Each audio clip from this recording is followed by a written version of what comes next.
ISPR. In fact, Pakistan's ISPR has largely gone into this digital cyber warfare starting post the Pahalgam attack. Remember, they are the ones who have basically employed this entire narrative of false flag operation. False flag operation is what Pakistan has essentially been indicating as far as the Pahalgam attack is concerned. Now, there is a link, there is a pattern that is basically emerging. Now, each of these websites, each of these hackers, each of these influencers in Pakistan are those who have been connected closely with the ISPR. Remember, they are the ones who are basically given an agenda. The agenda is to propagate the Pakistan army and the Pakistan ISI's entire agenda. The first agenda that was basically given to them is to basically propagate the false flag operation. Second is to basically target the Indian army and the armed forces in totality. The third agenda that has also been given is to basically collect information from multiple public sources, and these were basically to gather information to target the army, the movement too. Let's just take you through some more details now coming in. Rakshita, if you can just take our viewers through the details now coming in from the security establishment, because importantly, the ISI has also been seeking information from each of these villages close to the LOC, and they're seeking more information about the army movement.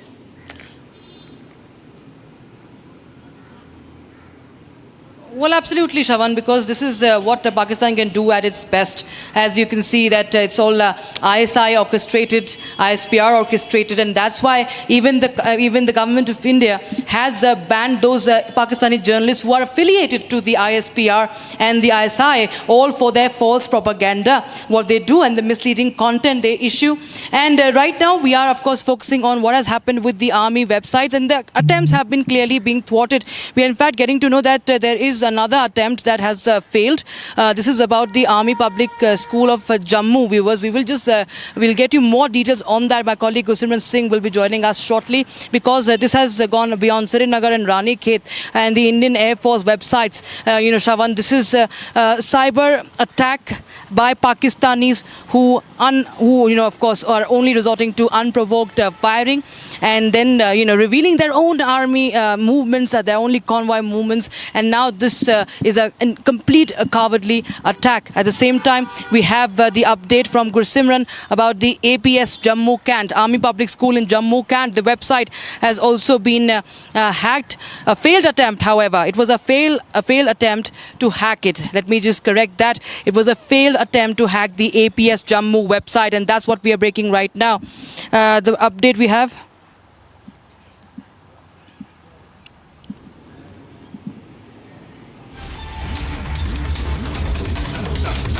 Yes, sir. So, yes, viewers, I think I'm back. My audio is back. So the data is secure. Data is secure, viewers. That's what we are getting to know. That about the Army Public School Jammu website was also attempted, and the hackers have now been their attempts have been thwarted by the army. And what we know is that data is secure, and website has been taken off net for now. So this is the update, because if you open that, it will be not found. What you see is it's not found, and there will be error 404. So yes, this is the update we have right now, and these are source-based information that we are getting in right now.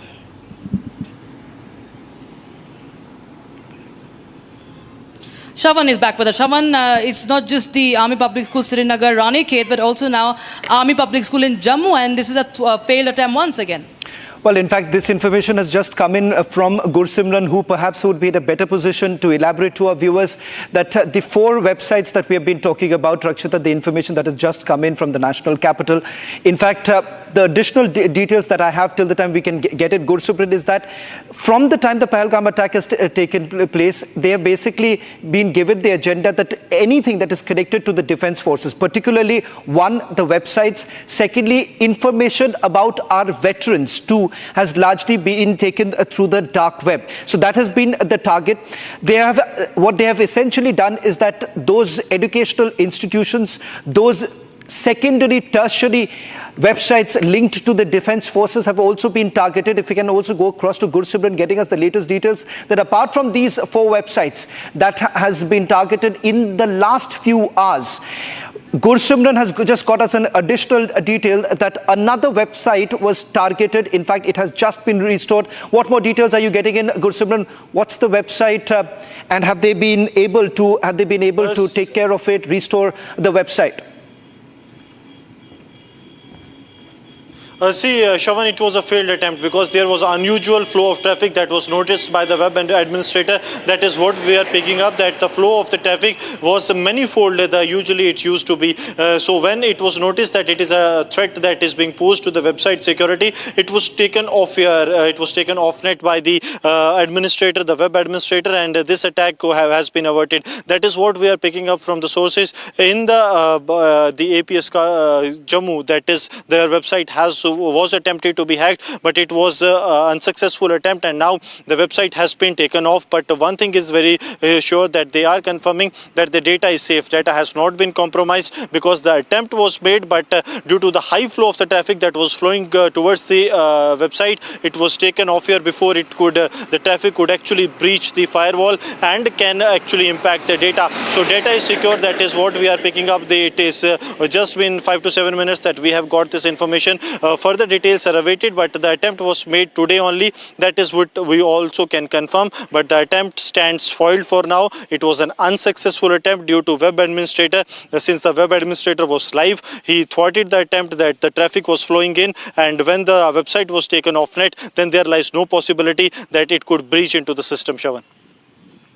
Well, in fact, that's the latest now coming in. The big news only on Republic TV as we're getting due details of 4 Indian websites that have been targeted by the Pakistanis. In fact, ladies and gentlemen, let me give you the full picture. The full picture that has essentially emerged since the Pahalgam attack has taken place, because India has made it abundantly clear that we will hit back, and we will hit back hard. The Prime Minister saying that we will hunt you down. Now, what has immediately happened thereafter is this, ladies and gentlemen. Starting from the day the Pahalgam attack actually took place, Pakistan has basically resorted to what is largely known as speculative firing. What does this mean? Speculative firing essentially means that indiscriminate firing that takes place along the line of control. Interestingly, it started with just the Kashmir zone, that is the 15-core zone, where on the first night itself the attack took place. Thereafter, it started increasing, targeting the Jammu division, and finally, late last night, we are being told that the speculative firing took place across the line of control. And which are the areas that have been targeted? Let me just quickly take you through as the speculative firing increases along the line of control. Now, these are the areas where we are being told that the speculative firing has actually increased in the last 24 hours. I'll also explain to you, viewers, what does the speculative firing mean and what is it that the Pakistanis are basically targeting at. Let's just quickly take you through the areas. Baramulla, Kupwara, Poonch, Akhnur district. Now, Akhnur, again, it's a larger area. It's closer to the line of control where we've been told that the speculative firing has taken place. Tutmari Gully is the other places. Now, all of it, remember, when they have all been retaliated because they were targeting the Indian posts. Ceasefire violation, that is in Jammu and Kashmir division, that happened on the second night itself, and thereafter it started spreading to the other areas. April 26 to 29, firing on 3 consecutive nights. It's actually now increased. It's entered the 5th day. This is the 5th day where the ceasefire violations are actually going on. Now, let me also tell you why this is actually happening. The ceasefire violations essentially happening because they're trying to preempt that whether at all India is going to retaliate. What is going to be India's move? Now, what has happened in Pakistan? In the last few hours itself, there have been a lot of movement within the Pakistani army, starting with several of the divisions actually moving. These divisions, Pakistani army divisions, moving towards the line of control. In fact, we've also accessed those very videos. These are videos, ladies and gentlemen, mind you, are videos that have been put by the Pakistani soldiers themselves. They have put out a movement of their own artillery moving towards the line of control. And they have also essentially made certain changes as far as the Pakistani Rangers deployment is concerned, bolstering their position by perhaps putting the Pakistani Rangers there. That too is now out in the public domain. The Pakistanis, in fact, have made multiple attempts. All of them have failed miserably. In fact, you have had the Pakistani Navy carrying out an exercise off the Karachi coast. You have the Pakistani Air Force carrying out two exercises. We're going to put out the details of the two exercises that the Pakistanis are carrying out. Now, this was supposed to start from yesterday. Pakistani Air Force Chief is also supposed to participate in the exercise. And then, of course, you have the army. Now, on your screens, these are the latest visuals that have been accessed by Republic TV. And this is the movement of the Pakistani Artillery Division. Now, what you're looking at is the movement towards the forward bases. This is what the Pakistanis are essentially up to right now, because they believe that within the next 72 hours, something big is coming their way. Big, which essentially means that India is going to retaliate. And so, as the Pakistan Defense Minister says, that an attack is imminent. That is the reason why they're making all these videos, reels that are now being made by the Pakistani soldiers about their movement towards the LOC. Let me also go across to my colleague Rakshita as well as Gursubran, and we'll try and see if we can also go across to Arawat in a short while from now. But I'm told that there are latest visuals now coming in from Jammu, and these visuals are of a protest that is taking place in Jammu right now. There's a growing anger right now among the public, demanding that there should be a befitting reply to the Pakistanis. Let me just quickly take you through the details on your screens right now. The visuals coming in from Jammu and the protest that has been carried out by the All India Hindu Mahasabha. Let me also go across to Gursibran. Gursibran, we have seen at multiple locations protests are taking place. Yes, Shravan, the protests are taking place, and this time it's all India Hindu Mahasabha, the sense of which are staging the protest on the roads of Jammu. They are demanding that Pakistan be given a stringent action be taken against Pakistan, and it be given a befitting reply for sponsoring terrorism in Jammu and Kashmir, and especially for the Pahalgam Terror Attack, where the Hindus were brutally killed after the Kalma test. This is, they say, that not acceptable, and now is the time that the government of India should come forward and tell the Pakistan that where it actually needs to be, that Pakistan should be sent a clear-cut message by the government of India that this kind of a terror attacks will not be tolerated. They say that 2016 and 2019 have taught Pakistan a lesson, but this time it is way more than that is needed to completely decimate the Pakistan and the terror camps.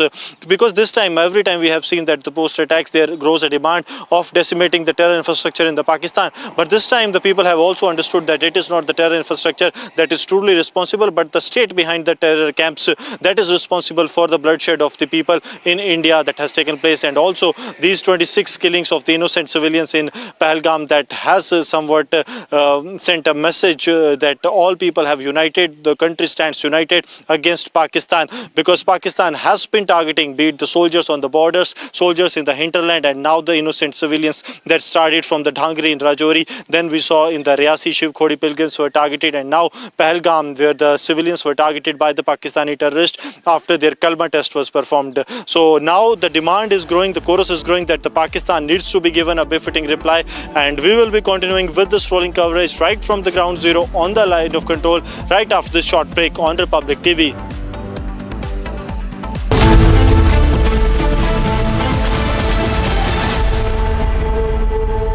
Mahi sir, how much do you love your fans? Honestly, I love my new fans. पुराने वाले बेकार में शोर करते sir fans हैं शोर तो करेंगे ही ना नए वाले नहीं करते and they listen to what I say. The new generation Orient BLDC fans. Super silent performance with voice control. सिली में आए तो और Cricket fans. अब छोलिया हो या लोबिया, सफेद चने या काले चने, सब कुछ मजेदार बने।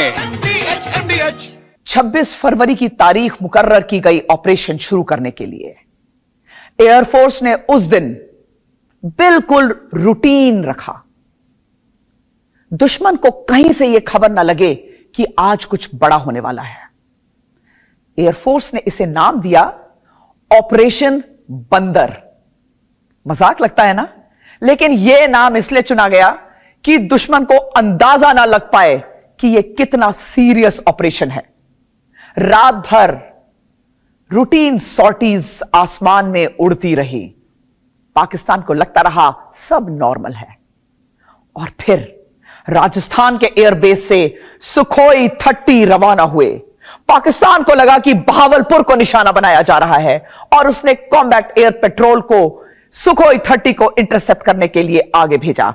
उसी समय जम्मू कश्मीर से मिग 21 की फॉर्मेशन आगे बढ़ी पाकिस्तान को भ्रमित करने के लिए। पाकिस्तान को लगा शायद पोकारा टेररिस्ट कैंप पर इंडियन एयरफोर्स अटैक करने आ रही है। जब सुखोई 30 और मिग 21 ये दोनों जहाज पे थे तो अब शुरू हुआ असली अटैक।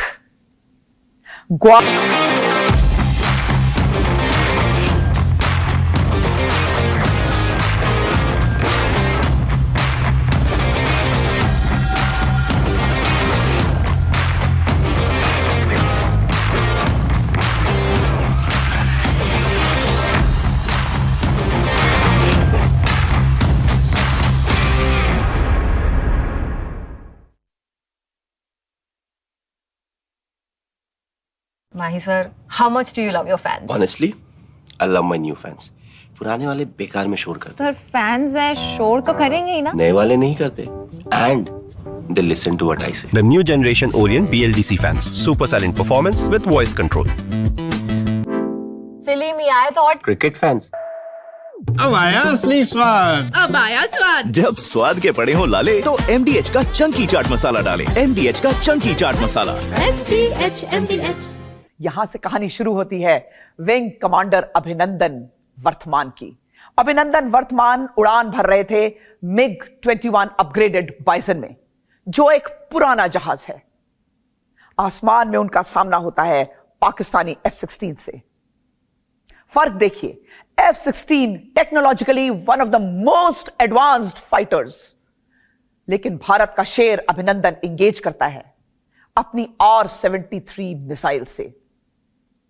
यहां आपको यह बताना बहुत जरूरी है कि इस लड़ाई में विंग कमांडर वर्तमान के आंख और From Asia's largest news headquarters, setting the agenda for Bharat.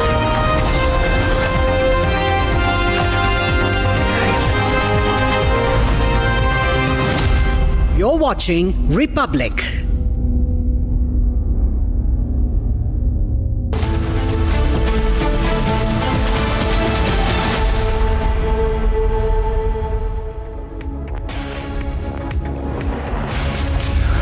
It's 4 p.m. and you're watching Live and Breaking with me, Shravan Sen. Starting this edition with some big breaking news now coming in. Pakistan desperately now trying to target Indian websites, indulging in a cyber warfare. Tonight, we're going to take you through all the latest details coming in, how India has responded. All this and much more. But up first, let's take you through the headlines we're tracking at this hour. Desperate, rattled, Pakistan attacks Indian cyberspace, websites of Srinagar and Ranikhet, Army public school hacked. Tourist from Kerala makes a stunning claim during NIA interrogation, says terrorists conducted recce of the attack site days before the attack.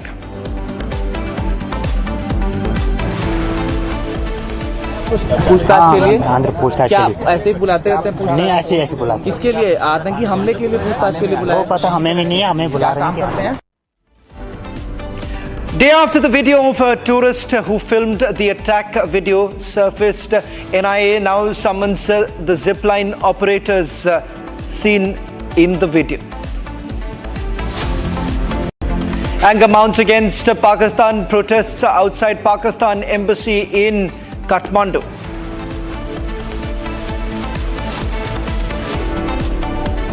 तस्वीर के post करने के बाद एक बहुत बड़ा signal शत्रु देश पाकिस्तान में दिया जाता है, चिंता मत करो, भारत के अंदर Mir Jafar,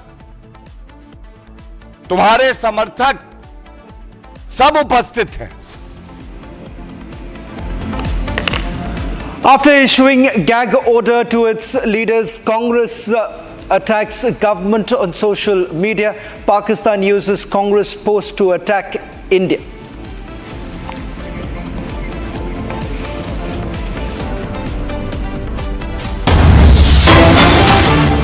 Getting in some breaking news right now. Home Secretary is chairing a meeting with senior officers at the North Block to discuss preparedness and security scenario. In fact, a short while back, you've had the Home Secretary calling in the Border Security Force DG for a meeting. In fact, this comes in the backdrop of a BSF Jawan who has been in the custody of the Pakistani Rangers. This after he inadvertently crossed over to the Pakistani side. Let me also go across to my colleague Soumya, who's joining us from outside the Ministry of Home Affairs. In fact, Soumya, just to walk us through the details of the number of meetings that have actually taken place in the last few hours. I'm given to understand the BSF DG was also at the South Block. Yes, well, this particular meeting was chaired by Union Home Secretary Govind Mohan, and multiple senior officials were in attendance, right from BSF DG Daljit Chaudhary to DG NSG Brigu Srinivasan, along with ADG of SSB and senior officials of Assam Rifles. Now, this meeting, as per sources, was convened in the backdrop of It was called in the backdrop of the Pahalgam Terror Attack, and with that also with regards to the BSF DG who had crossed the border there from the Firozpur area. So these are the developments that have been happening here at the North Block.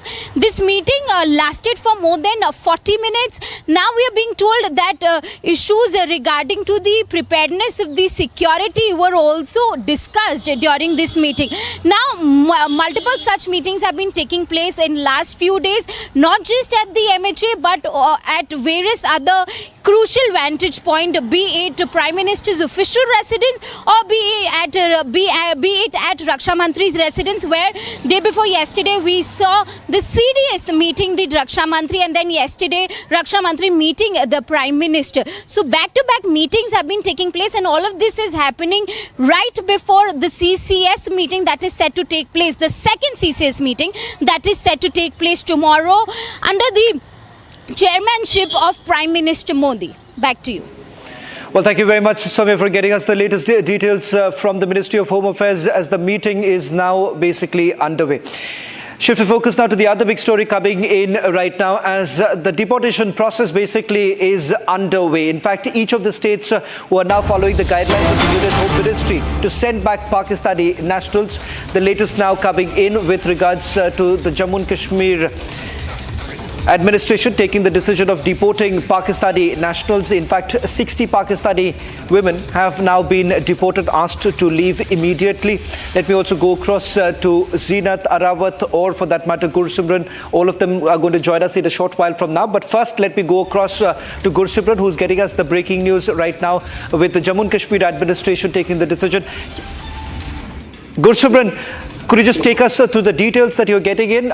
How many have been asked to leave so far, starting from the day when the Union Home Ministry had sent a directive to all state administration that they need to immediately identify Pakistani nationals and send them out? Shawan, the information that was with the Jammu and Kashmir government was of the 60 citizens from the Pakistan that are living here. Some of them have been living here for a longer period of time, that is more than 3 decades time, but they have not been granted the citizenship by the Indian side due to many reasons. And now those after the decision by the Ministry of External Affairs, they have been asked to leave the India. Today, the process is underway. Many of them have got the eviction notice yesterday by the Deputy Commissioner. We are told that in the Jammu, the number is somewhere close to 34. The total number is 60 as per the information that is flowing in. Now, apart from this, they are being taken. Some of the families from the Kathua have also been taken to the Atari-Wagah border, that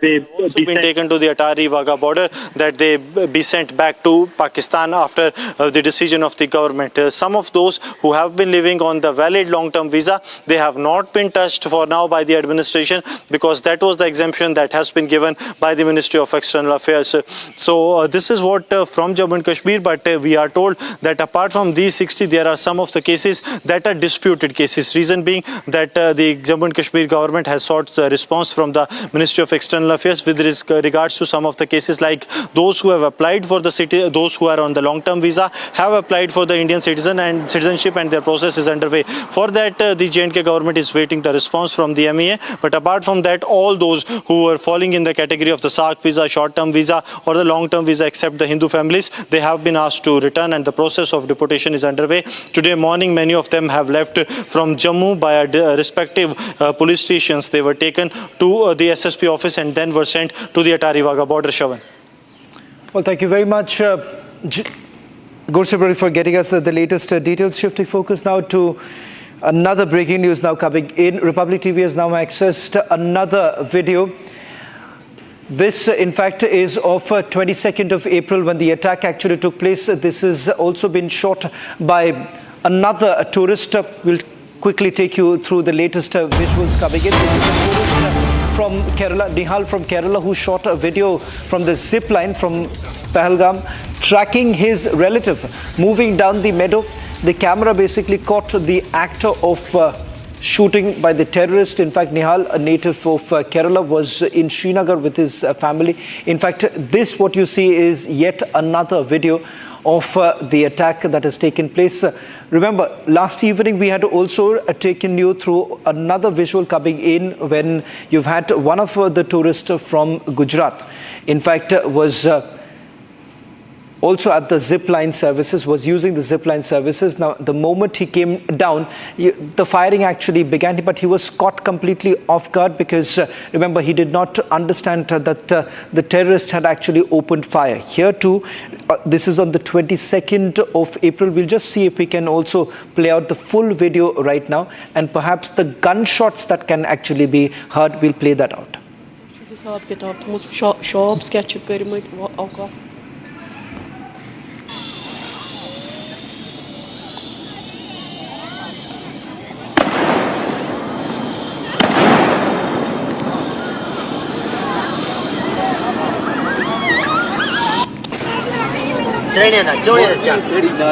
Oh, खत्म कर कभी दो हैं यार। इसी उठा के ना छोटी है।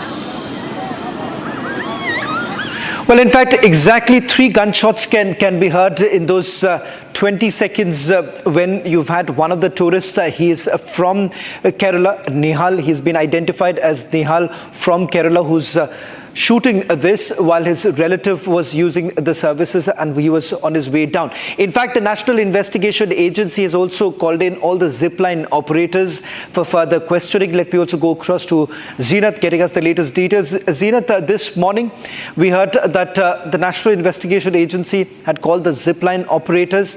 Now there is another visual that has been accessed. This is a 20-second or little over 20-second video that was shot by one of the tourists themselves from Kerala. We'll try and see if we can also go across to Ashwin, because I'm given to understand Ashwin has just spoken to the tourist who has shot this video, and he's got us that video.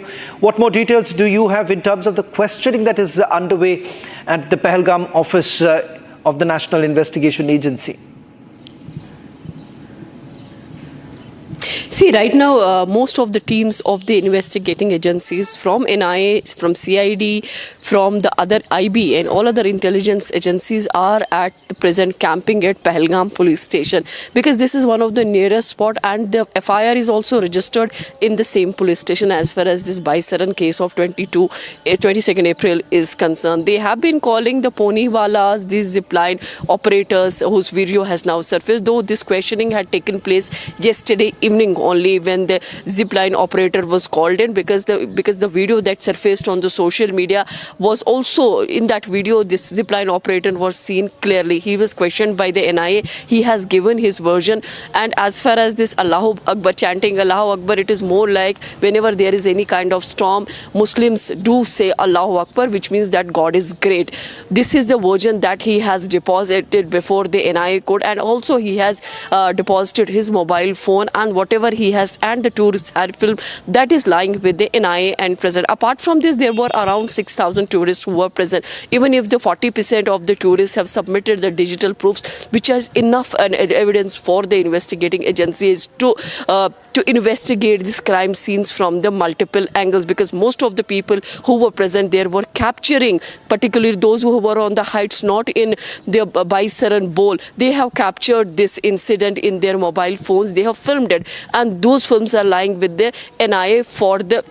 They are checking if their video is not perpetrated, and the authenticity of the video is also being checked. Meanwhile, those who have visited this police station in the last 5 to 6 days rather now, and they have been giving their version and also whatever the proofs they have, and those proofs are being rechecked with the investigating agencies, with the local sources and also the local grounds workers of the police and all. They are cross-checking their version as well. That is why we see now then that Indian Army has maintained that there is an operation going on in an undisclosed location. Let's see what the version or the statement will come from the Indian Army. If at all those terrorists who carried this attack have been trapped and Indian Army is not disclosing the location, then definitely if they neutralize, it will be a big surprise. It will surprise the entire world if the terrorists are neutralized, as Indian Army maintaining that they are carrying an operation in an undisclosed location. I'll just request you to stay on with us. Can we just once again play that first video that have been accessed? We've now got at least 4 videos of the zipline operator. In fact, every time that we've essentially seen one of them going down, there's a gunshot that can be heard. So let's first play out the video that we've just now accessed. Now, this video, you can actually hear at least 3 gunshots. We want to also take you through the video that was shot by Rushu Bhatt. We'll also, there you can clearly see that's a longer video where you can actually see the terrorists actually coming outside from the dense forest and then immediately opening fire. Take a look.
Well, now let's take you to the second video that has now been accessed by Republic TV, in which you can further hear the gunshots as one of the tourists takes the zipline services, and as he travels down, you can actually hear the number of gunshots actually increasing. Let's take a look at the second video that has been accessed.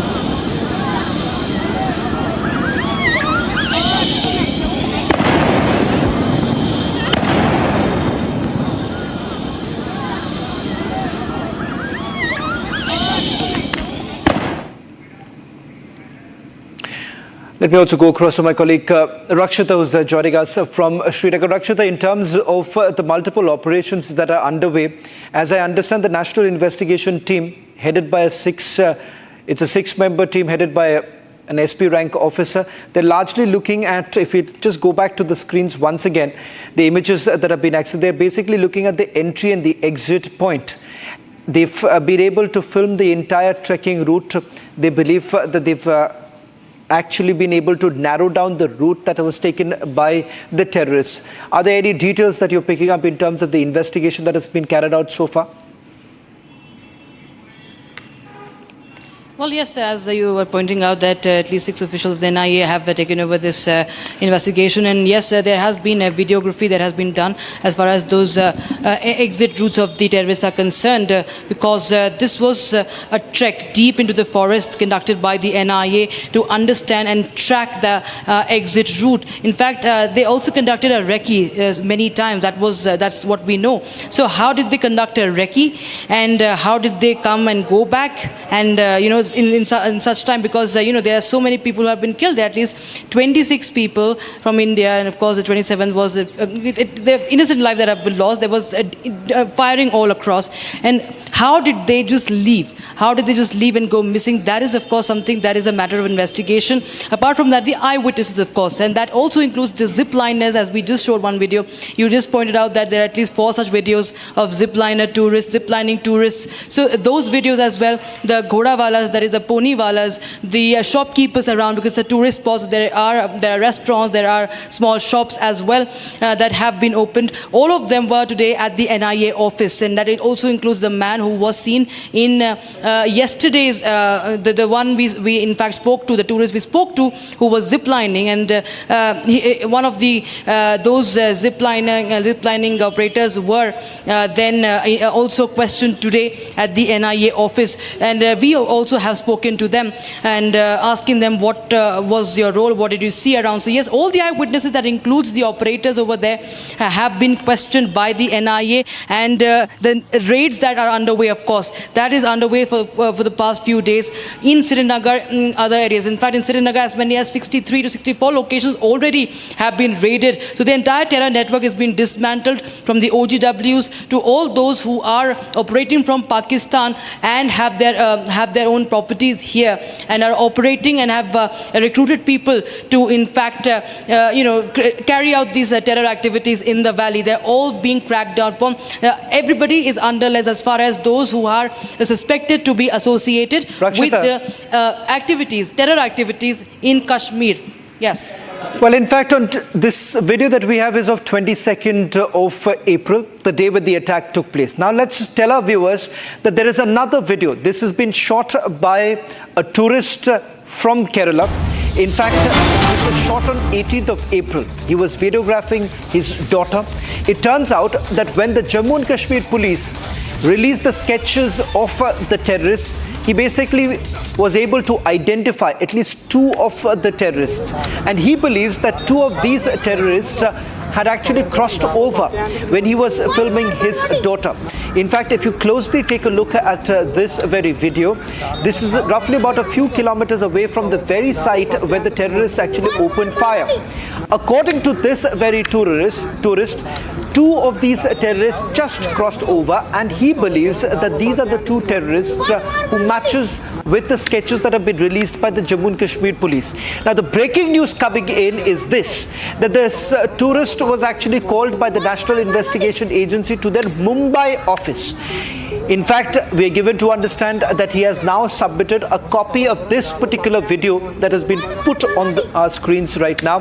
This video has been handed over to the National Investigation Agency, and they are basically looking at this possible angle, that whether at all this area was actually recceed just about a few days ago.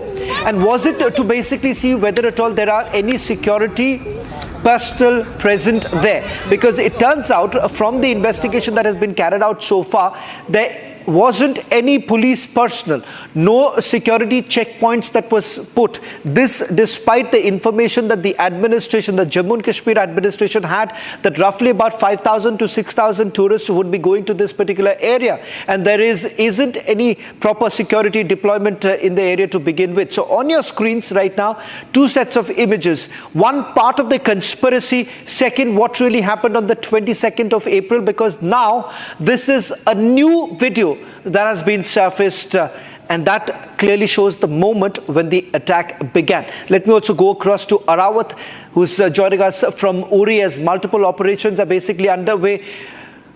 Arawat, just walk us through the details that you're picking up in terms of the anti-terror operations that are basically underway. We are being told that this is spread across Kashmir. We're not putting out any further details, specific locations. We're not doing that. But just give us a sense of the overall investigation that has been carried out in terms of the anti-terror operations. Yes, absolutely, Shawar. We have seen the anti-terror operations on not only in the Pahalgam but across the Kashmir. We have seen that there are dozens of anti-terror operations which are underway. Also, the individuals who are affiliated with any anti-national activity or the persons who were affiliated or involved in the terror activities in the Kashmir Valley, we have seen they are being called by the Jammu and Kashmir police to various locations across the Kashmir region. Particularly, if we talk about North Kashmir's Baramulla, we have seen that the dozens of youth were called to police station for the questioning related to the deadly terror attack in the Pahalgam, in which we have seen that 26 civilians lost their lives in the deadly terror attack. At the same time, we have seen in the central Kashmir, Srinagar, 123 locations were raided so far till now in the central Kashmir, Srinagar, related to this deadly terror attack. And if we'll talk about the overall situation in the South Kashmir, in the Pulwama, we have seen the same kind of mega anti-terror operations are also taking place in the Pulwama and Kulwama, and it indicates the alertness of the forces, that how the forces are alert. And we have seen from the line of control areas to other cities and towns that the forces are alert. And Republic will get you all the details from across the Jammu and Kashmir. Keep watching the Republic TV.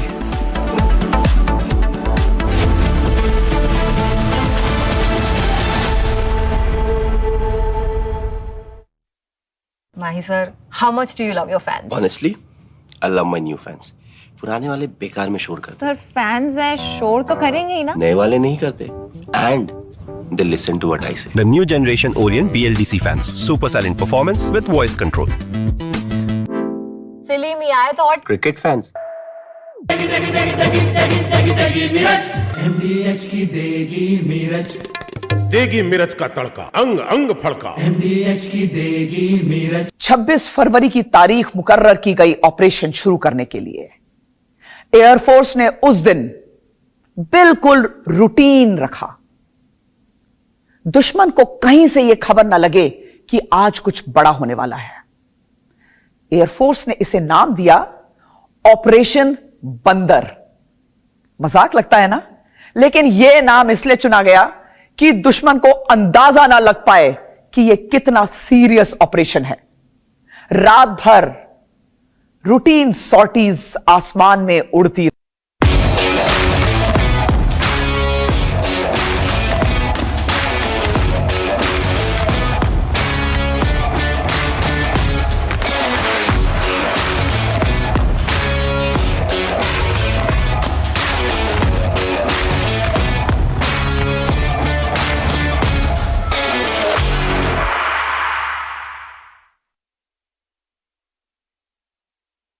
सस्ते वाले दाल मसाले स्वाद हुआ बेकार MDH की हल्दी मिर्ची धनिया करे कमाल ये रंग दे ये खुशबू दे ये तीखा ये कम पड़े क्या निराला MDH मसाला। यहां से कहानी शुरू होती है विंग कमांडर अभिनंदन वर्तमान की। अभिनंदन वर्तमान उड़ान भर रहे थे MiG-21 अपग्रेडेड बाइसन में, जो एक पुराना जहाज है। आसमान में उनका सामना होता है पाकिस्तानी F-16 से। फर्क देखिए, F-16 technologically one of the most advanced fighters, लेकिन भारत का शेर अभिनंदन इंगेज करता है अपनी R-73 मिसाइल से। यहां आपको यह बताना बहुत जरूरी है कि इस लड़ाई में विंग कमांडर वर्तमान के आंख और कान थे।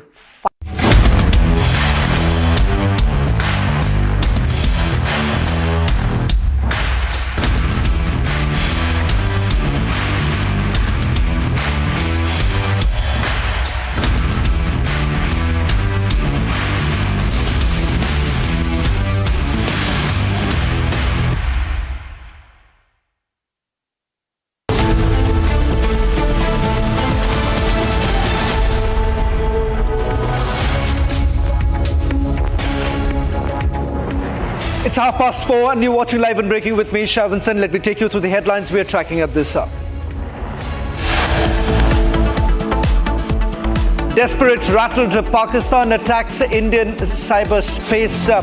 Websites of Srinagar and Ranikhet Army Public School targeted. Tourist from Kerala makes stunning claims during NIA interrogation, says terrorists conducted recce of the attack site days before the attack.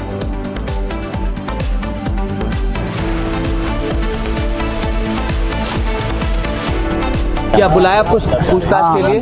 पूछताछ क्या ऐसे ही बुलाते रहते हैं? नहीं, ऐसे बुलाते। किसके लिए? आतंकी हमले के लिए पूछताछ के लिए बुलाया? वो पता हमें भी नहीं है, हमें बुला रहे हैं। Day after video of the tourists who filmed the attack, the video now surfaces. NIA summons the zipline operator seen in the video.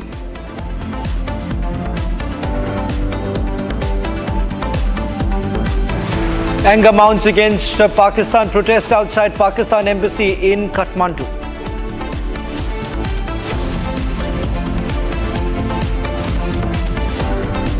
तस्वीर के पोस्ट करने के बाद एक बहुत बड़ा सिग्नल शत्रु देश पाकिस्तान में दिया जाता है। चिंता मत करो, भारत के अंदर मीर जाफर, तुम्हारे समर्थक सब उपस्थित हैं। After issuing gag order to its leaders, Congress attacks the government on social media. Pakistan uses Congress post to attack India.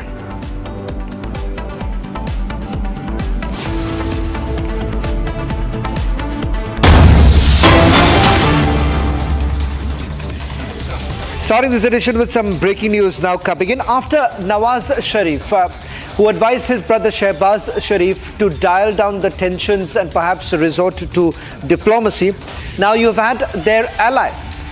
Pakistan's People's Party chief, PPP chief and former foreign minister Bilawal Bhutto Zardari has said that he personally is not in favor of Pakistan violating other bilateral or international agreements with India, including the Simla agreement. But if India continues to move forward in this regard, then Pakistan may also have to consider maintaining bilateral agreements. Now, in fact, this comes at a time when they have already violated the Shimla agreement. A political editor, Aishwarya Kapoor, is basically joining us on this broadcast. Aishwarya, they've already broken the Shimla agreement, and now you have Bilawal basically going back and indicating that dial down the tension. Well, it's a scared Bilawal Bhutto. It's a complete U-turn. They have basically understood that after all that bravado on the social media, whether it was Ornab's debate last night, Pakistanis are fighting within themselves because they understand that they are in no condition, and I repeat, they are in no condition at all to fight a war with India and their leaders, each and every one. Bilawal is just the first. We are going to see a series of leaders taking a U-turn and understanding that if really a war breaks out, Pakistan is going to lose everything. And when I say everything, we mean everything, Shavan. Pakistanis, and it is just not about one leader.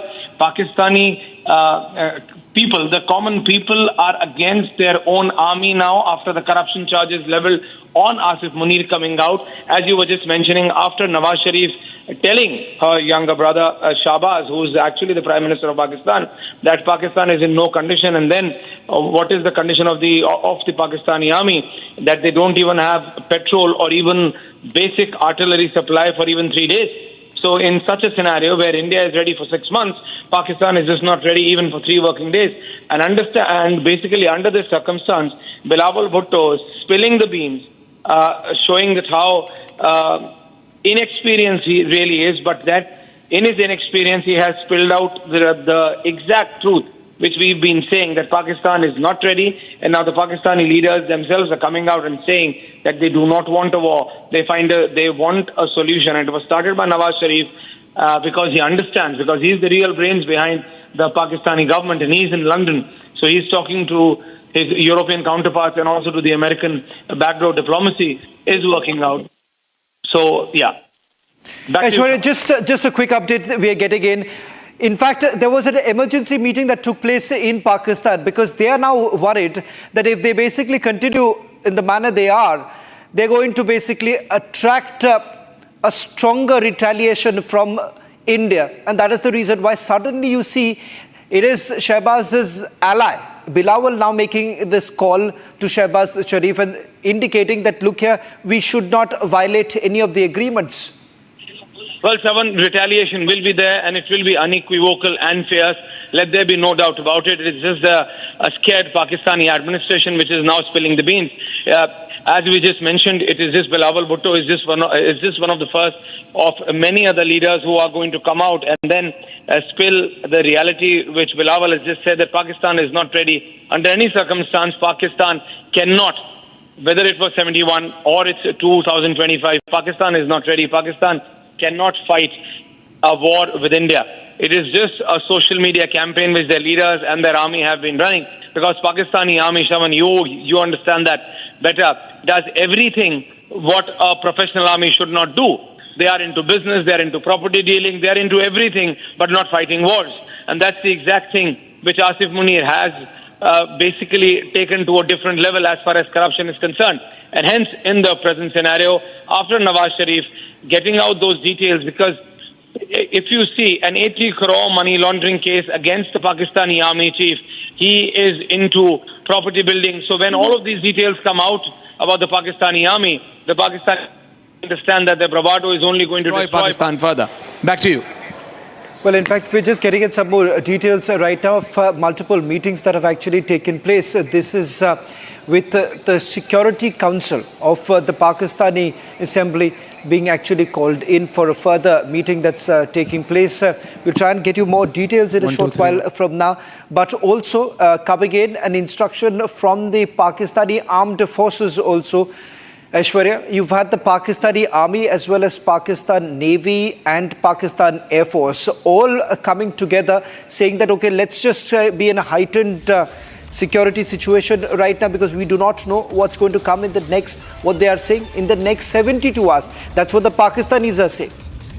Well, it's a perception. They actually understand, Shavan, that yes, India is going to retaliate, because the way they've done this time is that sending their own army officers. And what we are being told, we are aware of the terror camps. We are aware that they are sponsoring, they are harboring, they are creating terror, and then trying to unleash it over India. But India is not going to allow that. But as far as their preparedness is concerned, it was open that as soon as India moved INS Vikrant into the Arabian Sea from their Karachi port, the complete deployment was moved away. So it's a scared Pakistani establishment, it's a scared Pakistani Navy, and as we were just saying, as and more details about corruption of the Pakistani Army Chief Asif Munir comes out, we will see more and more division within the Pakistani establishment, army, ISI. The people are already suffering for last several decades now. They don't have drinkable water, they don't have adequate amount of food. Forget about petrol, forget about artillery shells, forget about the basic requirement which is needed by any professional army to fight a war for at least 7 days, Shavan. So it's very, very difficult as far as Pakistan is concerned, and the Pakistani establishment is now aware. That is why we are saying that this preparedness, these messages, these social media videos, all of this is okay as far as you are fighting a propaganda war on social media. But India is not preparing for a propaganda war. India is preparing for a proper retaliation. And that is what is scaring the hell out of the Pakistani establishment, including that of the ISI and the Pakistani army. Back to you, Shawan. Well, thank you very much, Aishwarya, for getting us the latest details. Now, ladies and gentlemen, the real face of the Mufti Abdullah gang is out. She has now basically advocated that the manner in which houses of active terrorists have been demolished by the security forces should not have happened. A cryptic message of backing these terrorists comes out in a statement where she says that I request the government to not demolish houses of innocents while dealing with militants. Now she addresses them as militants and not as terrorists, number one. Number two, you have had this terror sympathizer in the form of Mehbooba Mufti saying that the house of these terrorists should not have been touched upon. In fact, she has already given them a clean chit. where you have the Jammu Kashmir police as well as the army basically indicating that these are residents of active Lashkar-e-Toiba terrorists who are based out of Pakistan, but their houses are still in Kashmir. They have essentially been destroyed, but she says that they shouldn't have been destroyed. Take a look at what Mehbooba Mufti is saying. मेरी गुजारिश है home minister साहब से कि हम समझते हैं, हम तकलीफ को समझते हैं, हम इस तकलीफ को महसूस करते हैं। तो पूरे मुल्क में गुस्सा है, मगर जम्मू कश्मीर के लोग जिन्होंने इस तकलीफ को 30-35 साल से बर्दाश्त किया, और हम समझते हैं इस बात को। तो ऐसा होना चाहिए कि जैसे जो मिलिटेंट्स के साथ डील करते हुए ये ज़रूरी है कि ध्यान रखा जाए कि आम लोगों के घर न गिराया जाए। और इसी तरह जो आपने एक एडवाइजरी की है कि जो लोग यहाँ बाहर से आए हुए हैं, पाकिस्तान से आए हुए, तो उसमें कोई ऐसे लोग हैं, ऐसी औरतें हैं जिनकी शादी 30 साल 40 साल पहले हुई है, या मतलब जिनके बच्चे हैं, ग्रैंड चिल्ड्रन हैं, उनका घर तो हिंदुस्तान है, वो तो अपने आप को हिंदुस्तानी समझते हैं, वो इस वक्त इस उम्र में कहाँ जाएंगे। तो मैं उम्मीद करती हूँ कि होम मिनिस्टर साहब इसका सिंपैथेटिक व्यू लेंगे और इस तरह से जो है उन लोगों को अपना घर बार छोड़ने के लिए, क्योंकि आज तक 30 साल से 40 साल से रह रहे हैं और वो कभी भी उन्होंने मुल्क के खिलाफ कोई कार्रवाई नहीं, कोई काम नहीं किया। Let me also go across to Zeenat, who's joining us on this broadcast. Zeenat, are there innocents whose houses have been destroyed by the security forces? Because if you go by Mehbooba Mufti's statement, it appears that according to her, all the houses that have been demolished by the security forces are houses of innocent people and not that of active terrorists who have been operating out of Pakistan. See, Shravan, there have been the 7 houses that were demolished or dismantled by the J&K police along with the administration of Jammu and Kashmir. But meanwhile, one of the incident has come from Muran Pulwama, South Kashmir, where one house was supposed to be dismantled, and instead of one, some 8 houses got dismantled. With the result, there had been the protest by the locals there, because some of them had been claiming that they have nothing to do with that terrorist whose house figures in the colony of Muran Pulwama, but they too had to face the action because being the neighbor or being living in that colony, although the matter has been taken up by the administration and they are looking and investigating in it. Meanwhile, Ms. Mufti has also taken up the view of taken up the appeal with the Home Minister about the women, the Pakistani women who have crossed over in the Indian territory long back, some 3 to 4 decades. But they had wedded to the former terrorists who in 1990 exfiltrated to the Pakistan, and they married the women there, and then somewhere in 97-98 they returned to the valley through Nepal track or so. So they were always listed in the books of the law with the concerned police stations, and as the ME has changed certain measures and now the X has fallen on those women also, as SB, which is a special branch of the CID, has served a notice to all the women that they should leave the place immediately. Many of them were also questioned at the women's police station in Srinagar. They were detained, and in fact the Jammu and Kashmir administration is planning to deport them through Wagah border, and after all the formalities are completed, they will be handed over to the Pakistan authority, for which the women, these Pakistani women, have been making statements that they will not go back because they have been living here for 3 to 4 decades. Their children have been born here in the valley, and where will they go is at this juncture. And the case of these women has been taken up by the Mehbooba, urging the Home Minister of the country to take a humanitarian view on it. That needs to be seen, that whether any humanitarian help will be provided to the women. But as of now, the administration and the police has geared up with all their weapons in their hand, as far as they have to deport these women from here, for which the exercise is going on. Let me also go across to Gursimran, just to give you a clear picture of the 4 terrorists whose houses have also been destroyed. I'm sorry, I think so that's 7 in total. Gursimran, as Zeenat was also pointing out, but there is more details actually coming in. before I do that, let me also go across to the soundbite that's coming in right now. Mehbooba Mufti once again backing, saying that these are innocent people and their houses should not be touched. Listen in. मेरी गुजारिश है home minister साहब से कि हम समझते हैं, हम तकलीफ को समझते हैं, हम इस तकलीफ को महसूस करते हैं। तो पूरे मुल्क में गुस्सा है, मगर जम्मू कश्मीर के लोग जिन्होंने इस तकलीफ को 30-35 साल से बर्दाश्त किया, और हम समझते हैं इस बात को।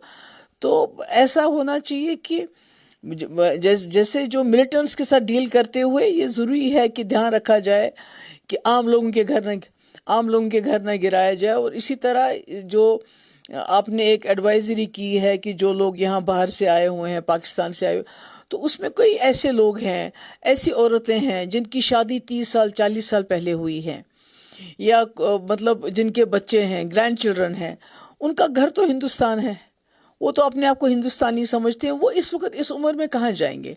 तो मैं उम्मीद करती हूँ कि होम मिनिस्टर साहब इसका सिंपैथेटिक व्यू लेंगे और इस तरह से जो है उन लोगों को अपना घर बार छोड़ने के लिए, क्योंकि आज तक 30 साल से 40 साल से रह रहे हैं और वो कभी भी उन्होंने मुल्क के खिलाफ कोई कार्रवाई नहीं, कोई काम नहीं किया। Let me also go across to Gursimran, who's getting us the latest details. Gursimran, just quickly walk us through the details of the active terrorists whose houses have been destroyed, because for the people to know that Mehbooba Mufti, that these are not innocent people. They are terrorists, they're active terrorists linked with terrorist activities in Jammu and Kashmir, and that is the reason why a strong message has been sent by the security forces by demolishing their houses. Shravan, for Mehbooba Mufti, it's the innocent killing the innocent. It is as simple as it for her. But the reality remains that there are at least 3 to 4 instances where the forces have gone to the houses and they have found the ID inside the houses. That in situ was detonated by the forces, because had they attempted to bring this ID out of the house, it would have caused the collateral damage. So security forces have not only saved the lives of the family members of these terrorists, but have also secured the security force personnel that have gone inside. So there is no point that the Mehbooba can defend this, that an innocent civilian will have an ID inside his house. That is next to impossible for a civilian that are living peacefully at their places. So it is the house of the terrorists that has been demolished by the authorities. And see, if the government was to demolish the houses of the innocent civilians, there are lakhs of houses in the Kashmir Valley. But it is only the houses of the terrorists that have been demolished by the Jammu and Kashmir government. And also, after getting the inputs from the CID wing of the Jammu and Kashmir police, that these terrorists, they are active, they had the credible inputs and the evidences with them based on which the action has been followed. So if it was for the innocent civilians as being alleged by Mehbooba Mufti, it would have been a large scale exercise, but it has only been restricted to less than a dozen houses that have been demolished. And since then there has not been even a single incident of any house being demolished, because it was aimed at those perpetrators that are believed to be directly or indirectly involved in the Pahalgam Terror Attack. Shravan. Well, thank you very much, Gursimran, for getting us the latest details. Ladies and gentlemen, the Congress party's double speak on this entire issue. On the one hand, they said that they back the government, but immediately, minutes later, you have had the top Congress leaders once again questioning the government. Not just that, despicable statement has been made by several of these Congress leaders, starting from the Chief Minister of Karnataka to several other Congress leaders. A series of Congress leaders have been saying that. In fact, today a post has been put out by the official handle, social media handle of the Congress party. In fact, saying that the Prime Minister has gone missing. This is the response that has now been put by the Bharatiya Janata Party. You have the BJP raising this, a picture that has been put out here, the cloak and dagger kind of response that has come in from the Congress party. Interestingly, Pakistan has taken full help of the Congress party, because every post that has been put out by the Congress party has actively been picked up by the Pakistanis. This has been largely debated within the Pakistani media about the questions that have been raised by the Congress party, and they've given full ammunition, full fodder to the Pakistanis. The Congress has been at the forefront of it. On your screens right now, this is now the war between the BJP and the Congress party, with the BJP once again raising this question. If we can also play out the response that came in from Gaurav Bhatia, the BJP spokesperson, a short while back. In fact, first, on your screens right now, these are the two posts that were put out, one by the Congress party and a response coming in from the Bharatiya Janata Party. In fact, BJP directing a straight question to Rahul Gandhi and the Congress party, saying that whom exactly are you really working for? Congress's hypocrisy is completely out in the open. First, they are the ones who said that we back the government, we are asking for a strong response. A gag order is then put out by the Congress saying that these are personal opinions of each of these leaders. Now, officially, they have basically put out another message where they're indicating that the Prime Minister has gone missing. In fact, it is the same Prime Minister who indicated that the government will hunt down each of these terrorists. The strongest possible response has actually come in from the Prime Minister after the dastardly attack that took place in Pahalgam, where the Prime Minister has vowed to avenge the death of the 26 innocent people. The real face of the Pakistanis are actually out. You have a defense attaché of the Pakistan High Commission in London making those kind of gestures. Quite similar is what the Congress party here has been indicating. The Congress party putting out images of like these. In fact, the BJP has put out a direct question to Rahul Gandhi. This is coming in from BJP spokesperson Gaurav Bhatia.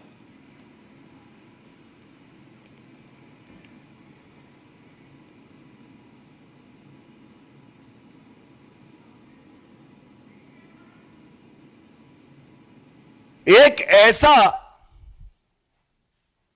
कहने को भारतीय राजनीतिक दल भी है जो राष्ट्रीय party है, जो हमारे बीच में रहता है, लेकिन अगर उसे लश्करे पाकिस्तान कांग्रेस कहा जाए तो गलत नहीं होगा। और बड़े भारी मन से मैं कहता हूं, ये तस्वीर जो है ये कांग्रेस के वेरीफाइड एक्स हैंडल से की जाती है और इस तस्वीर के पोस्ट करने के बाद एक बहुत बड़ा सिग्नल शत्रु देश पाकिस्तान में दिया जाता है, चिंता मत करो, भारत के अंदर मीर जाफर, तुम्हारे समर्थक सब उपस्थित हैं। आप देखिए इस तस्वीर में क्या प्रतिबिंबित है। ये शरीर है, सर नहीं है। सर तन से जुदा आज लश्करे पाकिस्तान कांग्रेस की विचारधारा आधारशिला उनका चरित्र बन गई है। पहली बात। दूसरी बात, देश के प्रधानमंत्री जो चट्टान हैं, ये चट्टान है सुरक्षा की, भारत के लिए, हर नागरिक के लिए, उस चट्टान को तोड़ने का प्रयास कर रहे हैं कांग्रेसी आज। और बड़ी जिम्मेदारी से मैं कहता हूं, जिस लश्करे पाकिस्तान कांग्रेस में पत्ता नहीं हिलता है बिना राहुल गांधी की सहमति के, राहुल गांधी के कहने पे ऐसे पोस्ट किए जाते हैं जो पूरे देश को शर्मसार तो करते ही हैं, लेकिन पीड़ा देते हैं। ये लश्करे पाकिस्तान कांग्रेस का प्रयास है कि इस अहम समय में किस तरह से भारत को कमजोर किया जाए और कांग्रेस के टावर से सिग्नल दिया जाए पाकिस्तान को, जैसे मणिशंकर अय्यर गए थे पाकिस्तान, तो कहा था मोदी जी को हटाने के लिए पाकिस्तान और कांग्रेस को एक हो जाना चाहिए। वो सिग्नल दिए जा रहे हैं, वाहवाही लूटी जा। कांग्रेस और कुछ विपक्षी दलों की क्या मजबूरी है कि पाकिस्तान के बोल बोलने जरूरी है, पाकिस्तान का समर्थन करना जरूरी है? क्या उनको भारत के लोगों का खून बहता, इस पर उनका खून खौलता नहीं है? क्या पाकिस्तान से बदला लेने का उनका दिल करता नहीं है? क्यों पाकिस्तान के बोल बोलते हैं? और कांग्रेस के पूर्व मंत्री जो उनकी ग्रुप के रहे, उनके अलायंस पार्टनर है सैफुद्दीन सोस, जो खुद उस समय मंत्री रहे केंद्र सरकार में, ये उनकी जिम्मेदारी थी कि उस समय इंडस वाटर ट्रीटी को अगर सस्पेंड किया जाता, तब तो किया नहीं। अगर आज हुआ तो आज वो कहते नहीं, पाकिस्तान की बात मान लो कि उन्होंने हमला नहीं किया, और ये कहते हैं कि पानी बहने दो, नहीं तो पंजाब और बाकी हिस्सों में बाढ़ आ जाएगी। ये कैसी सोच है?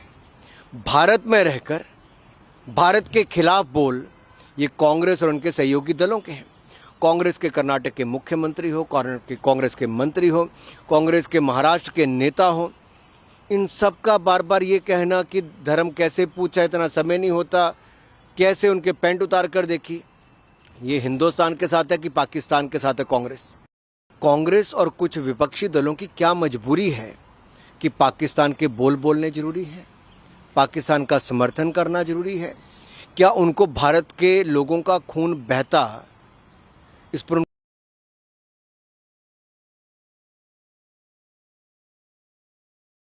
खून खौलता नहीं है? क्या पाकिस्तान से बदला लेने का उनका दिल करता नहीं है? क्यों पाकिस्तान के बोल बोलते हैं? और कांग्रेस के पूर्व मंत्री जो उनकी ग्रुप के रहे, उनके अलायंस पार्टनर है सैफुद्दीन सोस, जो खुद उस समय मंत्री रहे केंद्र सरकार में, ये उनकी जिम्मेदारी थी कि उस समय इंडस वाटर ट्रीटी को अगर सस्पेंड किया जाता, तब तो किया नहीं। अगर आज हुआ तो आज वो कहते नहीं, पाकिस्तान की बात मान लो कि उन्होंने हमला नहीं किया।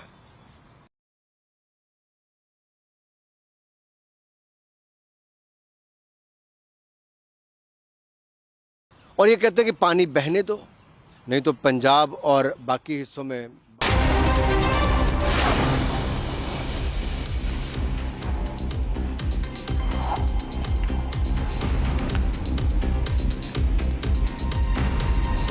Uttar Pradesh Chief Minister Yogi Adityanath addressed a gathering in Deoria and laid the foundation stone of 501 development projects worth more than 676 crore rupees in Deoria district and distributed the acceptance letter schemes.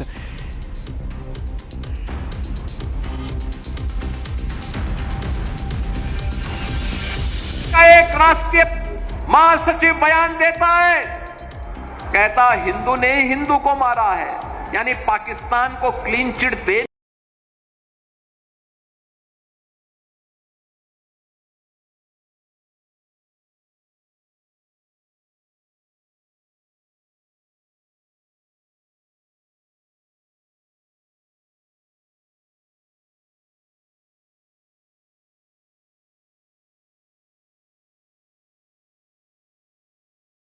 की कुत्सित चेष्टा पुष्टिकरण की पराकाष्ठा को पार करते हुए आपकी सुरक्षा के साथ ऐसे ही खिलवाड़ करने का कुत्सित प्रयास करेंगे जैसे वर्तमान में कुछ कांग्रेस के नेता और समाजवादी पार्टी के नेता कर रहे हैं।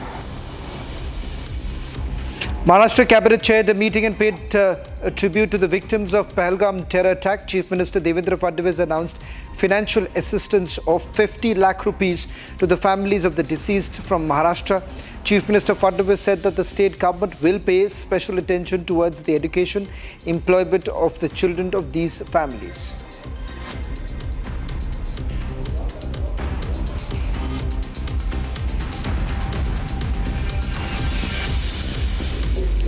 A cobbler who was in touch with a Pakistani girl over phone has been arrested from Bhatinda cantonment of Indian Army.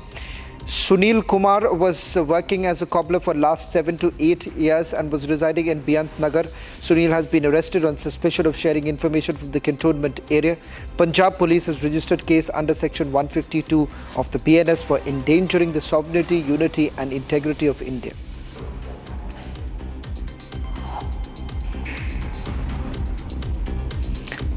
BJP lambasted the Congress party for its Gaya post on X targeting Prime Minister Narendra Modi, alleging it is Sartan se juda, imagery aimed at provoking the Muslim community. BJP leader and party's IT cell chief Amit Malviya described the post as a dog whistle aimed at the Congress's Muslim vote bank.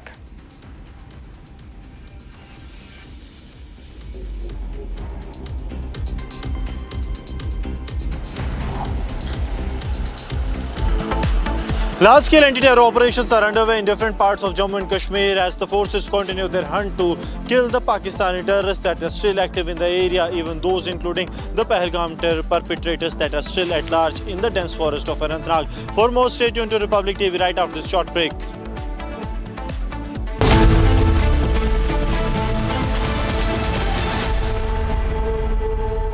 Mahi sir, how much do you love your fans? Honestly, I love my new fans.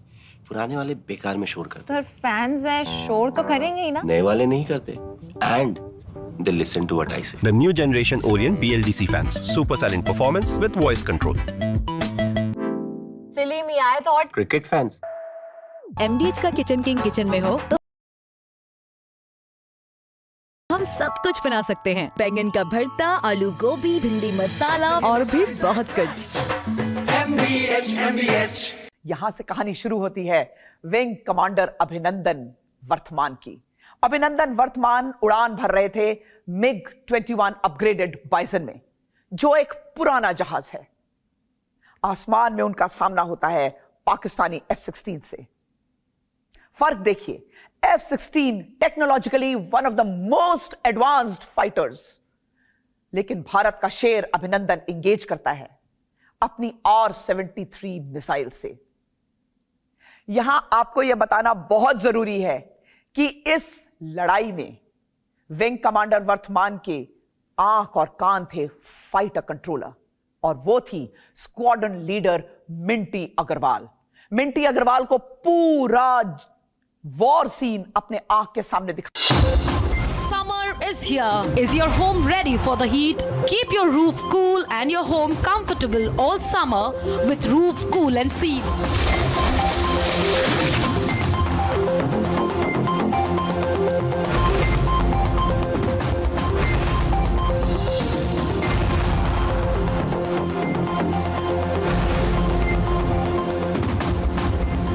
पसीना मत बहाओ, Berger roof cool and seal लगाओ।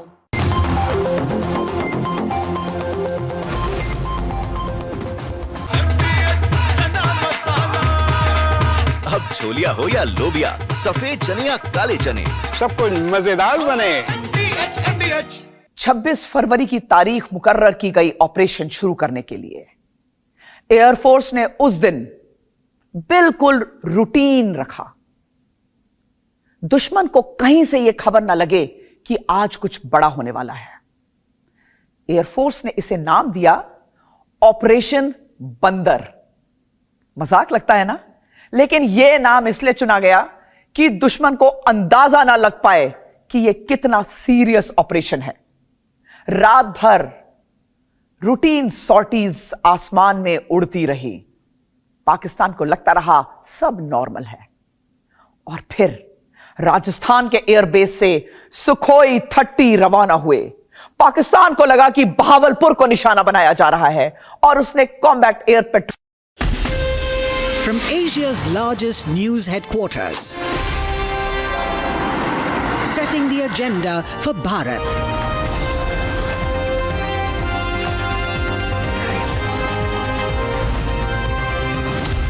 You're watching Republic.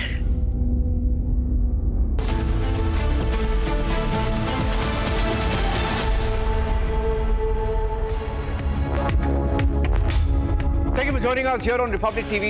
The breaking news update we have and our top headline of the cyber attack that Pakistan has tried to carry out. Even before India responds, before we strike them, proxy wars by Pakistan and how we are countering that as well. Here are the headlines this evening.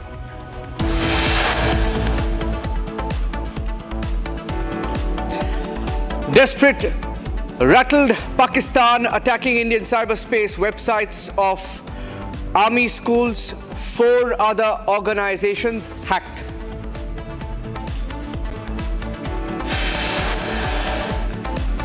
Tourist from Kerala makes a claim during the NIA interrogation, says terrorists conducted recce of the attack days before the strike in Pahalgam, releases a video.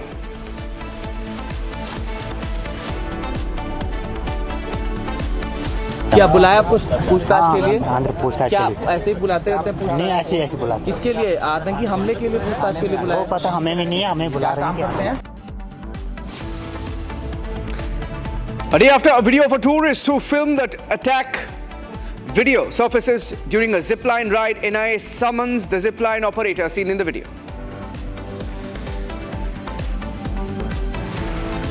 Anger mounts against Pakistan protests outside the embassy in Kathmandu, Nepal.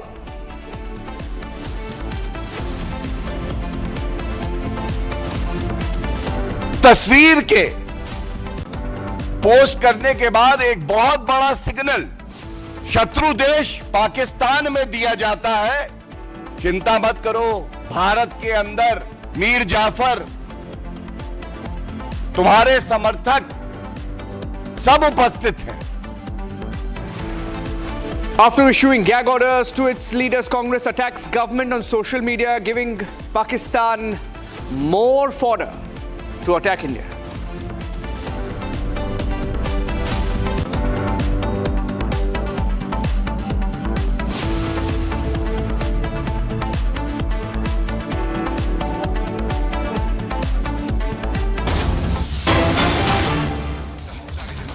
Getting in more details now of Pakistan's cyber attack on websites. Different websites have been targeted. Pakistan's cyber crimes continue.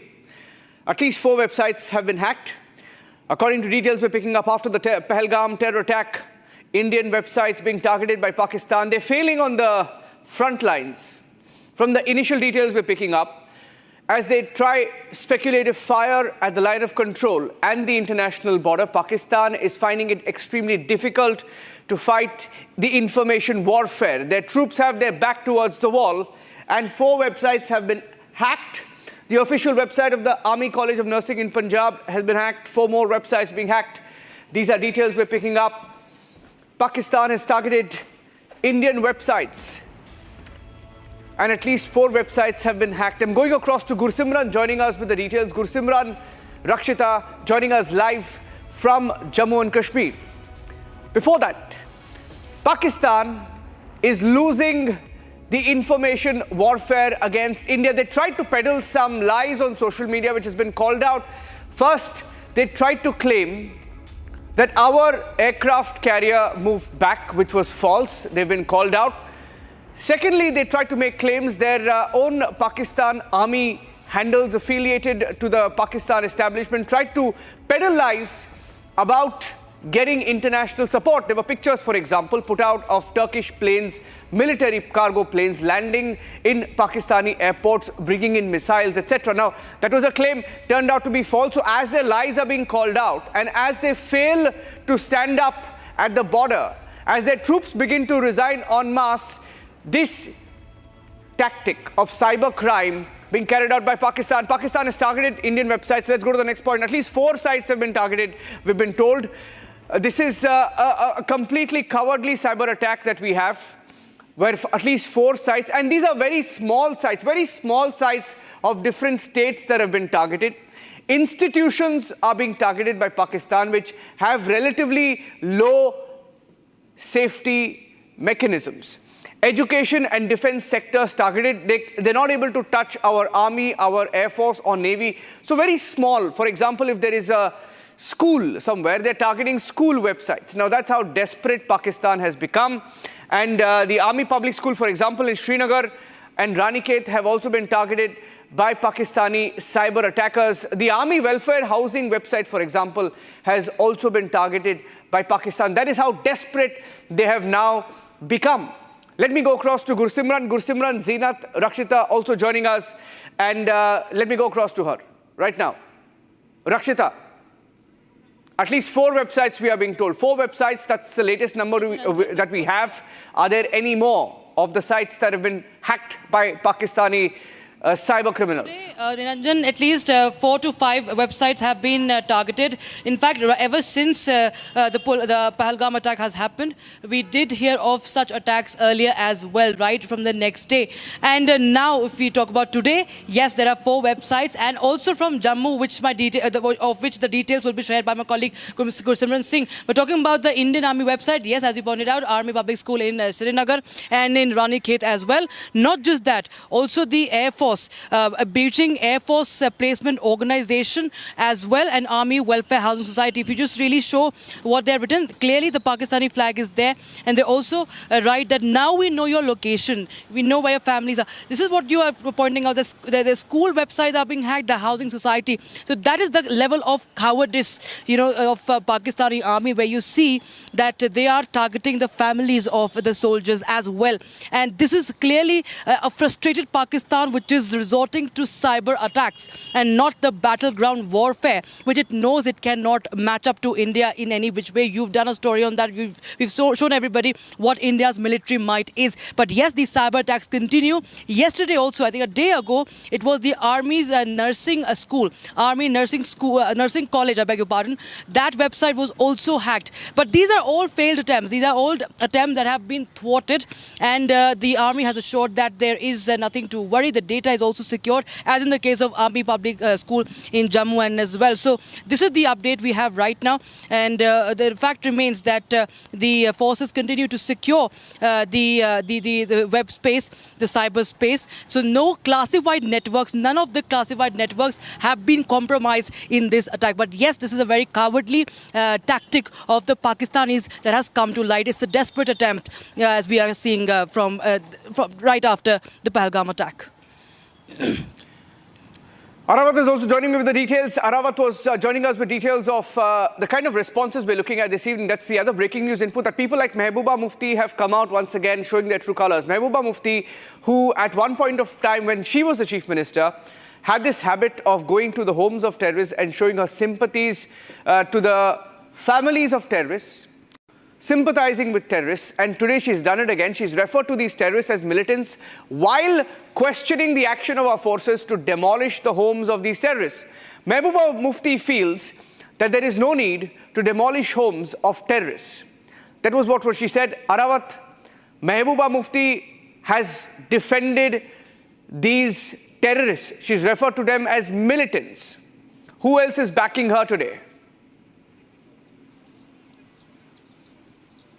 Absolutely, Niranjan. This is not the first time when we have seen that the Mehbooba Mufti is having the soft corner for the families and the terrorists in the Kashmir. We have already seen that the Mehbooba is having the soft corner for the terrorists. We have seen that after the deadly attack in the Pahalgam, we have seen that the authorities have conducted the various search operation, and during the search operation in South Kashmir's Tral, where they have found the ID and some explosive in the house of one of the terrorists who was involved in the deadly terror attack in the Pahalgam. And then after, we have seen that the BDS was called, and later on we have seen the ID was defused by the joint security forces. But we have seen this time Mehbooba Mufti is calling that the individual's house who is the active terrorist, and he is affiliated with the Lashkar-e-Taiba, and he is the main person who is involved in the recent killing of the tourists there in the Pahalgam. But this is not the first time, Niranjan, when we have seen that the Mehbooba Mufti is having the soft corner for these kind of peoples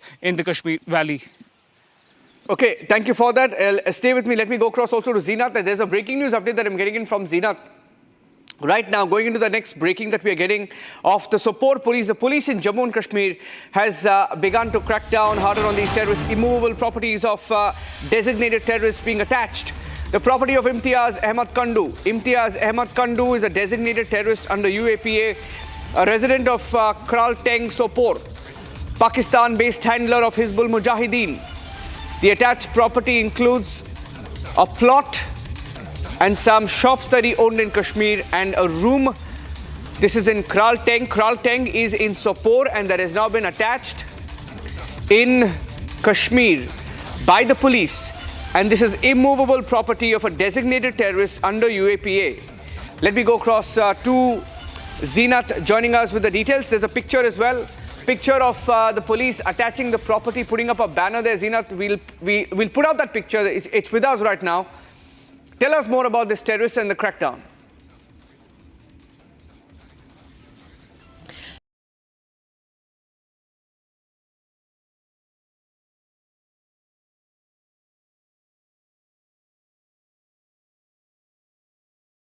Niranjan, the property, as you said, has been attached under UAPA. He's a Pakistan-based handler, basically a Kashmiri, but he has exfiltrated from here and presently living in Pakistan. His immovable property, which consists of house along with some shops and some patch of land, has been attached by the Sopore police, for which the order was obtained from the Honorable Sessions Court today. And as per the police, the property has been used for unlawful activities, fund transportation, and also for harboring terrorists in the Sopore district. This time, a Sopore police in North Kashmir has come into an action where they have attached a property of a terrorist based in Pakistan. He's been identified as Imtiaz Kandru. He in fact exfiltrated almost a decade back, but his activities would continue on the soil of Kashmir, and that would include targeting the security forces, radicalizing the Kashmiri youth to join the terror ranks. Today, obtaining an order from the Honorable Sessions Court, the property has been attached by the Sopore police under UAPA. Be with me. In fact, there are different counter-terror operations also underway in different parts of Jammu and Kashmir. Do we have a number of the operations that have been conducted so far post the Pahalgam terror attack? Zeenat. Okay, that's the picture, by the way, of the property being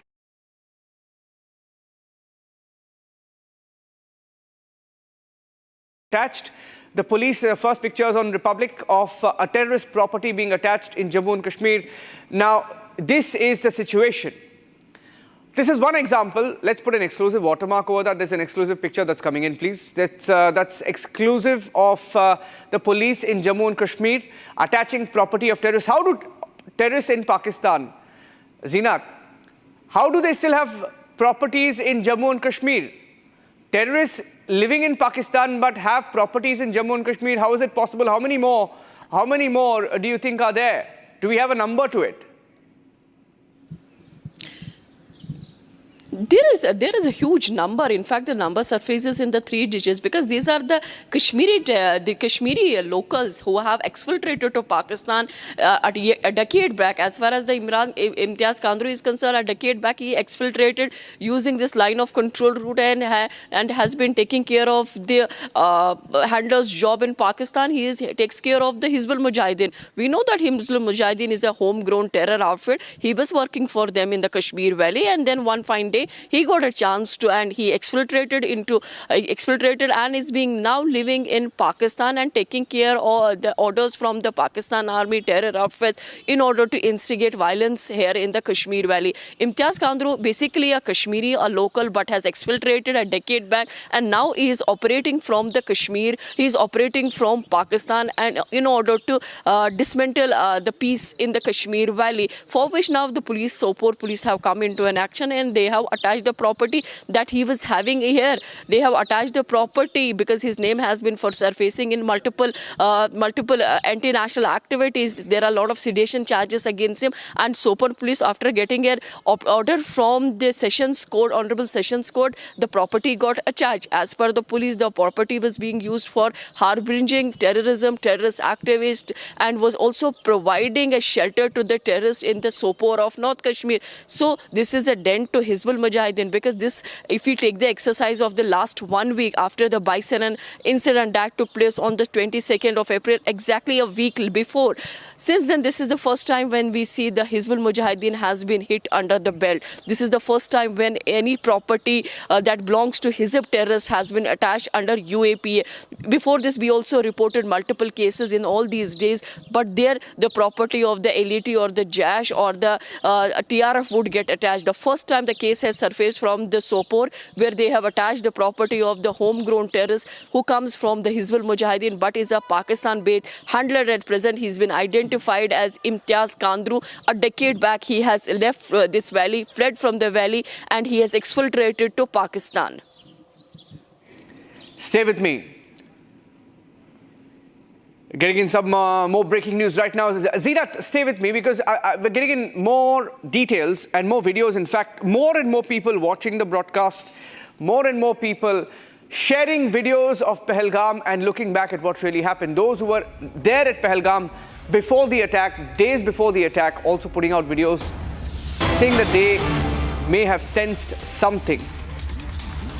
A tourist from Kerala has now made claims during the NIA interrogation. The tourist has claimed that the two men conducted recce. He says that he saw these two men conducting a recce.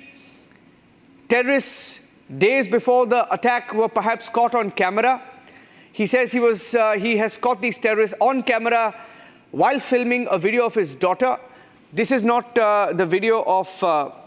there's another video where you can see the girl playing in the meadows. Yeah, can we put out the video that has been shared that we are mentioning? Not this video, there is another video of the little girl who's dancing and there are two men passing from behind. And that is the video. In this video, he says this video was in Pahalgam. This is a resident of Kerala who said it. The resident of Kerala says while he was filming his daughter playing in Kashmir, he says these two men resemble the pictures of the terrorists shared. And he has said this to the NIA interrogation. Look at that video again.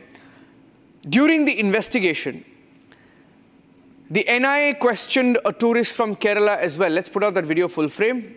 The tourist from Kerala was questioned and he claimed during the NIA interrogation that he managed to capture a video of his daughter dancing in Pahalgam, and this was days before the attack, captured on the 18th of April. The attack itself in Pahalgam at the Baisaran Meadows was on the 22nd. He says on the 18th of April, while he was filming his daughter, these two men, suspicious men, he says, were seen in that video moving from behind. And he claims that he had suspicions on that day and that he overheard something as well. Rakshita is also joining us. Rakshita, what more do we know about this Kerala tourist version to the agencies? Do we have more details of whether this was perhaps a recce that was conducted by the terrorists? Men seen in this video, of course, we can't say that they are the ones, but he believes that these two men could have been the ones who carried out the attack, details of which he says is also shared with the NIA, including the video evidence. Now, this is a picture that was shot nearly 7 kilometers away from the attack spot. He says they resemble, there were pictures of 4 terrorists, that was 3 sketches in fact were released, and he says that 2 of them in this particular video seen right behind his daughter. He says they resemble the sketches. Was there a recce then? Was there a recce? That's the question. This was a video shot on the 18th of April, 4 days before the attack, and about 7.5 kilometers away from the attack spot. Now, that is why the questions are being asked on whether this was a possible recce. Yes, Rakshita.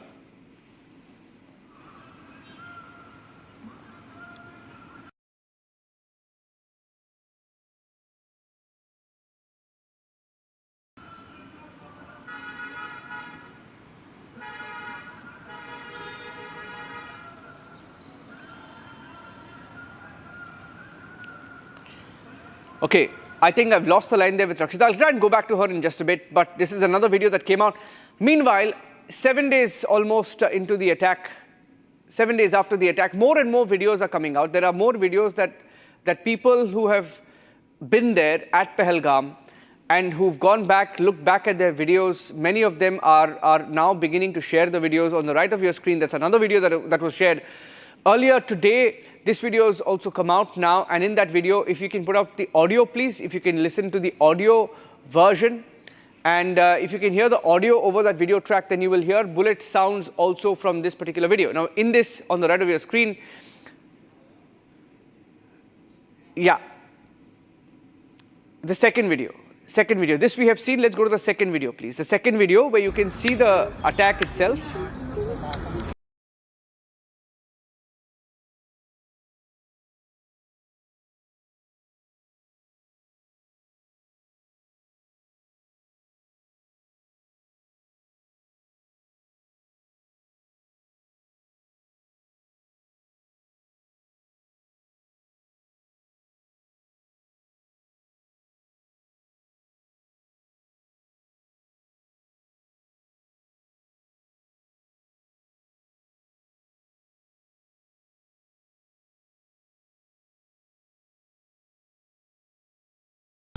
That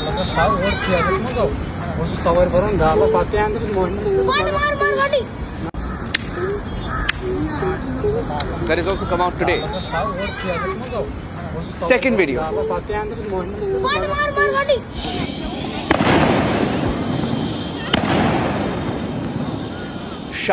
Sounds in this particular video. And you can see the tourists are in different parts of the Baisaran Meadows, some playing in the trampoline, some at the horse riding section. And there are some who are just simply, look at that, that's the moment of the attack. You can hear the bullet sounds. They came from behind the trees. The terrorists came from behind the trees. They emerged out of nowhere and opened fire. That is evident from this particular video that you see. So, and these are videos that are now being released slowly, few days after the attack, as people go back, as the tourists who are in Pahalgam go back and check the videos that were shot and begin to share them with the larger public, of course. And let me go back to Arawat. And Zeenat also joining us. Let me go into Zeenat. In fact, Zeenat was at the Baisaran Meadows a few days back. She managed to try and, recreate the entire attack in the sense that to show us from where they entered. Zeenat, from the videos, it emerges that they knew exactly what they were doing. They had recce'd this particular spot. And that becomes stronger. The evidence of them having recce'd this spot becomes stronger when you look at the versions of the tourists who visited Pahalgam a few days back. Some of them have released videos that show possible suspects that resemble the sketches released. See, Niranjan, these are just the possible suspects. Whenever a terrorist carry this kind of attack in a huge manner, the recce's are done much earlier than when the plan is executed, and for which the army and the other police is tracking all those tracks that were used by the terrorists, because whatever the swabs, the DNA swabs that the NIA has got, the footprints, the cartridges, the blood-soaked soil and all other things were taken into custody by the NIA and the State Investigating Department right the very day, and since then their investigations are on. As far as the social media videos are concerned, or the people who were present there and now are depositing the videos, the reels before the NIA, it is only adding to the investigation that will lead the teams to the one who has carried this attack, the perpetrator, for which they are working on. As far as the suspects are concerned, there have been the 1,000 number of people who have been questioned for 5 minutes, 10 minutes, some stayed for 6 hours, some had to come again for the questioning next day. Questioning and the grilling is going on for last now 5 days when the NIA was investigating from the day one, and then finally formally they have taken over the case 2 days before. So these videos are only adding to the investigation. As far as the recce is concerned, recce was done much before, many days before the execution of the plan. That is what we are, because it is very difficult to come to the Baisaran terrain in such a topography at a one point in time. Definitely they must have come with a plan, and then following the escape route, they followed the plan, because if you are carrying such a drastic attack, it is important that you should know where from you will escape from this spot. They have chosen the venue knowing the condition of the road. The mobility was very less and it's a far off place, and there you have a very little communication system available. So all these things were taken into consideration before picking up or choosing this Baisaran, because had they carried this attack somewhere in Aru or the main town in Pahalgam or the Langanbal or this Mawara, which are the emerging tourist destinations in Pahalgam, there they would have been caught or neutralized in seconds, and the number of people got killed, then the casualty would have been very less, because everything was within the domain and quite accessible from the place where the attack, among these places, if it would have been carried. But choosing Baisaran was only so that there is more blood loss, the people do not reach there on time, and they had planned for their escape route before they could execute it. And that is one part of the investigation also, because if you see the ridge of Baisaran and you connect its topography with the Simthan, which connects you to the Kishtwar, which is a part of Jammu region,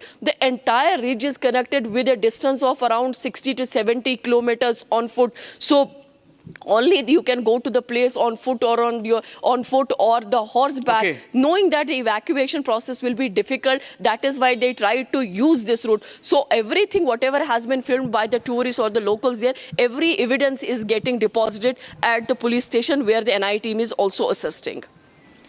Okay, thank you for joining us with those inputs, Zeenat. That's another video that's emerged of the Pahalgam attack. The moment the attack took place, you can see the terrorists emerge from the woods and open fire, and one of them even being shot point blank. You can see that. The terrorist shoots him, the man falls, collapses on the ground, and then the terrorists move from one victim to the next.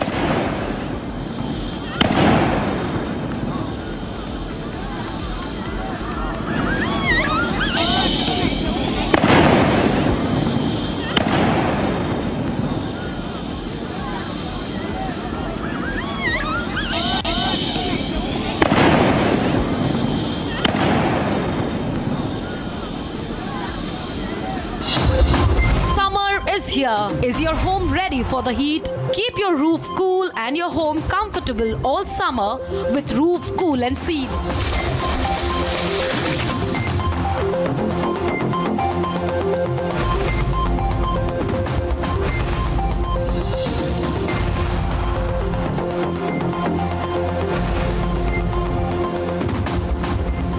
पसीना मत बहाओ, Berger roof cool and seal लगाओ।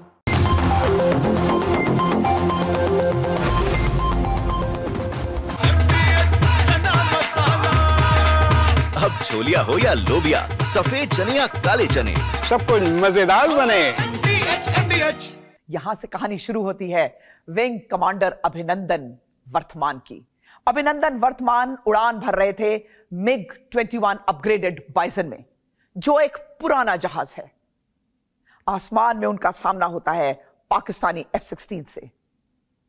फर्क देखिए, F-16 technologically one of the most advanced fighters, लेकिन भारत का शेर अभिनंदन इंगेज करता है अपनी R-73 मिसाइल से। यहां आपको यह बताना बहुत जरूरी है कि इस लड़ाई में विंग कमांडर वर्तमान के आंख और कान थे फाइटर कंट्रोलर, और वो थी स्क्वाड्रन लीडर मिंटी अग्रवाल। मिंटी अग्रवाल को पूरा वॉर सीन अपने आंख के सामने दिखाई दे रहा था। She was seeing from where the aircraft is approaching.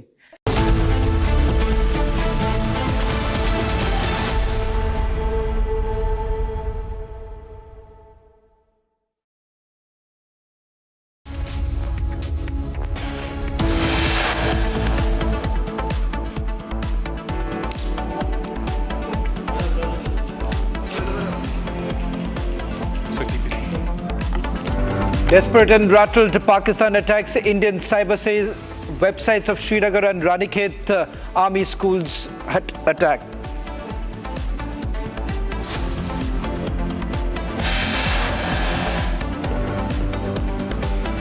Tourist from Kerala makes stunning claims during NIA interrogation, says terrorists conducted recce of the attack site days before the attack.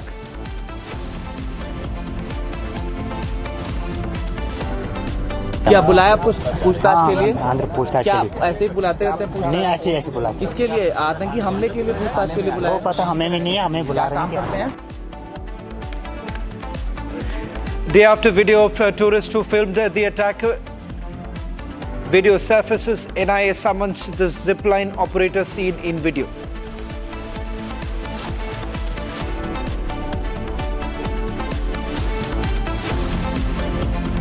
Anger mounts against Pakistan. Protests outside Pakistan embassy in Kathmandu.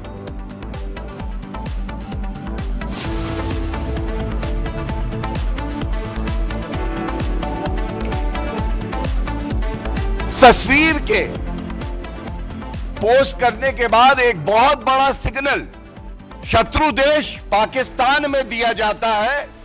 चिंता मत करो, भारत के अंदर मीर जाफर, तुम्हारे समर्थक सब उपस्थित हैं। After issuing gag order to its leaders, Congress attacks government on social media. Pakistan uses Congress post to attack India.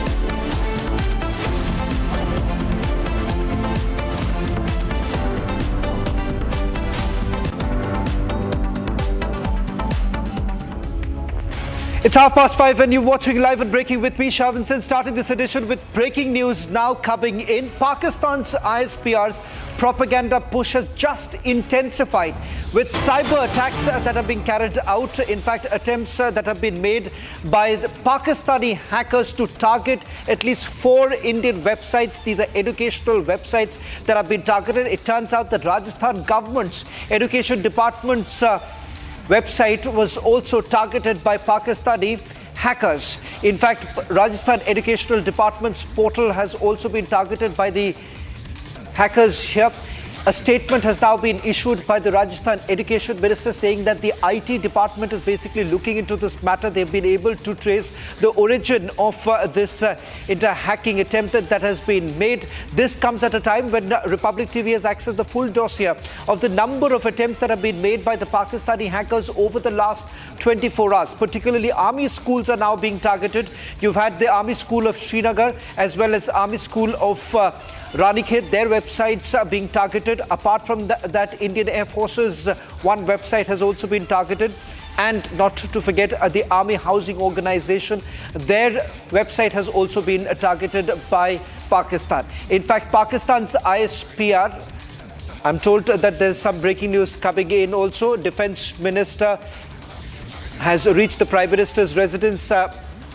On your screens right now, these are the latest coming in with the Raksha Mantri visiting Prime Minister right now. We do not know the agenda at this point in time because remember there have been marathon meetings that have actually taken place. In fact, a scheduled CCS meeting is likely to take place tomorrow. A highly level meeting is basically underway with the Defense Minister, the Chief of Defense Staff, the National Security Advisor. All have actually reached 7 LKM. In fact, if we can just update our breaking coming in, it's not just the Defense Minister, it is also the Chief of Defense Staff, it is also the National Security Advisor.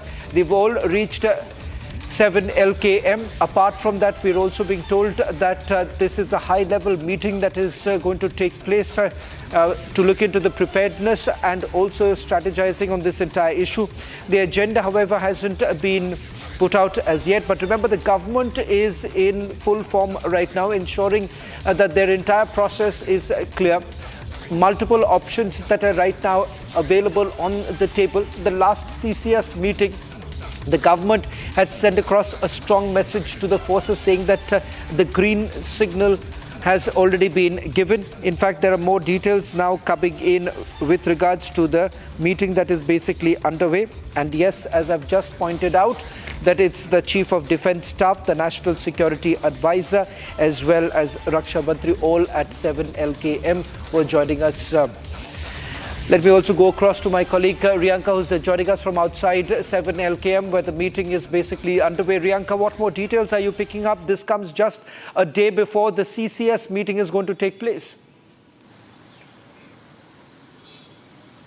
Well, rightly said, tomorrow is, of course, the Cabinet Committee on Security meeting. And right before that, let us show you the visuals from outside Prime Minister Narendra Modi's residence, where just a while ago, we have seen that Defence Minister Rajnath Singh has arrived along with NSA Ajit Doval and CDS also present at this point in time. There is expectations that External Affairs Minister S. Jai Shankar could also come here, is what I am being told from our sources. But we'll get a confirmation on that front very soon. But at this point in time, remember, these meetings are very, very important, very crucial meetings are happening. Huddles after huddles are happening because there is a very strong message that has been given to Pakistan that India will not keep quiet. And several meetings are in fact lined up tomorrow as well. There is a meeting of an entire cabinet that is going to be taking place at the Prime Minister's residence. As I continue to report from outside the residence of Prime Minister Narendra Modi at 7 Lok Kalyan Marg. But at this point in time, with the visit of Defence Minister Rajnath Singh along with the Chief of Defence Staff and of course NSA While it seems that there are very important deliberations and discussions going on, and of course a brief given to Prime Minister Narendra Modi regarding the current scenario of security and arrangements that are being done in Pahalgam as well as in the entire Kashmir, given at this point in time how important it is in order to counter terrorism and build a big crackdown on Pakistan and identify those terrorists who had went ahead and carried out that dastardly attack. And we will continue to give you details from outside the residence of Prime Minister Narendra Modi. But as of now, this is what I can gather from the ground. Well, also update now coming in. The three service chiefs are also present in the meeting that is basically underway. It's a high-level meeting that's underway at the Prime Minister's residence. A quick recap of what we know so far. There have been multiple meetings that have taken place at the South Block at the Ministry of Home Affairs, where you've had the paramilitary chiefs meeting the Home Minister. Apart from that, the Home Secretary has also basically called in for a meeting. There have been a series of meetings that are actually taking place at the Ministry of Home Affairs and now at the Prime Minister's residence, where we are being told that the External Affairs Minister has also joined the meeting. Apart from the External Affairs Minister, Dr. S. Jaishankar, you also have the Raksha Mantri attending the meeting. In attendance also the three service chiefs along with the Chief of Defence Staff, who are all present in the meeting that's underway. Now, this comes just a day before the CCS is also going to take place. This would be perhaps the second CCS meeting after the Pahalgam attack that took place.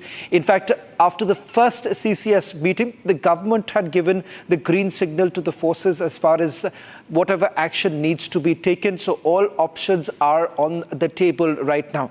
Now, sources from the military had indicated that when the government essentially said that all options are available on the table, they're basically looking at the diplomatic response. They're looking at the military response to this entire issue.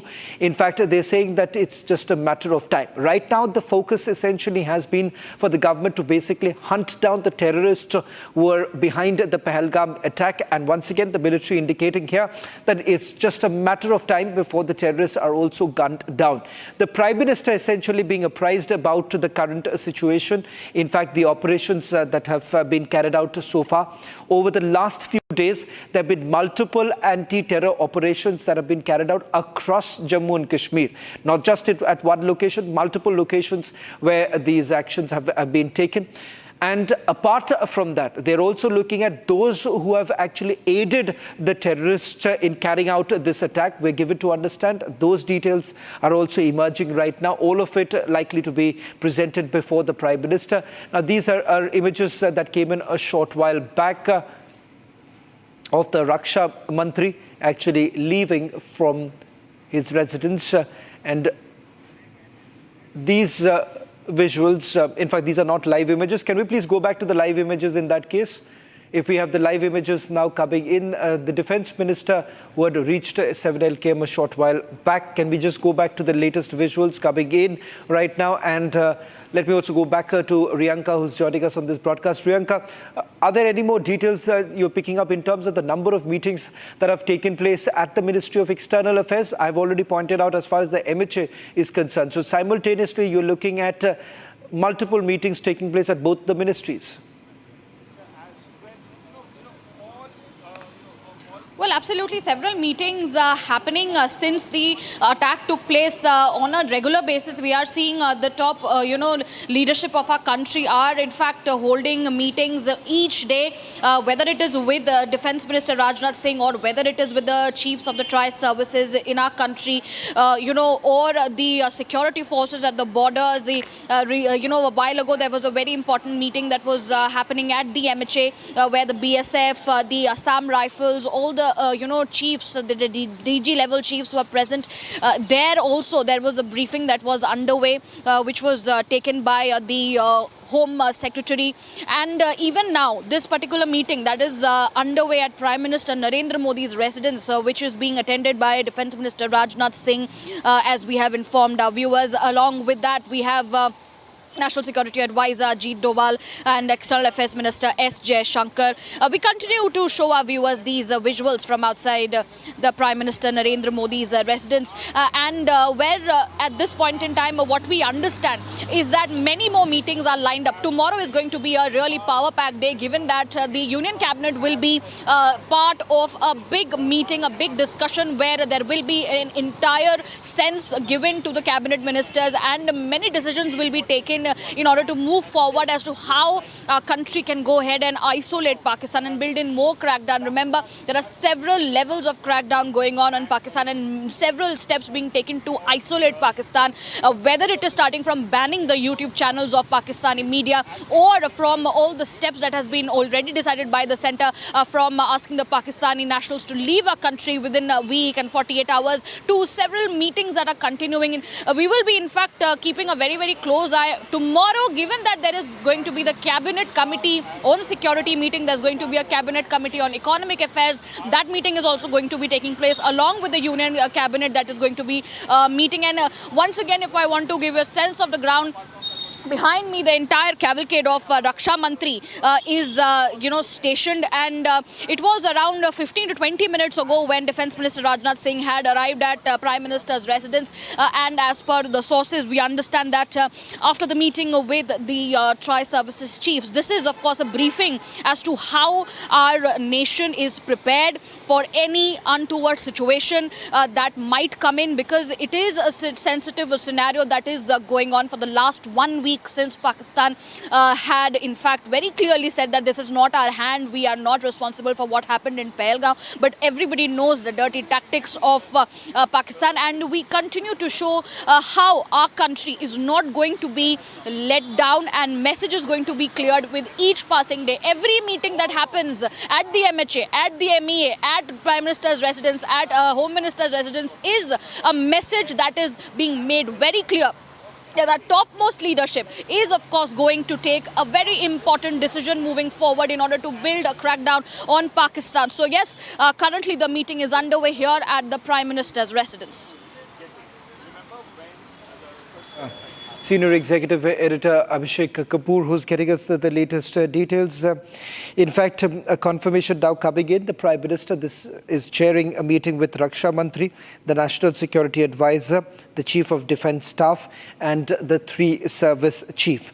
In fact, this is the first meeting that is actually taking place between the Prime Minister and the 3 service chiefs. In attendance, also the Chief of Defence Staff. Remember, previously, the Prime Minister had the CCS, in which, of course, you do not have the service chiefs being present in it. But having said that, this is the first meeting when the Prime Minister is having with all the defence chiefs. Now, previously, you've had the Prime Minister following the CCS, and the messaging that was essentially done thereafter by the government is that a clear message has been given to the forces to basically look into all possible options available before them. In terms of whether at all this is going to be some sort of a retaliation coming in the next few days, that is not known at this point in time. But having said that, India keeping all cards close to their chest at this point in time. In fact, Pakistan continues with their second guessing as to what is coming their way. This is the first meeting between the Prime Minister and the Defence Chief, all 3 service chiefs, and you have the National Security Advisor present.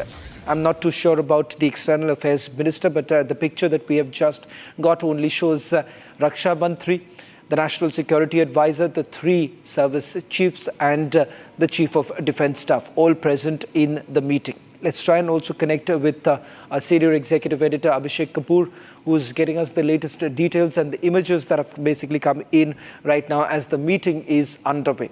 Now, through the day, as we have been pointing out, the Ministry of External Affairs as well as the Ministry of Home Affairs have had multiple meetings. As far as MEA is concerned, the meetings were largely to do with the several of envoys who have already been briefed about the action that India has actually taken so far.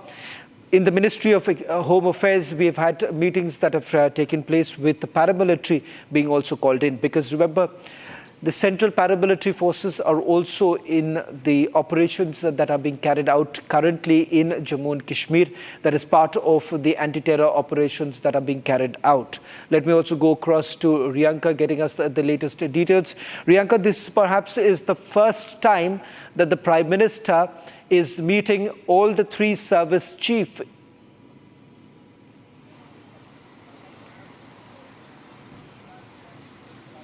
Absolutely, as you were mentioning earlier as well, that is, it is for the first time that the Prime Minister is meeting with the three services chiefs. There was a previous meeting with the tri-service chief earlier, which Defence Minister was a part of, and now it is like the entire group has come in, and they are, of course, briefing the Prime Minister about the preparedness and the measures and the steps, and how our army, our air and our naval is ready for any combat operations. And once again, to get a sense for our viewers tuning in, let us once again focus on the visuals and tell our viewers that at this point in time, in this particular meeting, Defence Minister Rajnath Singh, along with the Chief of Defence Staff, he's present, Ajit Doval, as well as the CDS, General Anil Chauhan, along with the Chief of Army Staff, General Upendra Dwivedi, Chief of Air Staff, Air Chief Marshal AP Singh, Chief of Naval Staff, Admiral Dinesh K. Tripathi. They are present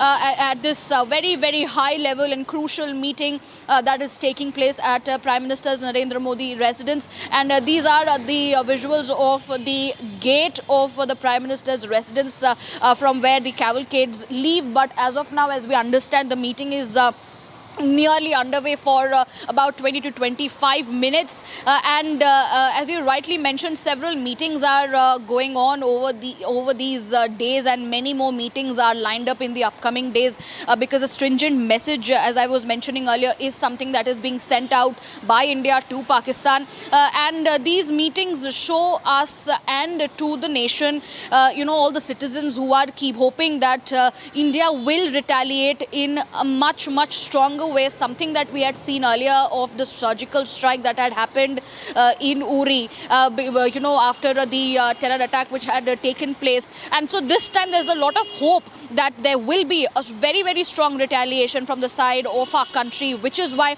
when these meetings happen, people hope that there is a huge decision that is likely being taken.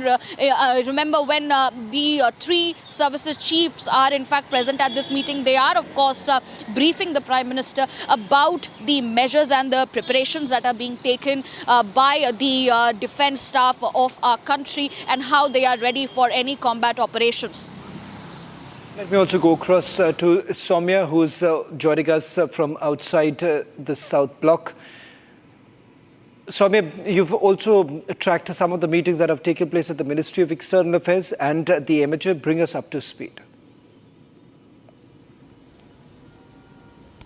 Yes, well, just a few minutes back, we had BSF DG of NSG, ADG, SSB, and Assam Rifles, CISF and CRPF senior officials leaving from Ministry of Home Affairs. As per our sources, Home Secretary Gopal Mohan had called this meeting, and these were the senior officials who were in attendance in this particular meeting, which lasted for more than 45 minutes. And now, if sources are to be believed, certain points were discussed with regards to the preparedness of the security of the defense officials. And now the lines that were discussed upon were the deployment of the security forces along the border.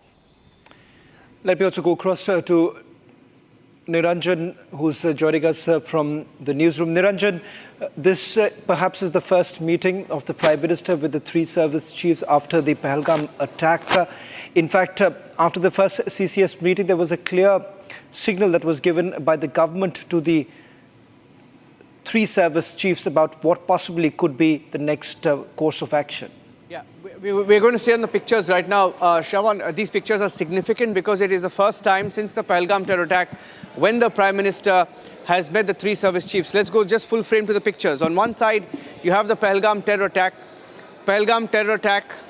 and then for the first time, you have the Prime Minister meeting all three service chiefs. So I'll stay only on the pictures. It's very important because this picture tells you that the government is planning something really, really big. And let me also tell you that in that particular meeting, you have the National Security Advisor, NSA Ajit Doval. You have the Chief of Defence Staff. You have the Army Chief, the Navy Chief, the Indian Air Force Chief, Raksha Mantri, External Affairs Minister S. Jaishankar. And you also have the Prime Minister chairing that meeting. It is happening at his official residence at 7 Lok Kalyan Marg. Shravan, why is this important? Because it is coming on a day also when we have seen increased speculative firing at the line of control, LOC, and the international border. We have seen increased firing in different sectors, in different areas along the line of control. And we have the details of these areas as well. I'm reading out some of the names. We are seeing increased speculative firing in Tutmari Gali, in Rampur, in Kupwara, in Poonch, in Baramulla and Akhnur sectors. And these regions have seen increased firing, especially from the 26th of April to the 29th of April. This is another bit of breaking news update that we have, that the Pakistan speculative firing has increased in the last 3 to 4 days. The attack in Pahalgam took place on the 22nd of April, but it was on the 26th of April when the firing intensified, and our forces have been giving it back. Now, the good news also is that there is no casualty reported on the Indian side. That was a breaking news update that came in earlier today, that there was no Indian casualty at all in the firing. In fact, the situation is completely under control. Our forces are in complete control of the situation, and the Indian Army has responded befittingly, promptly, effectively, giving it back to the Pakistanis. Now, that is another aspect that became very clear in the last couple of hours. These are details that you also picked up, Shravan. So I'm reiterating these facts as we go into these pictures, because this is important. Many people are asking, what is India's response? What is happening at the international border? What is going on at the line of control? Now, these are the exact facts that I have, that I will repeat once again. There have been increased instances of ceasefire violation at the line of control and also at the international border. Pakistan has opened fire once again last night across the line of control, LOC. Pakistan has opened fire. There has been a ceasefire violation reported across different areas. Third, after the Pahalgam attack, ceasefire violation was first reported in the Kashmir zone, and then Pakistan also targeted our security forces and the posts of our security forces in Jammu. It's significant because our posts were hit directly by Pakistani forces, and we gave it back. And the fact is, there is no casualty on the Indian side. Pakistan has suffered heavy casualties, is what we hear. There were reports of Pakistani army, Pakistani soldiers, generals, officers, many of them who have reported back to Rawalpindi, which is the headquarters of the Pakistan army, that they are facing heavy casualties and that there has been mass desertions from their forces. Many of them are running back. They're running back to their posts. Now, let me also tell you, Shravan, from the initial details that we're picking up, last night there was ceasefire violation that was reported across the line of control, the LOC. Now, there are multiple incidents of ceasefire violation. Pakistan Army has initiated unprovoked small arms fire. Unprovoked small arms fire across the line of control on 3 consecutive nights, on the 26th, 27th, 28th, and again on the 29th. And the areas affected in this crossfire, Tutmari Gali, one of the areas where heavy firing has been witnessed. Rampur sector, ceasefire violation. Kupwara sector, ceasefire violation. Poonch, ceasefire violation. Baramulla, ceasefire violation. Akhnur sector, ceasefire violation. And in all these sectors, the Indian Army has been retaliating effectively, promptly, and the situation is under control. No casualties on the Indian side. And that's the backdrop of this meeting. It's the first time after the attack that the Prime Minister is meeting all the 3 service chiefs. And that meeting is happening at the residence, the official residence of the Prime Minister at 7 Lok Kalyan Marg. These pictures are live. The situation is live because the Prime Minister continues his meeting with the Raksha Mantri, Rajnath Singh, External Affairs Minister S. Jaishankar, Army Chief, Air Force Chief, Navy Chief, the Chief of Defence Staff, all of them in that meeting, closed door meeting. Taking a short break, back with the live updates. Stay tuned.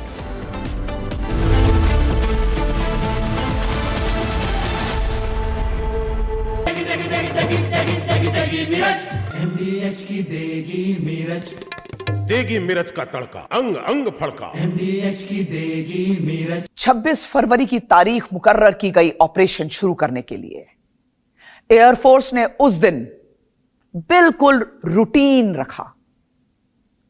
दुश्मन को कहीं से यह खबर ना लगे कि आज कुछ बड़ा होने वाला है। एयरफोर्स ने इसे नाम दिया ऑपरेशन बंदर। मजाक लगता है ना, लेकिन यह नाम इसलिए चुना गया कि दुश्मन को अंदाजा ना लग पाए कि यह कितना सीरियस ऑपरेशन है। रात भर रूटीन सॉर्टीज आसमान में उड़ती रही। पाकिस्तान को लगता रहा सब नॉर्मल है। और फिर राजस्थान के एयरबेस से सुखोई 30 रवाना हुए। पाकिस्तान को लगा कि बहावलपुर को निशाना बनाया जा रहा है और उसने कॉम्बैट एयर पेट्रोल को सुखोई 30 को इंटरसेप्ट करने के लिए आगे भेजा। उसी समय जम्मू कश्मीर से मिग 21 की फॉर्मेशन आगे बढ़ी। Pakistan Summer is here. Is your home ready for the heat? Keep your roof cool and your home comfortable all summer with Roof Cool and Seal.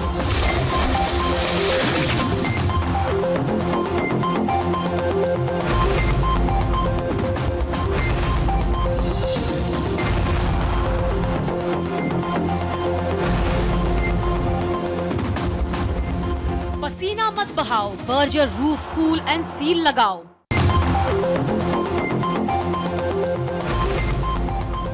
अब आया असली स्वाद। अब आया स्वाद। जब स्वाद के पड़े हो लाले तो MDH का चंकी चाट मसाला डालें। MDH का चंकी चाट मसाला।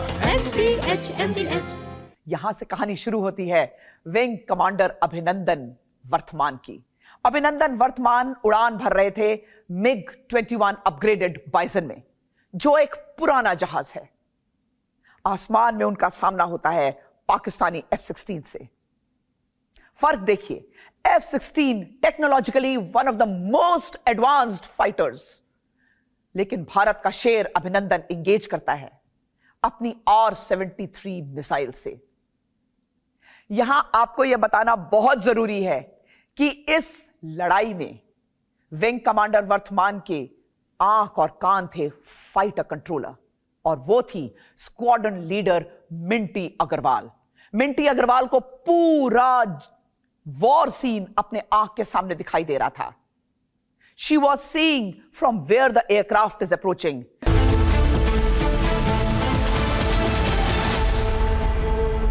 MDH का किचन किंग किचन में हो तो हम सब कुछ बना सकते हैं। बैंगन का भरता, आलू गोभी, भिंडी मसाला और भी बहुत कुछ। MDH 26 फरवरी की तारीख मुकर्रर की गई ऑपरेशन शुरू करने के लिए एयरफोर्स ने उस दिन बिल्कुल रूटीन रखा। दुश्मन को कहीं से यह खबर ना लगे कि आज कुछ बड़ा होने वाला है। एयरफोर्स ने इसे नाम दिया ऑपरेशन बंदर। मजाक लगता है ना, लेकिन यह नाम इसलिए चुना गया कि दुश्मन को अंदाजा ना लग पाए कि यह कितना सीरियस ऑपरेशन है। रात भर रूटीन सॉर्टीज आसमान में उड़ती रही। पाकिस्तान को लगता रहा सब नॉर्मल है। और फिर राजस्थान के एयरबेस से सुखोई 30 रवाना हुए। पाकिस्तान को लगा कि बहावलपुर को निशाना बनाया जा रहा है और उसने कॉम्बैट एयर पेट्रोल को सुखोई 30 को इंटरसेप्ट करने के लिए आगे भेजा। उसी समय जम्मू कश्मीर से मिग 21 की फॉर्मेशन आगे बढ़ी। पाकिस्तान को भ्रमित करने के लिए पाकिस्तान को लगा शायद पोकारा टेररिस्ट कैंप पर इंडियन एयरफोर्स अटैक करने आ रही है। जब Sukhoi 30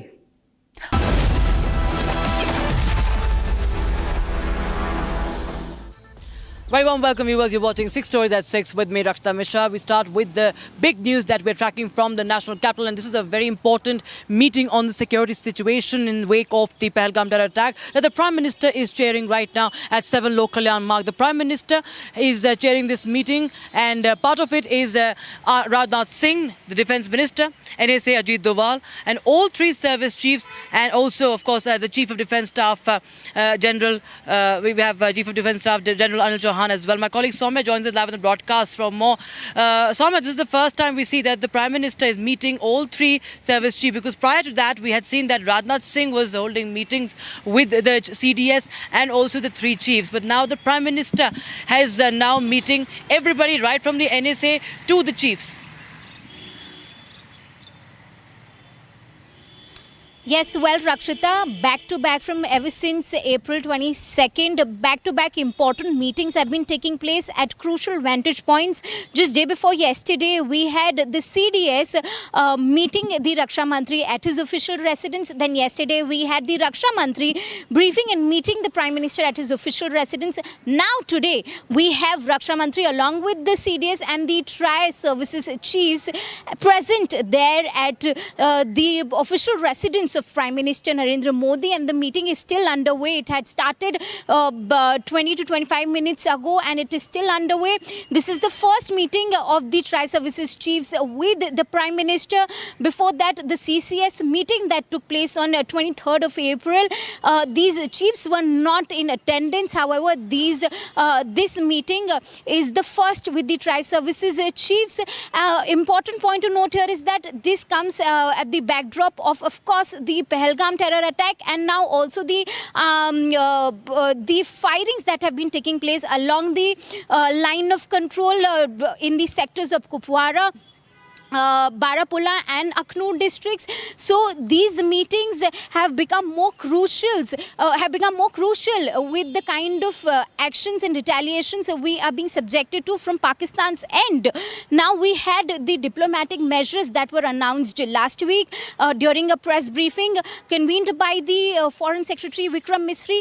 Now from that point on, we have people of this country demanding for military retaliation in response to the terror attack that took place that claimed more than 20 lives.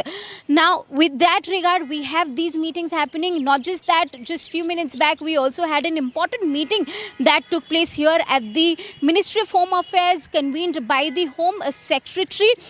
In attendance were BSF DG of NSG, Brigus Srinivasan. Along with them, there were ADG of SSB and senior officials from Assam Rifles, CISF and CRPF. If sources are to be believed, we are being told that these officials had briefed the Home Secretary as per about the preparedness, the security preparedness and what are the situations, because we are being told that there is another CCS meeting that is set to take place under the chairmanship of Prime Minister Narendra Modi tomorrow at 11 a.m.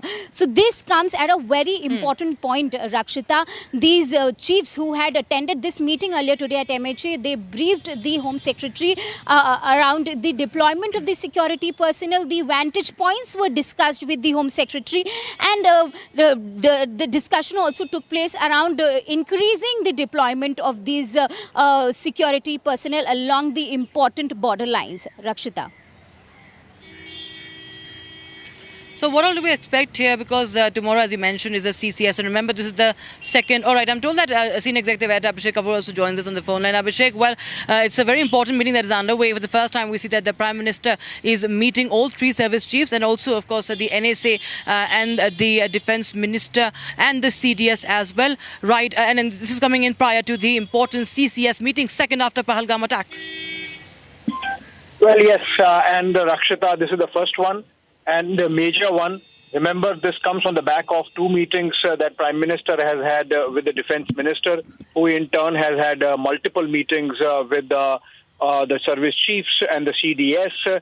And this comes just one day before the second Cabinet Committee on Security meeting that takes place tomorrow morning. So if you connect the dots, obviously this is building up to something, some action, and India's kinetic military response to the Pahalgam terror attack.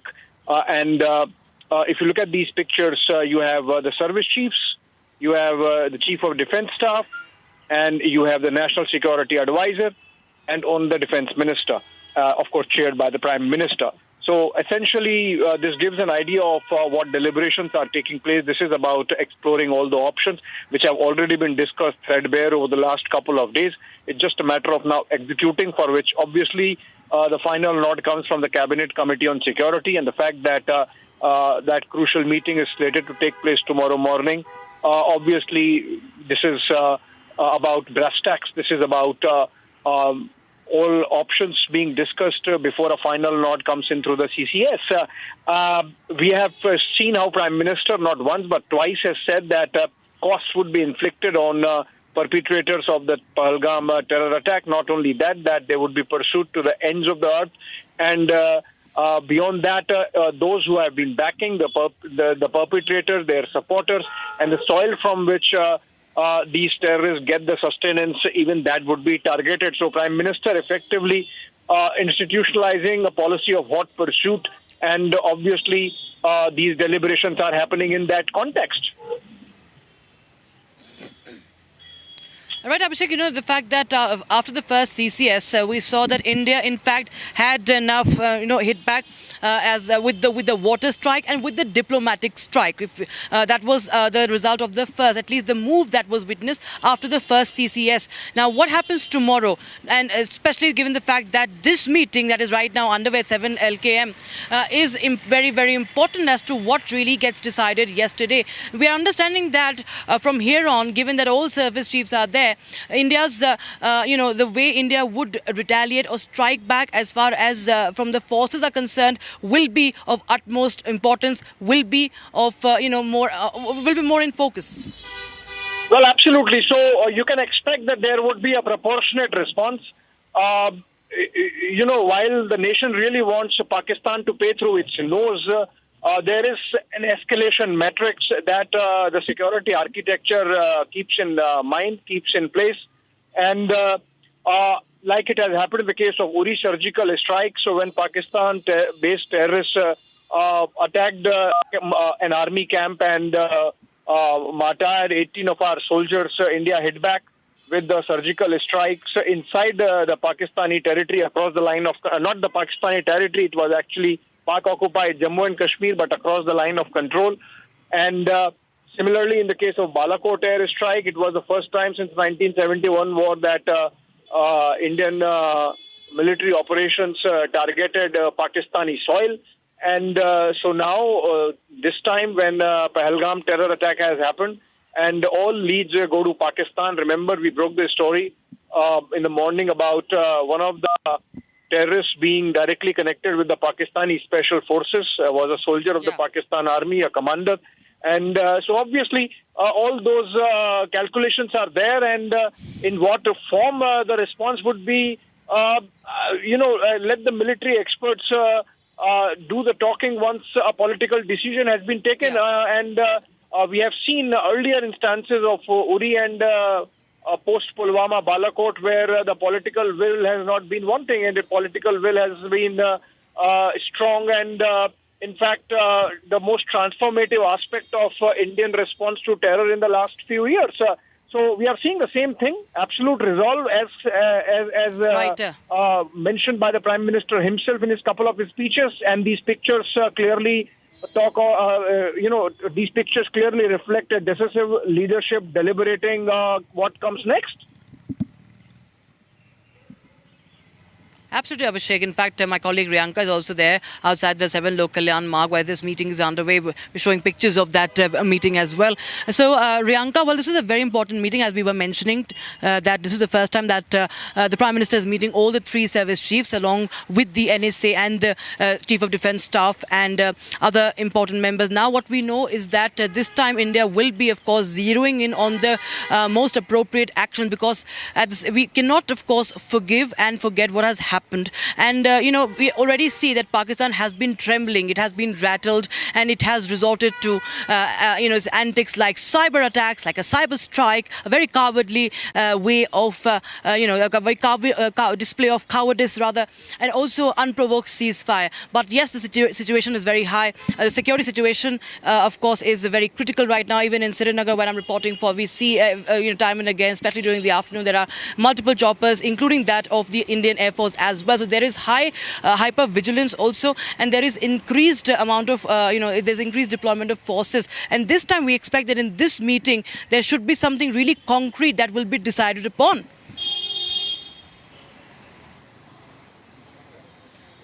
Well, absolutely, Rakshita very rightly mentioned there, given it is the first meeting with the Prime Minister, which consists of the tri-service chiefs, the Chief of Defence Staff, along with NSA Ajit Doval and Raksha Mantri Rajnath Singh, all coming together. There is only one message that is made very clear, that India will not sit silent. There can be steps that will be taken. An example of the Uri as well as the Balakot strike that had happened in the earlier times, and something much bigger than that can also be in the cards, which is why these meetings that are having, taking place along with the Prime Minister, whether it is the meeting that is being chaired by Defence Minister Rajnath Singh earlier, or a meeting that had been chaired by Home Minister Amit Shah earlier, there is just one message which is very clear, that there is no way that Pakistan will not be isolated. Every step will be taken in to isolate and build a huge crackdown against Pakistan. Remember, the three service chiefs being present in this meeting also shows a very important point here, that an entire briefing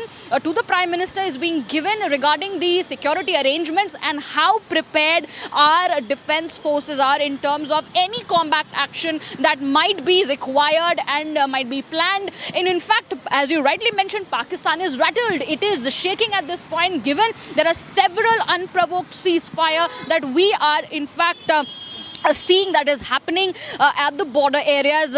Each and every day there are increased number of unprovoked cease-firing that is happening. In fact, our forces are retaliating befittingly. That is something that is also happening on that front. On the other hand, the Pakistani ministers, they are making unprovoked and, I beg your pardon, they are making provocative statements against our country, and also getting into several ways to say that, okay, Pakistan is not involved in the particular attack that had taken place in Pahalgam, but we know very clearly they have accepted that Pakistan has been fueling terror, and they have been providing funding, financing, they have been financing terror. They have accepted it, and they have been completely exposed. Remember, previously also we have seen how they have been put in the blacklist or the grey list under the FATF, where the Pakistan has been completely exposed. Even now, this particular meeting, which is underway at Prime Minister's residence for nearly 40 minutes now, already shows that there are crucial decisions and crucial discussions that is being made. Remember, NSA Ajit Doval, who has made it very clear in the past as well that India will not be sparing Pakistan no matter what. There are several steps taken from the side of the centre, as in terms of the first crackdown that was built from starting from asking the Pakistanis to leave within 48 hours to suspending the Indus Water Treaty. Many steps have already been taken, and a big strike is in fact accepted. I'm not saying that this is something that will happen, but yes, everybody is hoping that India will retaliate very strongly against Pakistan. Yes, absolutely. We have some breaking news coming in right now. I request all our reporters to please stay on with us, because there is a very important update we're getting in. Now, viewers, what we have is that the World Bank has granted funding to Pakistan. Pakistan has now, in fact, received 108 million of funding from the World Bank. $108 million US dollars, viewers, we're talking about here. The World Bank has sanctioned additional funding. This is additional funding of $108 million US dollars. And it says it is providing this fund for improving the lives of women and girls by enhancing their access to essential services and economic opportunities in Khyber Pakhtunkhwa province in northwest Pakistan. And according to a release from the World Bank, the funding has been granted to help both projects accomplish their goals of increasing access to market, jobs and health and education services in a way that increases the province's resilience to natural catastrophes. So this is a terror state, viewers, which is now getting in more and more of funding. And all right, viewers, as we speak, we are getting in visuals from inside 7 Lok Kalyan Marg, where that important meeting is underway on the security situation and what will be the next step of action of the government of India and, of course, Indian forces in this together. And we have the visuals coming in from the Prime Minister's residence. You can see General CDS General Chauhan. There is all the army chiefs, 3 service chiefs. You can see General Upendra Dwivedi as well. and Ajit Doval, the NSA. You can see the Air Chief Marshal as well, the Navy Chief also present there, speaking to the Prime Minister, and all deliberating as to what should be done next, what all, because you see that they have in fact held meetings amongst each other as well with the Defence Minister, that is Rajnath Singh. They have visited Pahalgam terror site. We saw the Home Minister visiting the site. We also saw the Army Chief going there. CDS Chauhan had also taken information from all of the commanders, the army commanders. And now we have the Prime Minister talking face to face with all the three service chiefs and also the Chief of Defence Staff. And there you have those visuals coming in. The Navy Chief of India also present in there. In the Indian Navy has been, of course, exuding confidence. Admiral Dinesh Tripathi is also present there. Chief of the Air Staff is also there, and this is the update we have. Air Chief Marshal Amarpreet Singh, and also you have NSA Ajit Doval. We continue to talk to our reporters also as I speak over the visuals, what is happening. Viewers, we have my colleague Soumya also. Soumya, well, we see that there have been a lot of meetings going on, back-to-back meeting going on. Amit Shah, the Home Minister. In fact, of course, we have Riyanka also from 7 Local Yanmarg. Riyanka, we got the video from inside, the visuals from inside. Army Chief, the CDS, Navy, Air Chief Marshal also there. And of course, they are deliberating, talking face to face with the Prime Minister, because this is the penultimate moment that what should be the next step of action. Pakistan would surely be trembling. Oh, well, as we continue with those visuals on the screens where it is very clearly seen how Prime Minister is interacting with Defence Minister Rajnath Singh, as well as National Security Advisor Ajit Doval, and of course the chiefs of the three services in our country, as well as the Chief of Defence Staff Anil Chauhan. It is very important to note here that these meetings are coming in with a huge message that is being sent to Pakistan, as you also mentioned, moving forward. In fact, there are many meetings that have happened since the attack took place, and many more meetings lined up tomorrow as well at the Prime Minister's residence, where there will be the Cabinet Committee on Security that will be meeting for the second time after the attack tomorrow at the Prime Minister's residence. In fact, there will be a Cabinet Committee on Economic Affairs that will also be meeting the Prime Minister tomorrow, and following that there will be the briefing where there will be the meeting of the Union Cabinet. The entire Cabinet will in fact be meeting under the leadership of Prime Minister Narendra Modi. So hurdles after hurdles, meetings after meetings taking place. Many have happened, many more are lined up. But at this point in time, this crucial defence security meeting that is underway under the leadership of Prime Minister Narendra Modi, where we are showing you the visuals on our screens to our viewers, that we are of course ready, we are combat ready. We will be giving a befitting response to Pakistan for its poor tactics and constantly distancing itself from the terror attack. It is not going to stay silent. In fact, the presence of the Chief of Army Staff, General Upendra Dwivedi, Chief of Air Staff, Air Marshal A.P. Singh, as well as the Chief of Naval Staff, Admiral Dinesh Tripathi, shows that the three services are very well stationed at their positions. In fact, we had seen that there were several missiles that were tested a few days ago. In fact, the Navy had also issued and released an image of the, important ships which were stationed very well for any sort of a combat, situation.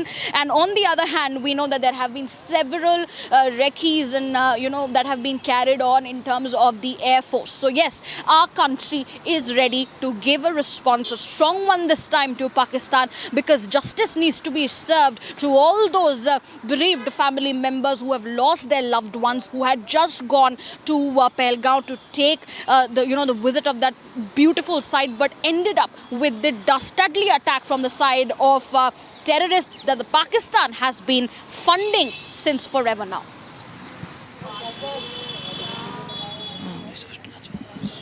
Right, Riyanka. In fact, the Prime Minister has, not once but twice, many times, in fact, he has vowed that those innocent lives will be avenged. The killing of those of those people, of those Indians, will be avenged, and he's not going to spare anyone. Each and every person who has been connected with this will be hunted down, and he will be brought to justice. It's time for action now. He has made the promise, and now it's time for action. And before that action is taken, we see this very important meeting to weigh on those countermeasures is right now taking place. Soumya continues to be with us from the South Block. Soumya, you've been also tracking every high-level meeting that has taken place in the national capital. And of course, it's been a very, very busy 1 week for everybody, all the officials, all the ministers as well.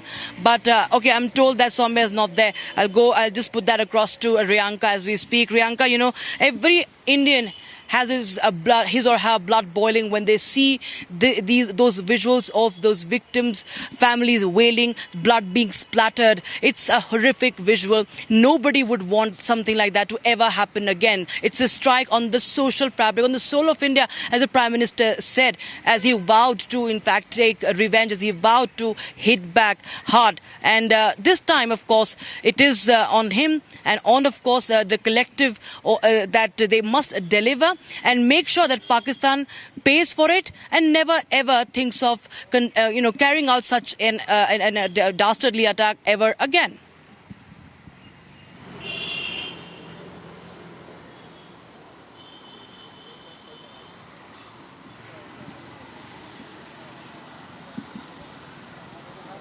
Well, absolutely, very rightly mentioned there, Rakshita. Given that the sensitivity of this particular scenario, it looks like some movement happening from Prime Minister's residence. Okay, one vehicle coming out from...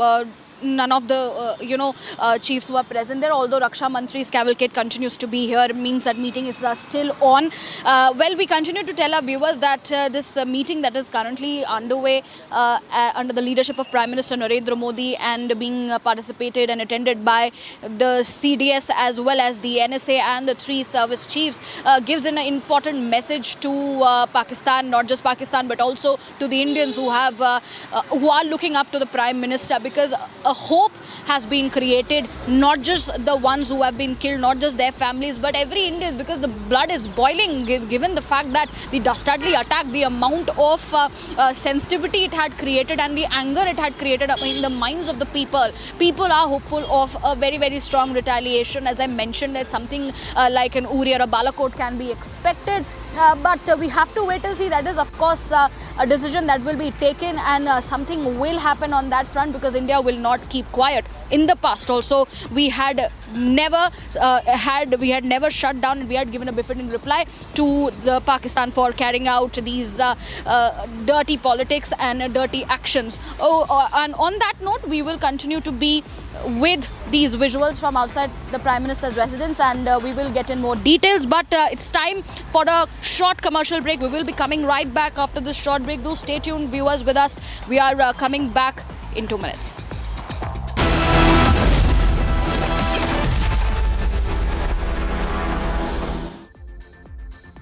At Amity, we believe happiness drives success. The Amity Reiki Center for Happiness, established in partnership with Dr. S.S. Reiki's Foundation, empowers youth with the science of happiness, enabling them to lead with confidence. It is part of Amity's nation-building commitment to drive India higher on the World Happiness Index. MDH का kitchen king kitchen में हो तो हम सब कुछ बना सकते हैं। बैंगन का भरता, आलू गोभी, भिंडी मसाला और भी बहुत कुछ। MDH. Mahi sir, how much do you love your fans? Honestly, I love my new fans. पुराने वाले बेकार में शोर करते। सर फैंस हैं, शोर तो करेंगे ही ना। नए वाले नहीं करते. And they listen to what I say. The new generation Orient BLDC fans. Super silent performance with voice control. Silly me, I thought. Cricket fans.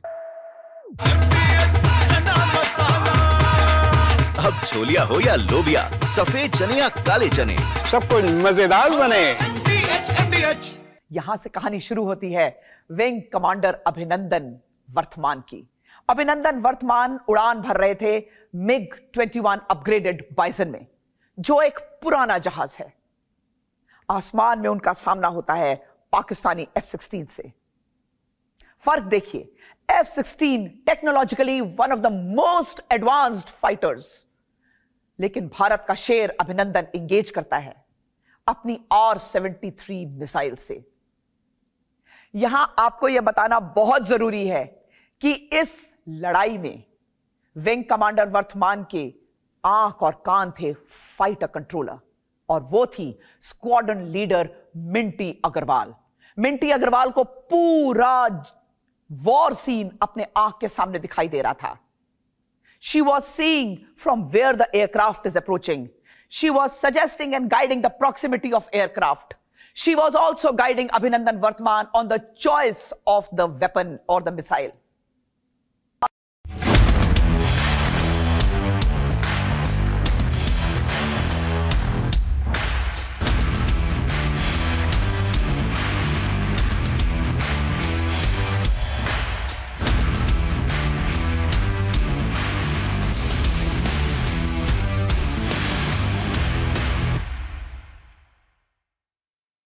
सस्ते वाले दाल मसाले स्वाद हुआ बेकार, MDH की हल्दी मिर्ची धनिया करे कमाल। ये रंग दे, ये खुशबू दे, ये तीखा, ये कम पड़े, क्या निराला MDH masala.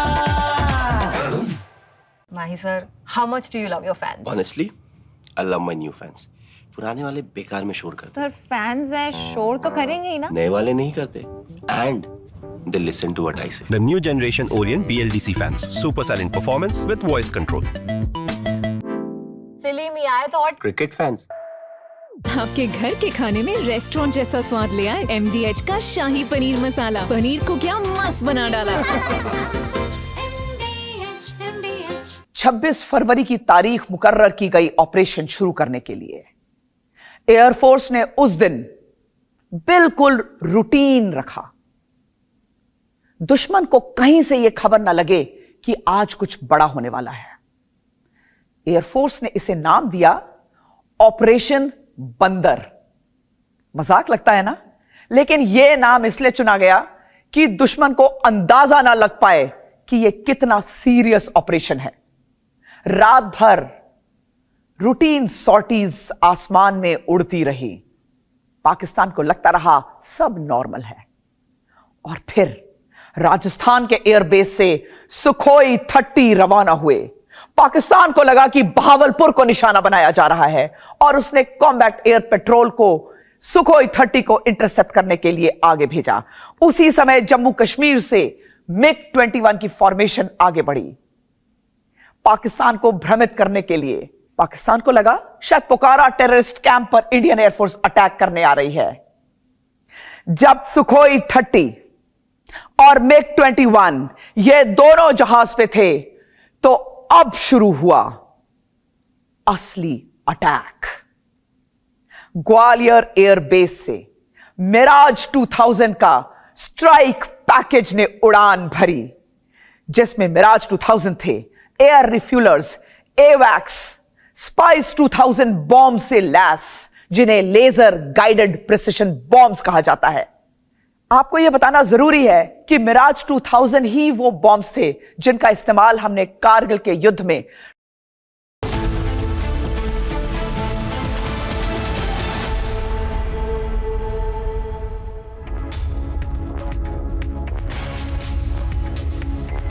Very warm welcome, viewers. You're watching Live and Breaking with me, Rakshita Mishra. Let's get started with all the top story of the day that we have been tracking for you.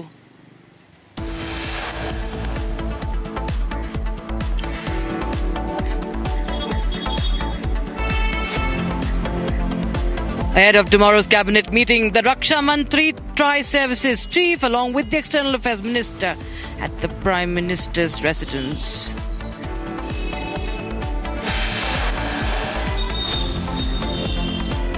Republic accesses video from 18th of April. Video shot by Kerala tourist claims that the attackers were seen doing a recce.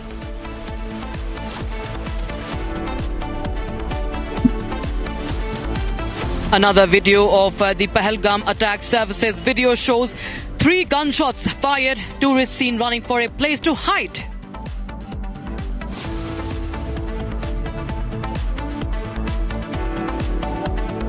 A desperate and a rattled Pakistan attacks the Indian cyberspace. Websites of Srinagar and Ranikhet Army schools hacked. तस्वीर के post करने के बाद एक बहुत बड़ा signal शत्रु देश पाकिस्तान में दिया जाता है। चिंता मत करो, भारत के अंदर मीर जाफर, तुम्हारे समर्थक सब उपस्थित हैं।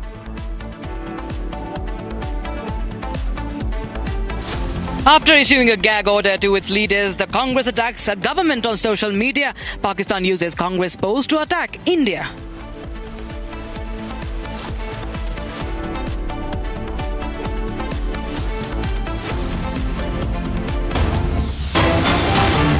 All right, viewers, we go across straight to 7 Local Landmark, where we are getting in visuals of the meeting.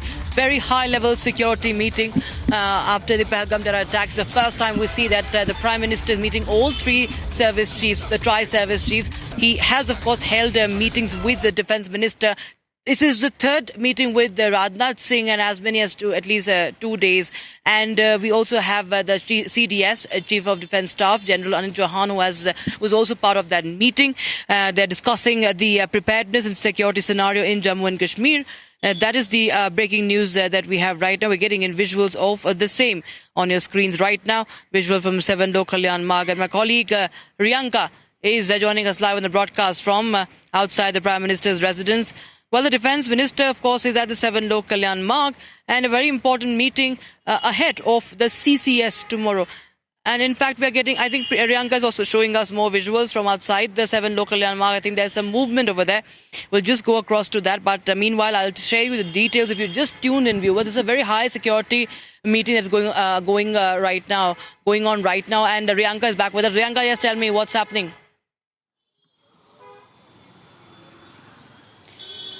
Well, Rakshita, there, as you had in fact mentioned, that there was some movement which happened outside the Prime Minister's residence. There was one of the cars that had come out of the Prime Minister's residence, but mostly it does not belong to somebody who was a part of the meeting, because as I can continue to see that Raksha Mantri's, cavalcade is continuing to station just across the road where I'm standing, and very likely the meeting is still underway. It is around 45 minutes to 1 hour now that the meeting is continuing. Where Defence Minister Rajnath Singh is present, and this is in fact second or the third meeting that he is holding with the Prime Minister in back-to-back in 2 days, and it is an important meeting where there is an entire review happening of the security preparedness as well as the combat preparedness, because the 3 service chiefs are also present in this meeting, along with the Chief of Defence Staff, General Anil Chauhan, who is in fact briefing the Prime Minister about the preparations and the steps that are being taken in terms of how there is a security management in across the border, as well as the preparations that has been made by our defence forces in order, if there is a requirement for a huge combat surgical strike like situation that is of course seemingly on the card, given that the amount of meetings that are happening with each passing day. In fact, as I was mentioning earlier, there is a meeting that is going to be taking place tomorrow as well. Multiple meetings have been lined up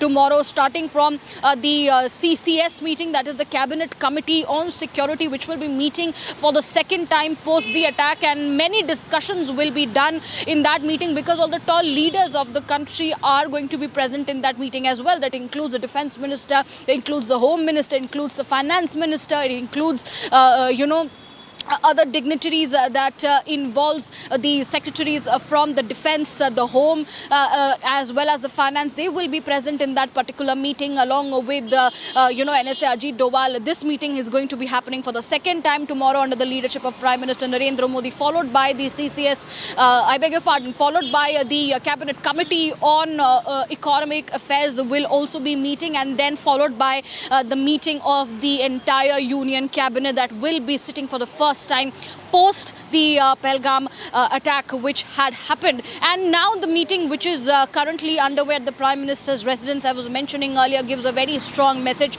that we are prepared for any combat action and because the retaliation is something that is going to happen. Our country, our leadership will not let the blood of the people who had in fact died go in vain. There is going to be a revenge that will be taking in, because remember, NSA Ajit Doval, the person, the mastermind who was in fact behind taking the important decision of the Balakot strike, of the Uri surgical strike, he is still there at his position, and we know how he functions along with Prime Minister Narendra Modi. We know what kind of a decision that the duo take along with the other top leadership who are of course the part of these meetings, and it is hopeful.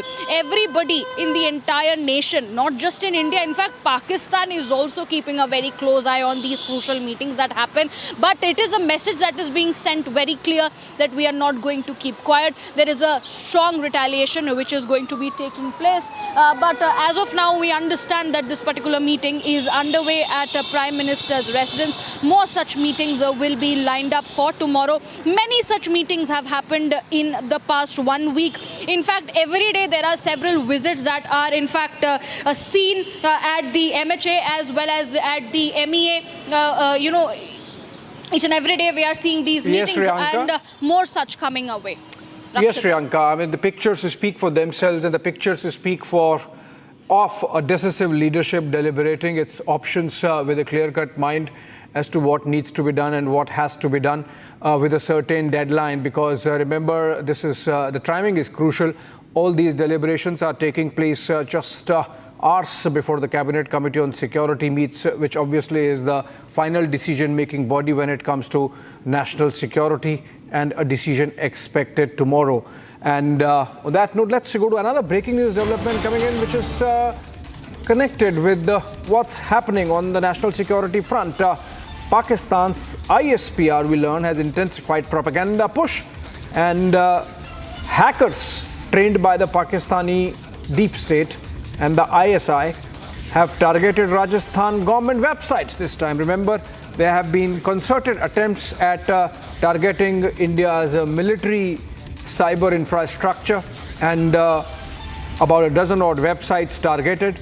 In some cases, the Pakistanis got success, but what it shows is that there is clearly a plan and a pattern to target India's cyber security. And sources say that the Rajasthan Education Department portal has been targeted as it comes out, and this is the second or third time in the last 24-36 hours that we have seen cyber hackers backed by Pakistan. Now look at these pictures. The pattern is that over the last 5 days, every day, every night, there has been a breach of ceasefire between India and Pakistan from the Pakistani side. This is called speculative firing. This has increased along the line of control.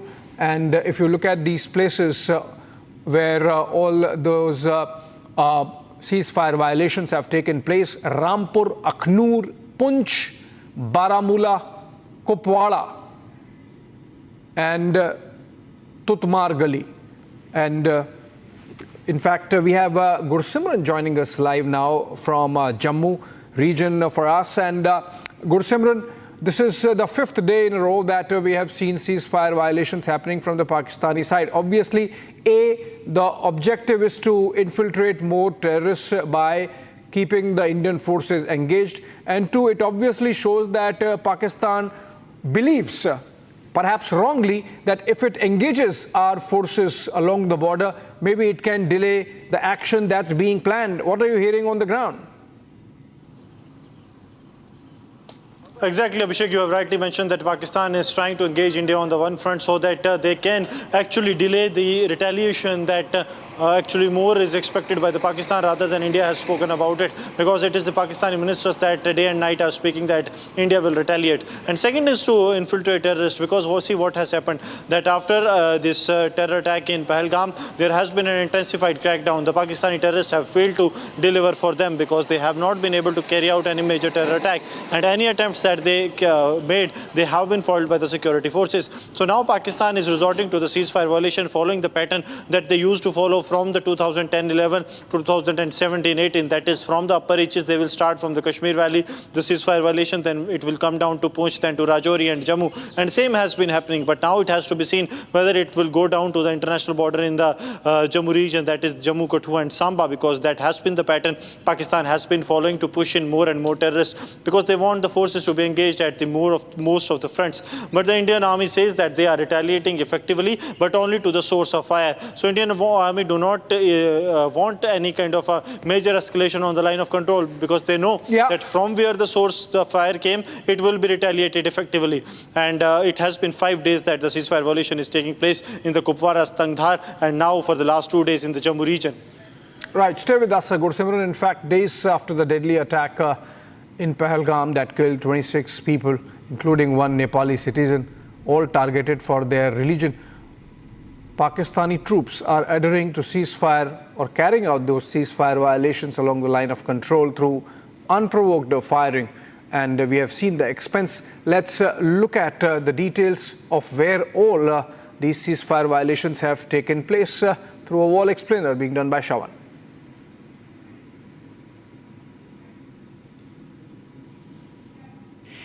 Pakistan has basically resorted to what is largely known as speculative firing. What does this mean? Speculative firing essentially means that indiscriminate firing that takes place along the line of control.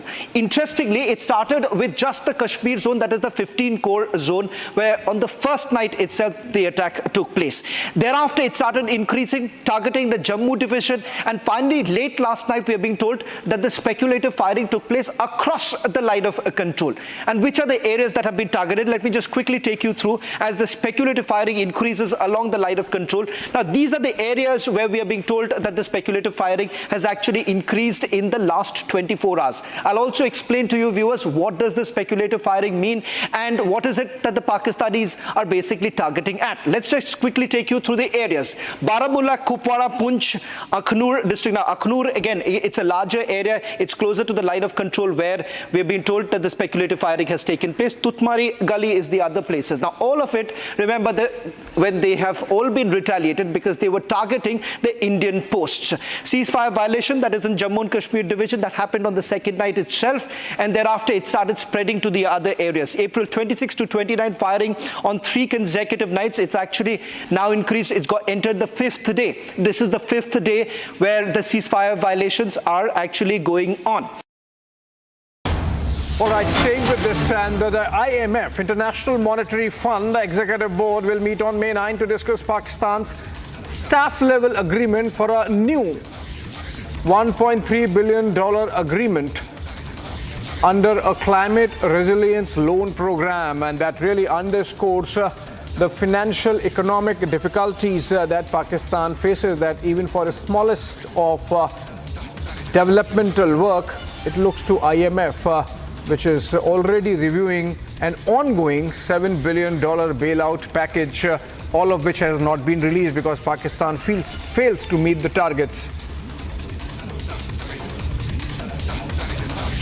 And essentially, this development, which is about IMF board meeting on May 9 to deliberate on staff-level agreement for whether to release another round of $1.3 billion to Pakistan, is taking place. Now, remember, this is the situation in Pakistan while we have irresponsible ministers saber-rattling, nuclear saber-rattling, and warmongering, and in their wildest of dreams thinking that they can take on India when terrorist state Pakistan gets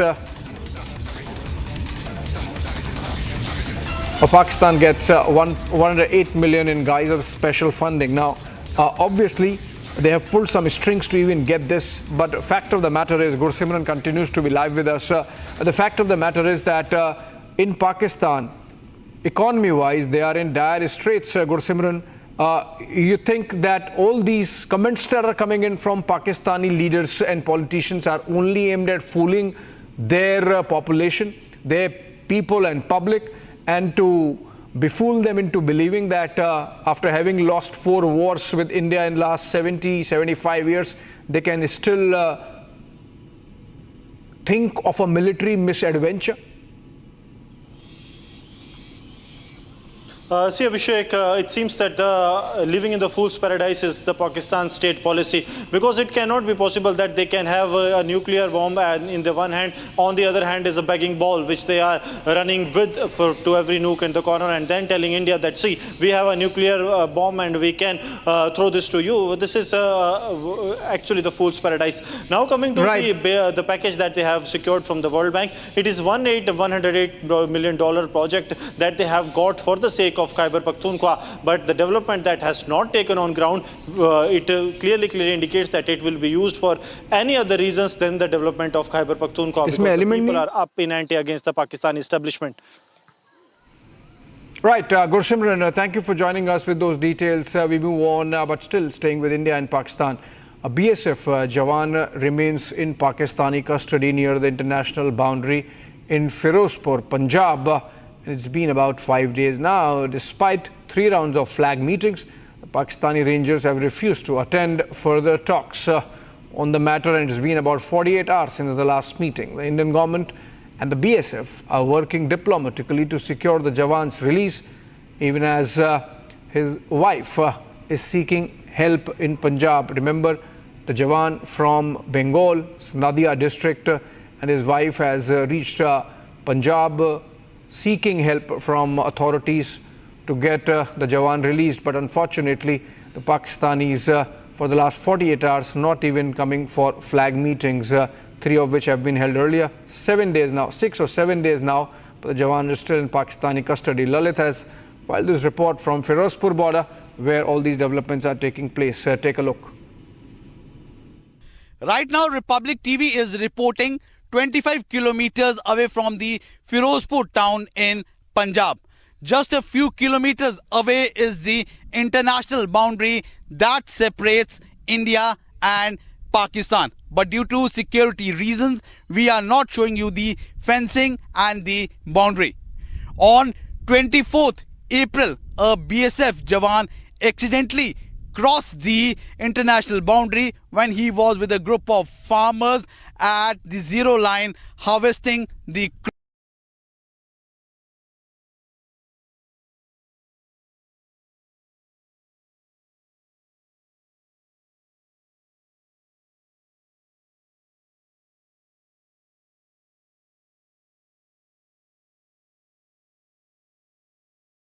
crops.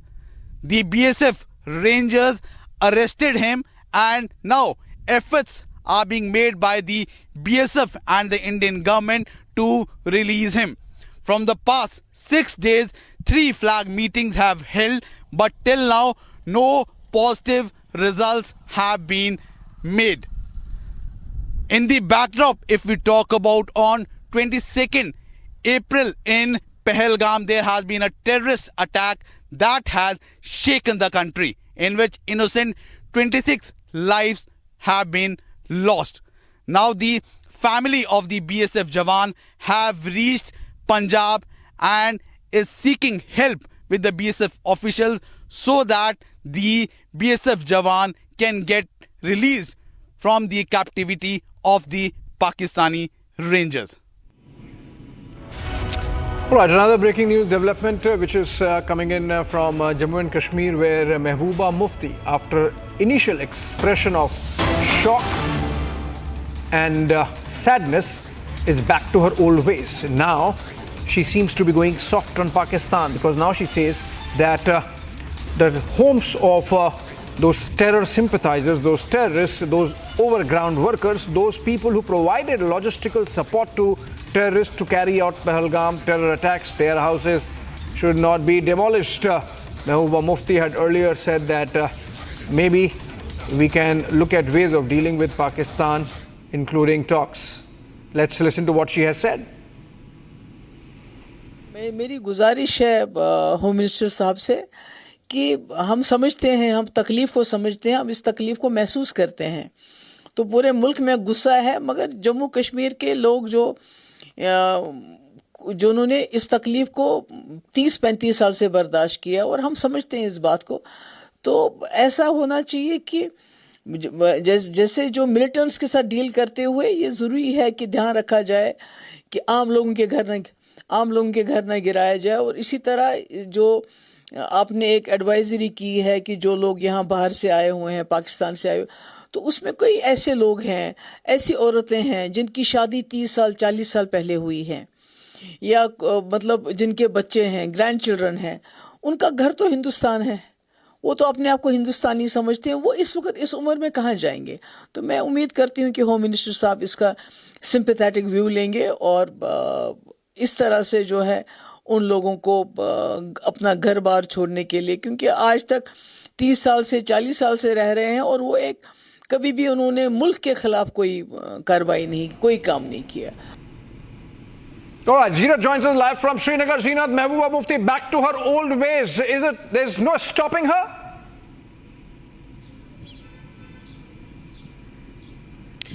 Mehbooba is back to square one with the same narrative that has helped her in her career in the politics. Rather, Mehbooba is the only leader who has played the separatist politics to an extent, to such an extent that she got the post of Chief Minister of Jammu and Kashmir after her father passed away.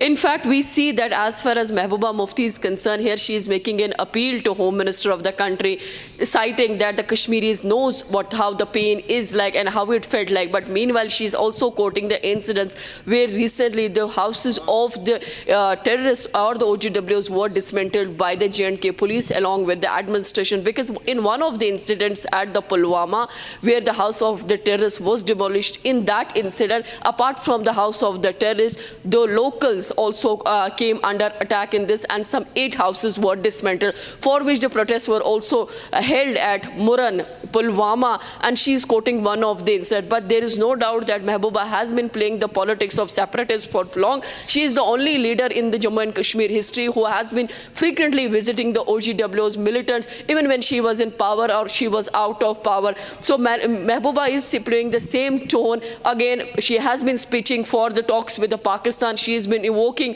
that BJP should follow the steps of the former Prime Minister Atal Bihari Vajpayee. And again, in today, Mehbooba has been taking account of where she is saying that Home Minister should take a humanitarian view as far as dismantling of the house is concerned, and that needs to be stopped.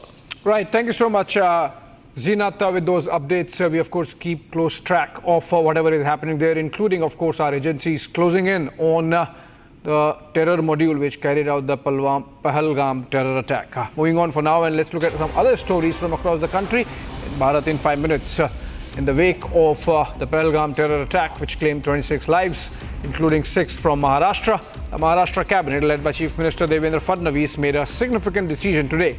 Each of the 6 affected families from the state will receive rupees 50 lakh in financial assistance, and 1 member from each family will be offered a government job.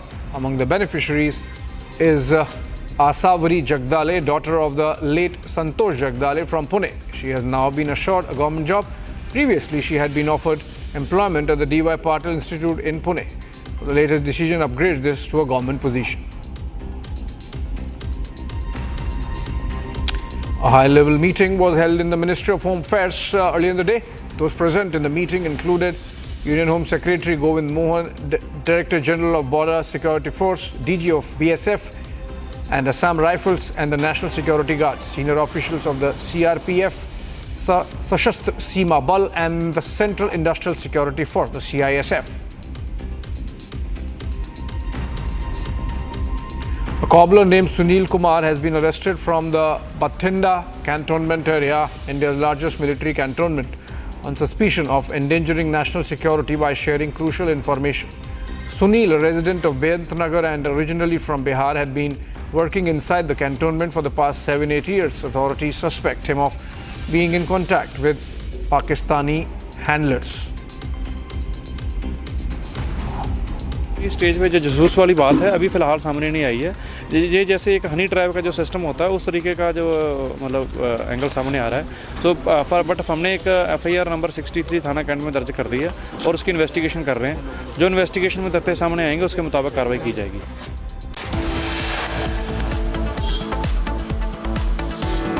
this point in time, the meeting at the Prime Minister's residence is partially over, given that CDS has in fact left and the three services chiefs have also left from the Prime Minister's residence. Only the Defence Minister as well as the NSA continue to be at the Prime Minister's residence. We will be getting in more details on that front, a crucial meeting at PM Modi's residence in order to counter the Pahalgam terror attack. We will be coming right back after this short break.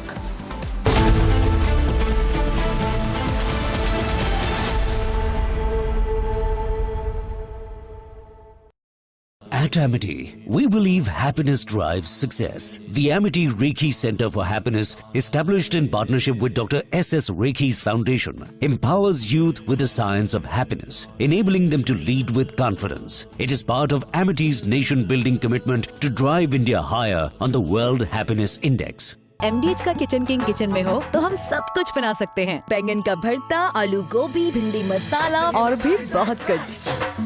MDH. Mahi sir, how much do you love your fans? Honestly, I love my new fans. पुराने वाले बेकार में शोर करते sir fans हैं, शोर तो करेंगे ही ना। नए वाले नहीं करते and they listen to what I say. The new generation Orient BLDC fans. Super silent performance with voice control. Silly me I thought Cricket fans. अब छोलिया हो या लोबिया, सफेद चने या काले चने, सब कुछ मजेदार बने।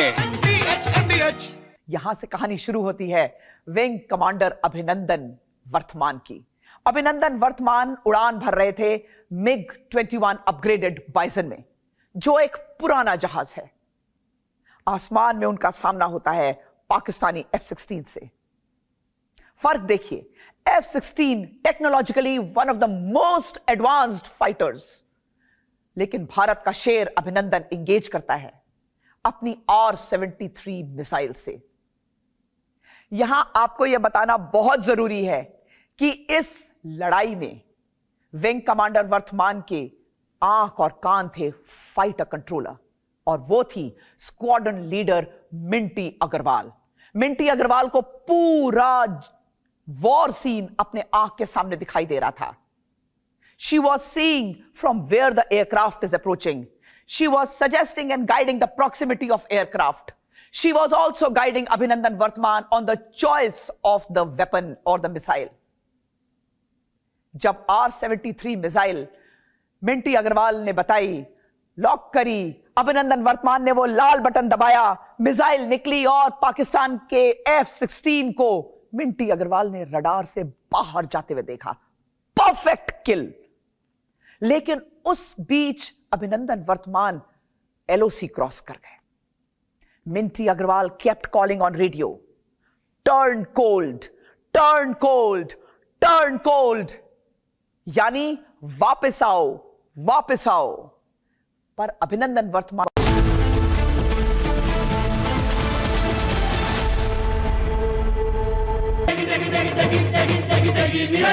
MDH की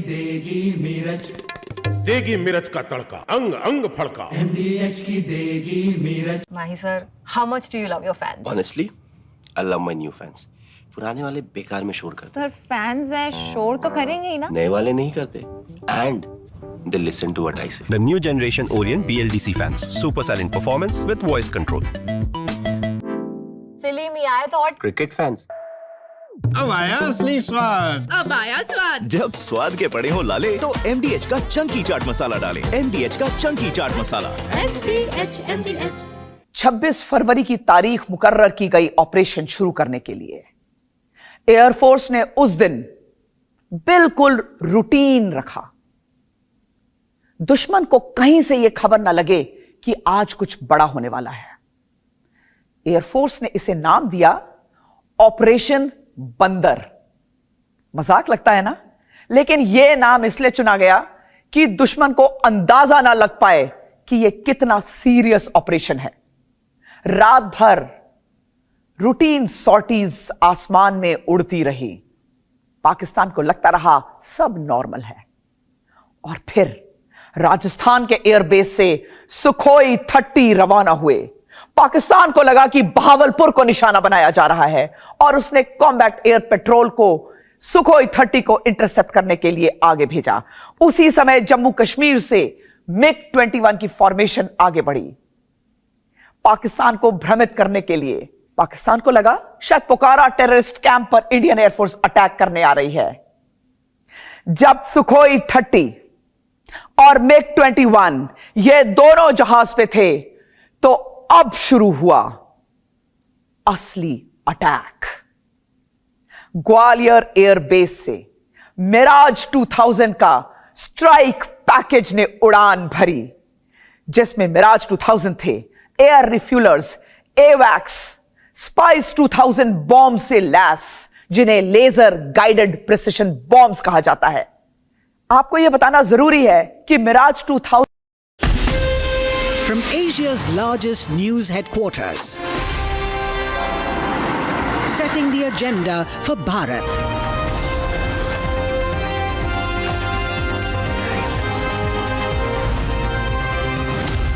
You're watching Republic.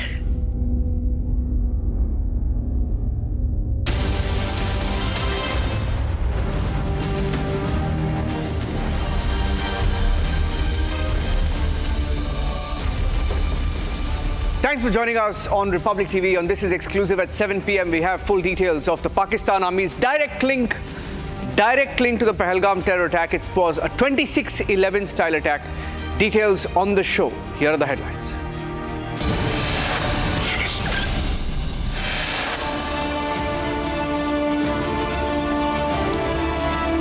Prime Minister holds high-level security meeting at his official residence.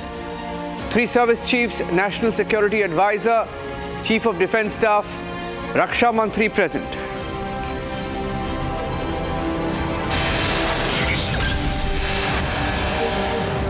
Plan locked and loaded.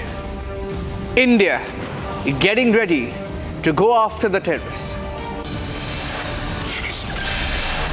Ceasefire violation reported in both the international border and the line of control. Desperate Pakistan resorting to speculative firing. तस्वीर के post करने के बाद एक बहुत बड़ा signal शत्रु देश पाकिस्तान में दिया जाता है। चिंता मत करो, भारत के अंदर Mir Jafar,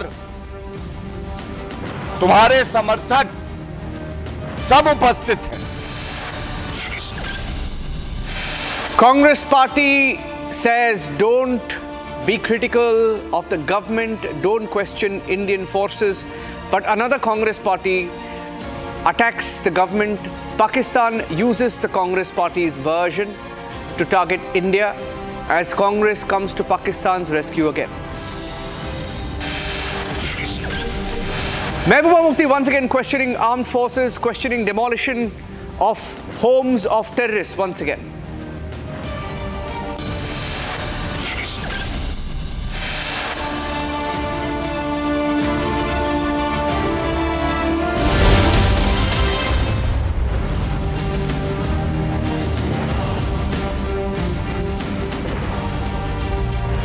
Getting in more and more details now, ladies and gentlemen. On the day of the attack, a few hours later, as we reported live on what happened in Pahalgam, when the first sketches came out, what of this man? One of 3 sketches that came into our newsroom, and this is the picture of the exact same terrorist. It now appears, as we dig deeper, and that's the breaking news coming in, Pakistan Army was directly involved in the terror attack of Pahalgam. It appears that the Pakistani Army officer was directly involved in this particular attack. Pakistan Army and Asim Munir had loaned out one of his soldiers to the Lashkar-e-Toiba. He was a special services officer, loaned out to the Lashkar, like they did during 26/11 and the Mumbai attacks. Exact same blueprint that was used. Asim Munir's man was the Pahalgam attacker. One of the attackers of Pahalgam, it appears, Hashim Munir, was sent by the Pakistani Army to Lashkar to coordinate this attack and to ensure that they carry out this attack as one. So the man that you see here, whose sketches were made so that those at the Pahalgam attack site at the Baisaran Meadows recognize the attackers. One of them was this man, Hashim Musa. Hashim Musa was loaned out. He was loaned out by the Pakistan army to Lashkar so that the Lashkar could use him to carry out the attack. In the past, Pakistan has done it many times, especially in cross-border operations. One of their own rogue officers, not really rogue officers, but one of their cowards don't have the courage to cross over the border in uniform, so they pretend to be terrorists. They work as terrorists, and they were sent into Pahalgam. One of them was this man, Hashim Musa, Asim Munir's puppet. And that is why the Pakistan Army Chief made that comment when he spoke about Hindus. Keyword, Hindus. In a speech, he spoke about Hindus. And he spoke about Kashmir being the jugular vein. When you try and connect the dots, you understand how calculated a comment that was coming just a few days before the Pahalgam attack. I have someone, and this Hashim Musa was also a Special Services Group officer, SSG officer. He was in the Special Forces in Pakistan.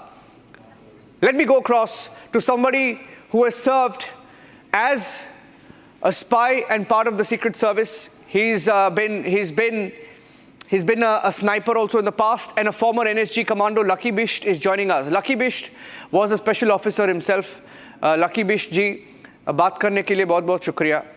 ये जो हशीम मूसा करके है, ये जो इनका जो picture मैंने अभी दिखाया आपको, ऐसे बहुत कई ऑपरेशंस हुए हैं जहां पे पाकिस्तान आर्मी ने खुद उनके सिपाही को लश्कर या जैश मोहम्मद के साथ एम्बेड करके कश्मीर के अंदर भेजा गया है. लकी बिश जी, आपका जो एक्सपीरियंस है उससे बताइए हमें कि ये कैसे करते हैं, इनका मोडस ऑपरेंडाई क्या होता है? सर देखिए, जो भी इस टाइम हिंदुस्तान पहलगाम के ऊपर जो भी अटैक देख रहा है, मैं बहुत पहले से कह रहा हूं कि पूरा का पूरा जो अटैक है सर, ये पूरा का पूरा आईएसआई का प्लान है. चाहे आप एलईटी को बोलो, वो एक छोटे से मोहरे हैं सर. आपने स्क्रीन में जो हासिम मूसा बता रहे हैं, जो सुलेमान, इसका नेक्स्ट नाम एक सुलेमान भी है, आप इसको आसिफ फौजी भी बोले सर. एक ही आदमी के नाम है अलग अलग. जो इसकी हिस्ट्री है, इसकी हिस्ट्री क्या है, पाकिस्तान आर्मी अभी बोल रही है इंटरनल, अभी इन्फॉर्मेशन कुछ दिन के बाद पाकिस्तान आर्मी आउट कर देगी कि इस हासिम मूसा को कहें या आप सुलेमान को कहें या इस आसिफ फौजी को कहें, उन्होंने 2023 में इसको एसएसजी से आउट कर दिया है. लेकिन इससे पहले पाकिस्तान आर्मी ने कभी नहीं बताया सर. एक्चुअली क्या है, पाकिस्तान आईएसआई का मॉडल क्या है, जो पाकिस्तान आईएसआई का एक डेस्क है, जॉइंट इंटेलिजेंस ब्यूरो. मतलब पाकिस्तान आईएसआई का एक डेस्क है, मतलब all over joint intelligence bureau देखती है, लेकिन उसके नीचे जो काम करता है वो सबसे इंपॉर्टेंट डेस्क है, वो करता है इंडिया डेस्क. मेरी बात समझ रहे हैं सर? इंडिया डेस्क का सिर्फ एक ही काम है कि सिर्फ हिंदुस्तान के ऊपर नजर रखना, हिंदुस्तान के अंदर कैसे आतंकवादी घटनाएं हो सके, कैसे हिंदुस्तान के अंदर इन्फिल्ट्रेशन हो सके, इंडियन आर्मी पर अम्बुश हो सके. और आज पहली बार आज इस इंडिया डेस्क ने क्या किया, आईएसआई ने प्लान करके निहत्ते, जिनका वॉर से कोई मतलब नहीं है सर, जिनका लड़ाई से कोई मतलब नहीं है, उनके ऊपर अटैक करवाया. तो मैं सिर्फ ये कहना चाह रहा हूं कि जिसे आप एक एलईटी का ऑपरेशन समझ रहे हैं, जिसको लोग कह रहे हैं कि यार ये टीआरएफ का एक ऑपरेशन है, इसके पूरा का पूरा पीछे प्लानिंग किसकी है सर? पूरे के पूरे आईएसआई की. तो इसमें कोई संदेह होने की जरूरत नहीं है कि इसमें हासिम मुल्ला जैसा मतलब हाशिम जैसा कोई आदमी है, आसिफ फौजी जैसा कोई आदमी है. इनका काम करने का तरीका ही ये है. एक्चुअली क्या है, पाकिस्तान की जो एसएसजी है वो सेम जैसे हमारी इंडिया के अंदर स्पेशल फोर्स होती है सर, चाहे आप पैरा सब बोलो चाहे एनएसजी बोलो. एक्चुअली क्या है, ये मिलिट्री यूनिट है उसकी. इसके अंदर क्या है, जितने भी स्पेशल पाकिस्तान के जितने भी आर्मी से क्या है एज ए डेपोटेशन जाते हैं, एक स्पेशल ट्रेनिंग लेके एसएसजी के अंदर सर्विस करते हैं. और आईएसआई का मेन काम होता है कि उनके बेस्ट एसएसजी के जो बेस्ट मतलब सोल्जर्स हैं, उन लोगों को क्या करना, जैस के साथ काम करवाना या एलईटी के साथ काम करवाना. मैं आपको सिंपल तरीके से इस ऑपरेशन को पूरा प्लान, जो भी आईएसआई का प्लानिंग ऑपरेशन है, मैं आपको समझाने की कोशिश करता हूँ बहुत आराम से. नॉर्मल तरीके से क्या है, आईएसआई का एक मेजर जो क्या है नॉर्मली हाफिज के साथ कंटिन्यू वर्क कर रहा है. ये एक आईएसआई का मेजर और हाफिज मिलकर प्लान करते हैं कि यार हमें इंडिया के अंदर बहुत बड़ा कुछ करना है. ठीक है, आईएसआई का सपोर्ट किसको है? हाफिज को है. लेकिन हाफिज क्या बोलता है कि यार एलईटी डायरेक्ट ऑपरेशन नहीं कर सकता, क्योंकि एलईटी के ऊपर इंटरनेशनल बहुत सारे संगठनों की नजर है कि एलईटी कोई भी ऐसा ऑपरेशन नहीं करेगा, एलईटी को पाकिस्तान फंडिंग नहीं देगा. तो तो एलईटी ने क्या कर दिया, अपना एक शैडो टीआरएफ एक ग्रुप जो इस टाइम जिसने ये हमले की जिम्मेदारी ली है, वो एलईटी का ही एक ग्रुप है सर। मतलब ऐसा नहीं है कि वो अलग ग्रुप है, लेकिन सिर्फ क्या है कि इंटरनेशनल मतलब जितने भी हमारे इंटरनेशनल लेवल पर जो भी काम कर रहे हैं उनकी नजर इस ग्रुप पर ना पड़े, इसको एलईटी से अलग रखा गया है, लेकिन काम वही है जो एलईटी करती है। तो एक आईएसआई का मेजर और एक हाफिज सईद दोनों के दोनों प्लान किसको बनाते हैं, दोनों के दोनों इंडिया डेक्स को प्लान बताते हैं, जो इंडिया डेक्स जिसको ब्रिगेडियर रैंक कमांड करता है कि सर ऐसा ऐसा हमारा एक प्लान है, इसी तरीके से हमारे ये लड़के हैं जो इंडिया के अंदर इस बार जाने के बाद पहली बार क्या करेंगे, एक टूरिज्म के ऊपर अटैक करेंगे। इसका क्या है, एक साइकोलॉजिकल वॉर कि अगर एक टूरिज्म के ऊपर अटैक करेंगे, धर्म पूछ कर अटैक करेंगे, इससे क्या होगा, हिंदुस्तान के अंदर आक्रोश जागेगा सर, हिंदू मुस्लिम दंगे अलग होंगे। ये प्लान आईएसआई का प्लान समझ रहे हैं आप। तो ऐसा नहीं है कि आईएसआई के ब्रिगेडियर ने ही कमांड दिया और पूरा ऑपरेशन हो गया। जो आईएसआई का ब्रिगेडियर है वो अपने आईएसआई चीफ को यानी कि आशिम मलिक को क्या बताएगा, अपना पूरा प्लान समझाएगा कि सर हम हिंदुस्तान के अंदर एक ऐसा ऐसा प्लान कर रहे हैं और ये प्लान बिल्कुल सेफ है, क्योंकि ये प्लान हमारा एलईटी नहीं कर रहा है, हमारा एक शैडो ग्रुप टीआरएफ कर रहा है। क्लियर है सर। जब आशिम मलिक को ये पूरा का पूरा प्लान पता चलता है तो आशिम मलिक भी इस प्लान को गो हेड करने की जिम्मेदारी नहीं लेता है सर। वो प्लान किसको बताएगा, chief of army staff Asim Munir को। और आशिम मुनीर जब इस पूरे प्लान को बताए, मतलब आशिम मुनीर को यह दिखाया जाएगा कि सर ये प्लान क्यों इंपॉर्टेंट है आपके लिए, तो आईएसआई चीफ का पूरा काम है कि इससे आपको क्या फायदे होंगे, अगर आप इस ऑपरेशन को नहीं करते हो तो क्या नुकसान होंगे। तो ये पूरा का पूरा ग्राउंड जीरो से लेकर एक चीफ ऑफ आर्मी स्टाफ तक किस तरह से प्लान किया जाता है सर। तो मैं आपके स्क्रीन में एक सोल्जर को देख रहा हूं जो पाकिस्तानी सोल्जर है, ठीक है, एसएसजी, जो उनकी स्पेशल सर्विस ग्रुप है, एक अलाइड फोर्सेज है पाकिस्तान की। तो ये अकेला ऐसा नहीं है सर, ऐसे बहुत सारे एसएसजी कहो या पाकिस्तान आर्मी के बहुत सारे सोल्जर्स हैं जो जैश के साथ कंटिन्यू ऑपरेशंस करते हैं, ठीक है, एलईटी के साथ ऑपरेशंस करते हैं।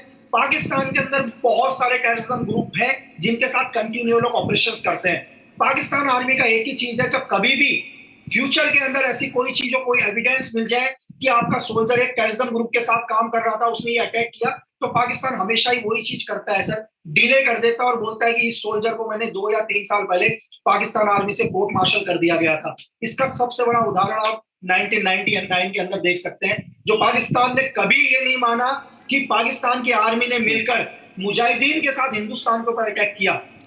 लकी जी, मैं आपको कुछ दिखाना चाहता हूं, मैं आपको कुछ दिखाना चाहता हूं। Let's go full frame please. I want to show the wall because he's been a sniper as well, so I want to get in a word from him, right? ये देखिए, ये जो मैप है लकी जी, ये जो speculative firing के नाम पे ये जो फायरिंग शुरू किया था, ये अभी सीज फायर वायलेशन कश्मीर में शुरू हुआ, अभी Jammu, it's also move to Jammu, there is ceasefire violation in Jammu as well. So अब ये देखिए, रामपुर से लेके अखनूर, पूंछ, बारामुल्ला, टुटमरी गली, कुपवारा, स्पेक्युलेटिव फायरिंग अभी इंक्रीज हुए है। Now what we have seen in our experience is that Pakistani forces, they use firing as cover to also infiltrate terrorists. You have been a sniper, so you have been, you have served in the special forces, so you have an idea about how difficult it is and why do they do this? ऐसे क्यों करते हैं? Why? Yes. Actually क्या है sir, जितना मैं आपको समझ पा रहा हूँ, मैं बहुत सारे न्यूज चैनल में कंटिन्यू 3 दिन से 4 दिन से एक ही कवरेज देख रहा हूँ, पहलगाम अटैक, नियत के लोगों के ऊपर बेरहमी से हत्या करना। आज आप हिंदुस्तान के हर मीडिया चैनल में एक ही चीज हो रहा है। मैं आपको एक इंटेलिजेंस का काम करने का तरीका बताता हूँ सर। एक्चुअली क्या होता है कि ये हमारे को इतनी जल्दी समझ में नहीं आता, ये बहुत टाइम के बाद समझ में आता है कि आईएसआई का प्लान या दुनिया की कोई भी बड़ी एजेंसी, उनका काम करने का तरीका क्या होता है। उनका काम करने का तरीका होता है कि इस टाइम हिंदुस्तान का पूरा ध्यान कहाँ करना सर, पूरा का पूरा हमने जेएनके के अंदर हमारा ध्यान, पूरा पाकिस्तान के अंदर हमारा ध्यान, हमने जेएनके के सारे बॉर्डर्स को क्या कर दिया, मतलब सील कर चुके हैं हम लोग टोटल। लेकिन वही पाकिस्तान की आईएसआई पूरी की पूरी इस टाइम बांग्लादेश के अंदर पूरी की पूरी क्या है सर, एक्टिव है। इसी आईएसआई ने बांग्लादेश की गवर्नमेंट को गिरा दिया। तो मैं आपको एक चीज और कहना चाह रहा हूं आपके चैनल से कि बहुत बारी ऐसा होता है कि इंटेलिजेंस की जो सीक्रेट सर्विस होती है पूरी दुनिया का ध्यान एक तरफ डालती है, लेकिन उनका असली मकसद कुछ और भी होता है सर। मेरी बात समझ रहे हैं? क्योंकि कुछ दिन पहले तक पूरे हिंदुस्तान का ध्यान, हर हिंदुस्तानी का ध्यान बांग्लादेश में था सर। बांग्लादेश से इन्फिल्ट्रेशन हो रही थी, लेकिन आज पूरे हिंदुस्तान का ध्यान जेएनके के अंदर आ चुका है। इंटेलिजेंस के काम करने के तरीके बहुत अलग होते हैं सर। जो हमें दिखाई दे रहा है सब वैसा नहीं है। जो बहुत आसानी से हमें चीजें दिखाई दे रही है।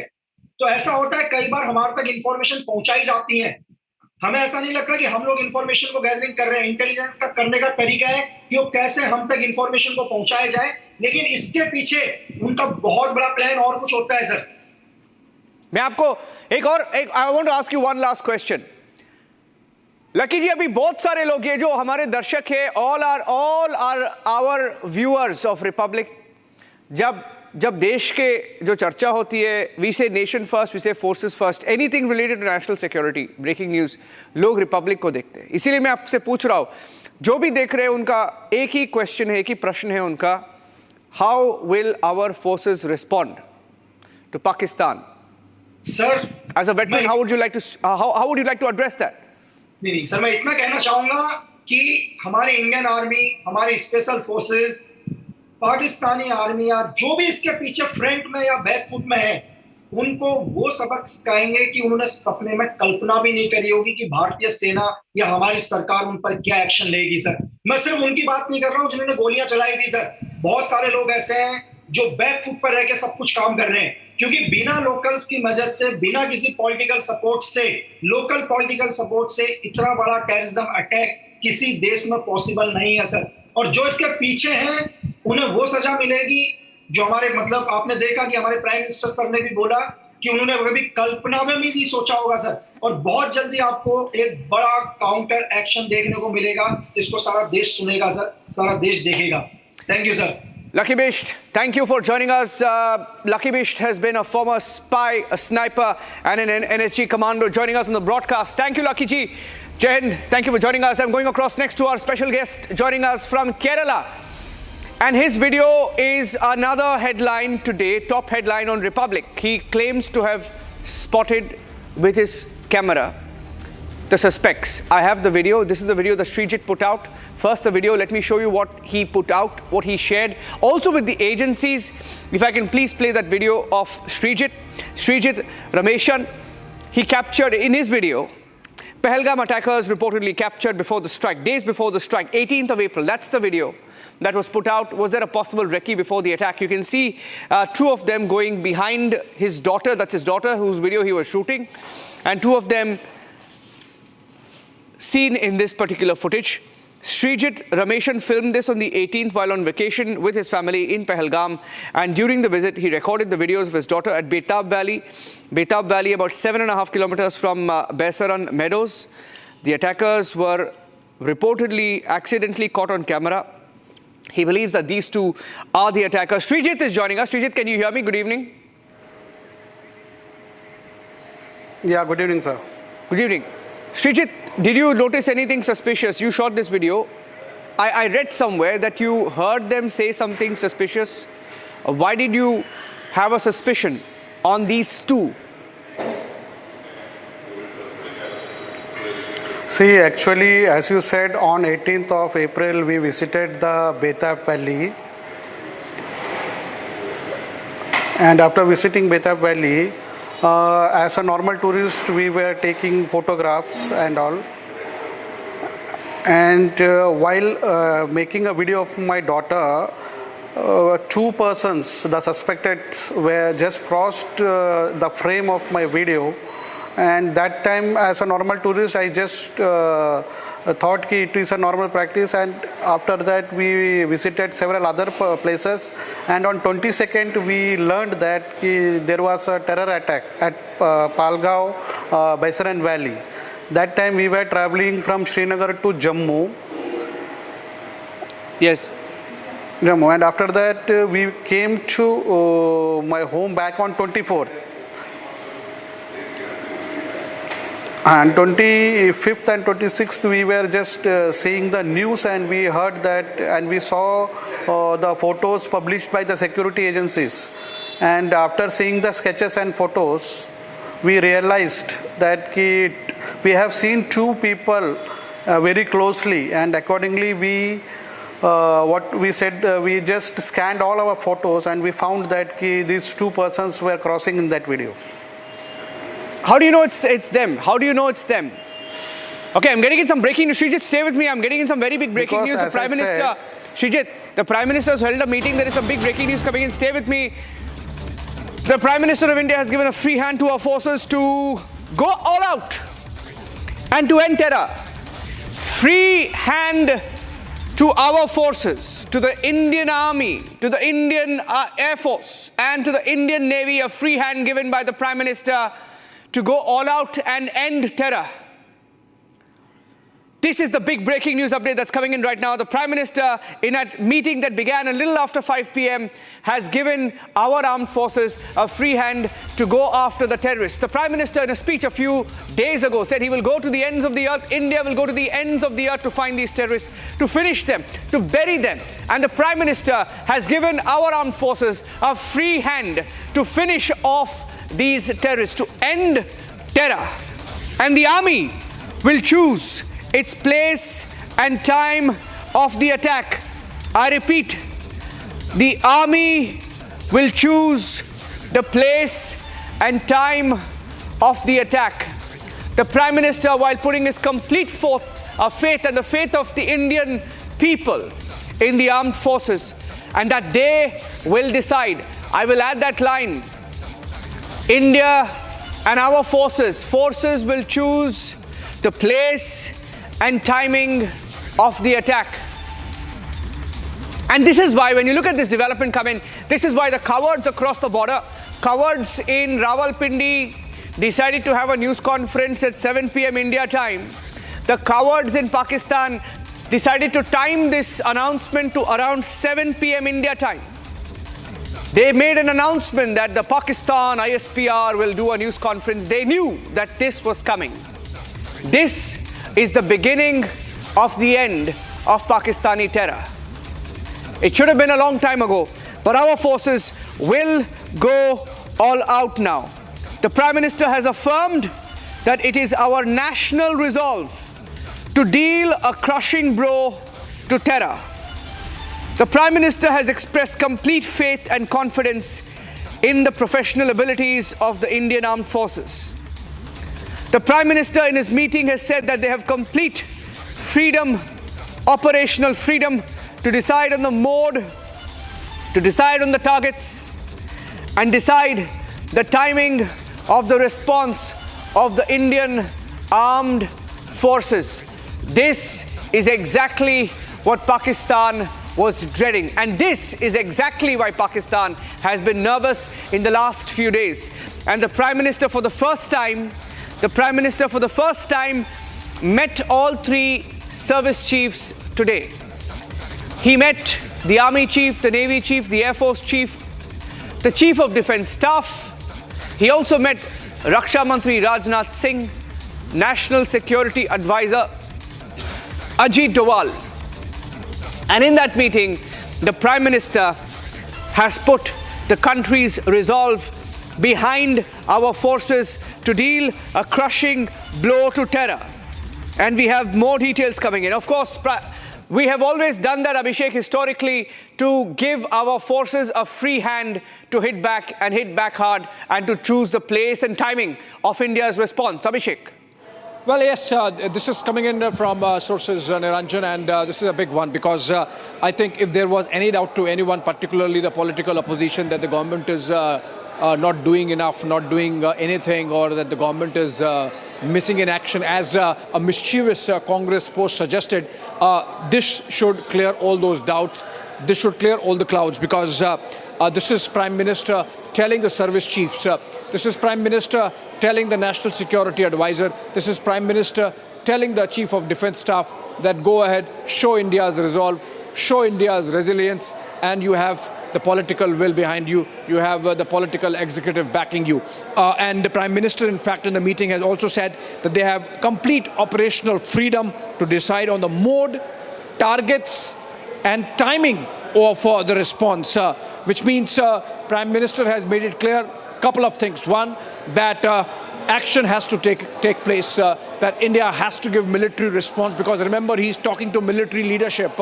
And so obviously the action that they take is a military action, which means it has become clear now that India is going to militarily inflict costs of terror on Pakistan this time, and very directly so. And Prime Minister has said that choose your time, choose your mode, choose your targets, which means between the three services, the Army, Navy and Air Force, as coordinated by the National Security Advisor and the Chief of Defense Staff, they're going to decide whether they are going to take the aerial route and send in some missiles into Pakistan and target terror infrastructure, like the headquarters, for example, of Lashkar-e-Taiba and Hizbul Mujahideen or Jaish-e-Mohammed, or for that matter, are we going to use our Navy for carrying out a naval blockade and to make sure that Pakistan pays through its nose for indulgence with terror, or for that matter, whether we are going to have the use of ground forces. The kind of mobilization we have seen, Niranjan, over the last few days is building up to something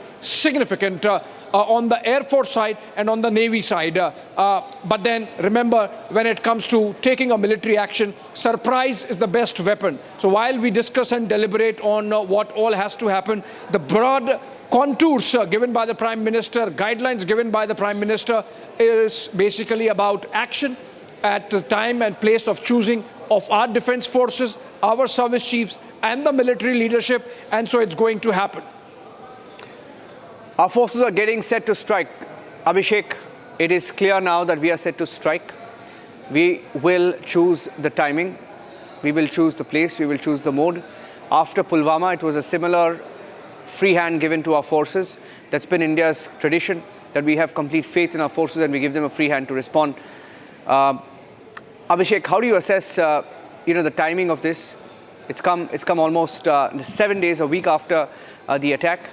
We've been monitoring the developments very closely. There has been so much speculation of who is still in Pakistan, who is run away from Pakistan, where the terror masterminds are hiding. Pakistan itself in a state of flux and complete panic. Well, and they you knew see, perhaps this was coming. Yes. If we look at what happened with the Uri terror attack and the surgical strikes after that, they came after about 8 days.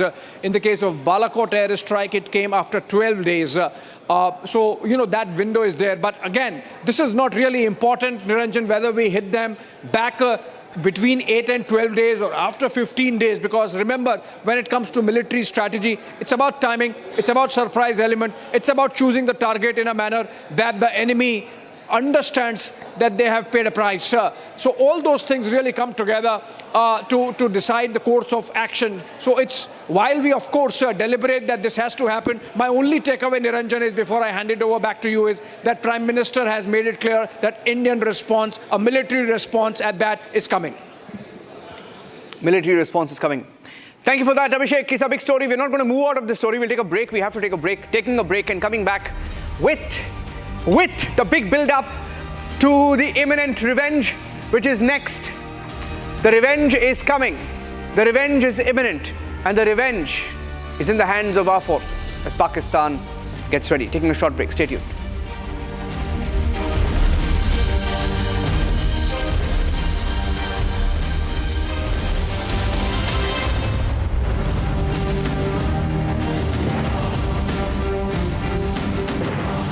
At Amity, we believe happiness drives success. The Amity Reiki Center for Happiness, established in partnership with Dr. S.S. Reikhi's Foundation, empowers youth with the science of happiness, enabling them to lead with confidence. It is part of Amity's nation-building commitment to drive India higher on the World Happiness Index.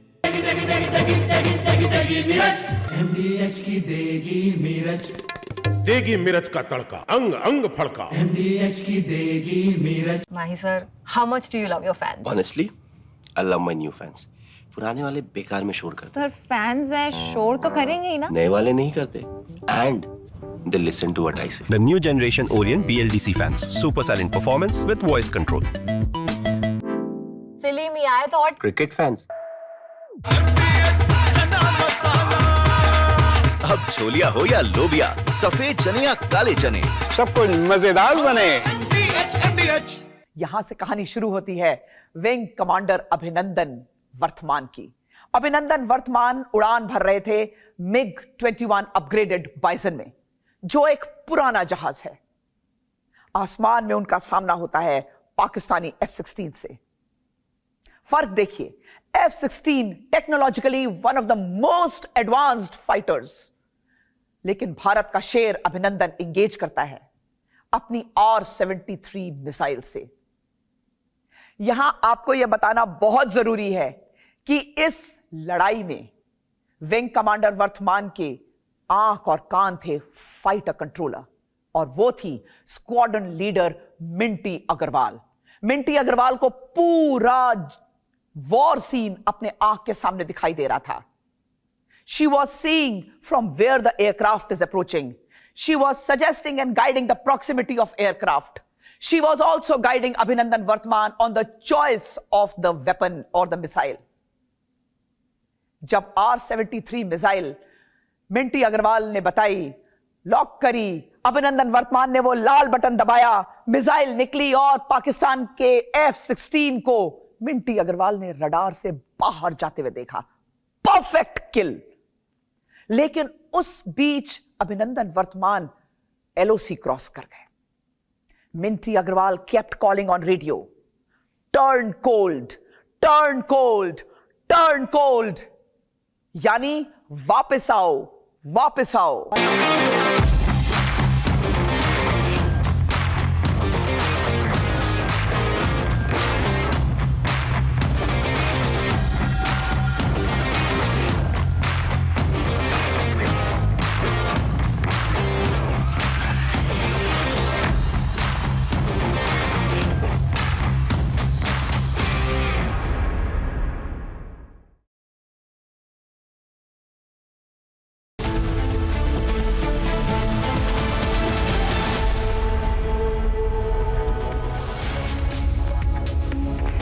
It's 7:30 and you're watching Live and Breaking with me, Shravan Sen. We're getting you top details coming in as far as the big meeting that took place at the Prime Minister's residence and all that and much more. But first, let's take you through the headlines we're tracking at this hour.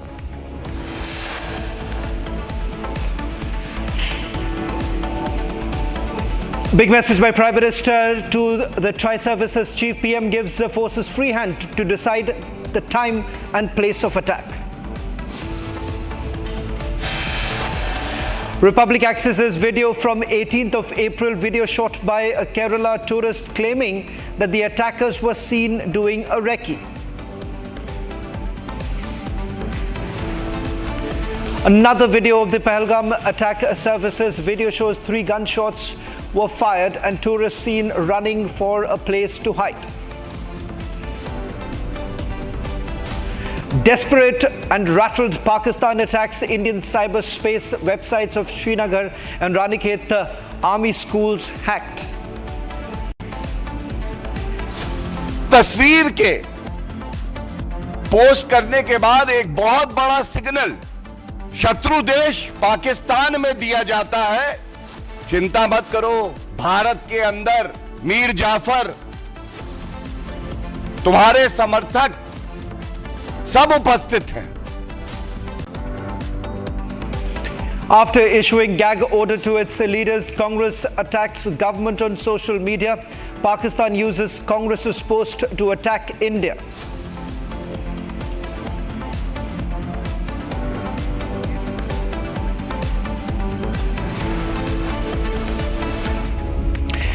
Latest now coming in, Home Minister Amit Shah has also reached the Prime Minister's residence. This is shortly after the Prime Minister had a meeting with the Tri-Services Chief along with the Chief of Defence Staff in the presence of National Security Advisor Ajit Doval and Raksha Mantri Rajnath Singh. And now this meeting has been followed up by the Home Minister. Earlier in the day, Ministry of Home Affairs also called in a meeting with the chiefs of the paramilitary forces. The Home Secretary actually called in for a meeting. Now you have Prime Minister meeting Home Minister Amit Shah. This comes at a time when the government has made it very clear that clear message that has been sent to the Tri-Services Chief that the government is completely backing them. It is upon the forces to decide the time and the place for the attack. In fact, these are the latest now coming in with regards to the meeting that got over at the 7 LKM, where the Army as well as Air Force and Navy essentially been told to choose place and time, and the fact that it's a clear messaging that the Prime Minister has done by giving a complete free run to the three forces to end terror. Now, the basic resolve to end terrorism completely. Once again, The Prime Minister reiterating what he has told the entire nation, that the nation stands firm with its resolve. It's time to dismantle the entire terror ecosystem. Now you have Amit Shah, the Home Minister of the country, meeting Prime Minister Narendra Modi a short while back. These are the images coming in of the Home Minister entering 7 LKM. Joining us from outside the Prime Minister's residence is my colleague Riyanka. Riyanka, bring us up to speed of the meetings that have taken place so far. This comes in the backdrop of several meetings that the Union Home Minister has chaired at the Ministry of Home Affairs a short while back.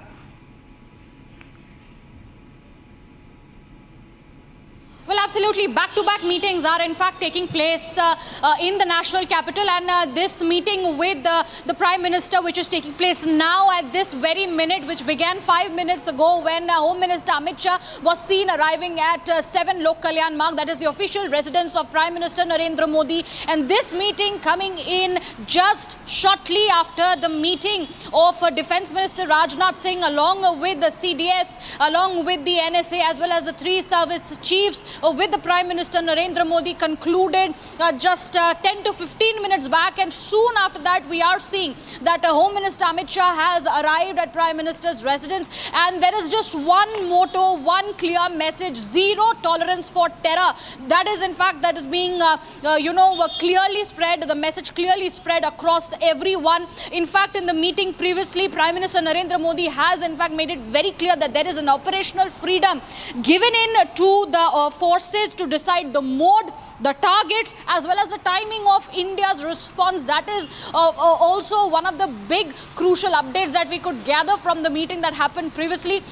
And at this point in time, Prime Minister Narendra Modi meeting with Home Minister Amit Shah is also holding important value given the sensitivity of situation that is panning between India and Pakistan post the attack in Pahalgam, killing 26 civilians, innocent civilians at the meadows in Kashmir's Pahalgam, which is why these back-to-back meetings are taking place. In fact, several meetings have happened at the Home Ministry today as well, which was in fact under the chairmanship of the Home Secretary, wherein several forces and their chiefs were present, including the paramilitary, the Assam Rifles. There have been meetings that have been happening previously with the DG of the BSF, the CRPF, as well as the NDRF, something that we have seen in the previous days. In fact, huge meetings are lined up tomorrow as well, including the CCS that will be taking place first, then the Cabinet Committee on Economic Affairs, followed by the Union Cabinet meeting that will be happening tomorrow. But message very clear, the Prime Minister has given to the forces that there is an operational freedom to decide the timing, to decide the mode and the place of attack, which means India is going to be retaliating even stronger than what people had seen happening at the Balakot strike as well as the Uri surgical strike, which is why at this point in time, Home Minister Amit Shah meeting Prime Minister Narendra Modi ahead of several meetings that will be taking place tomorrow holds important value. Well, in fact, let me just quickly recap for all our viewers who are tuning in right now for all the series of meetings that have taken place through the day, starting with the Ministry of Home Affairs, where you have had the chief of the paramilitary forces being called in by the Home Secretary, and thereafter the meeting that took place with the Union Home Minister Amit Shah. Remember, the paramilitary force is also part of several of the anti-terror operations that are basically underway. Over the last few days, there have been multiple terror operations, anti-terror operations that have been carried out, particularly in Kashmir and in the Jammu division. In fact, a short while back, you've also had, if you can also go across to those images, just to show you, this is the first meeting that the Prime Minister has had with the Tri-Services Chief after the 22nd April attack that took place in Pahalgam, where the Prime Minister is meeting the Tri-Services Chief.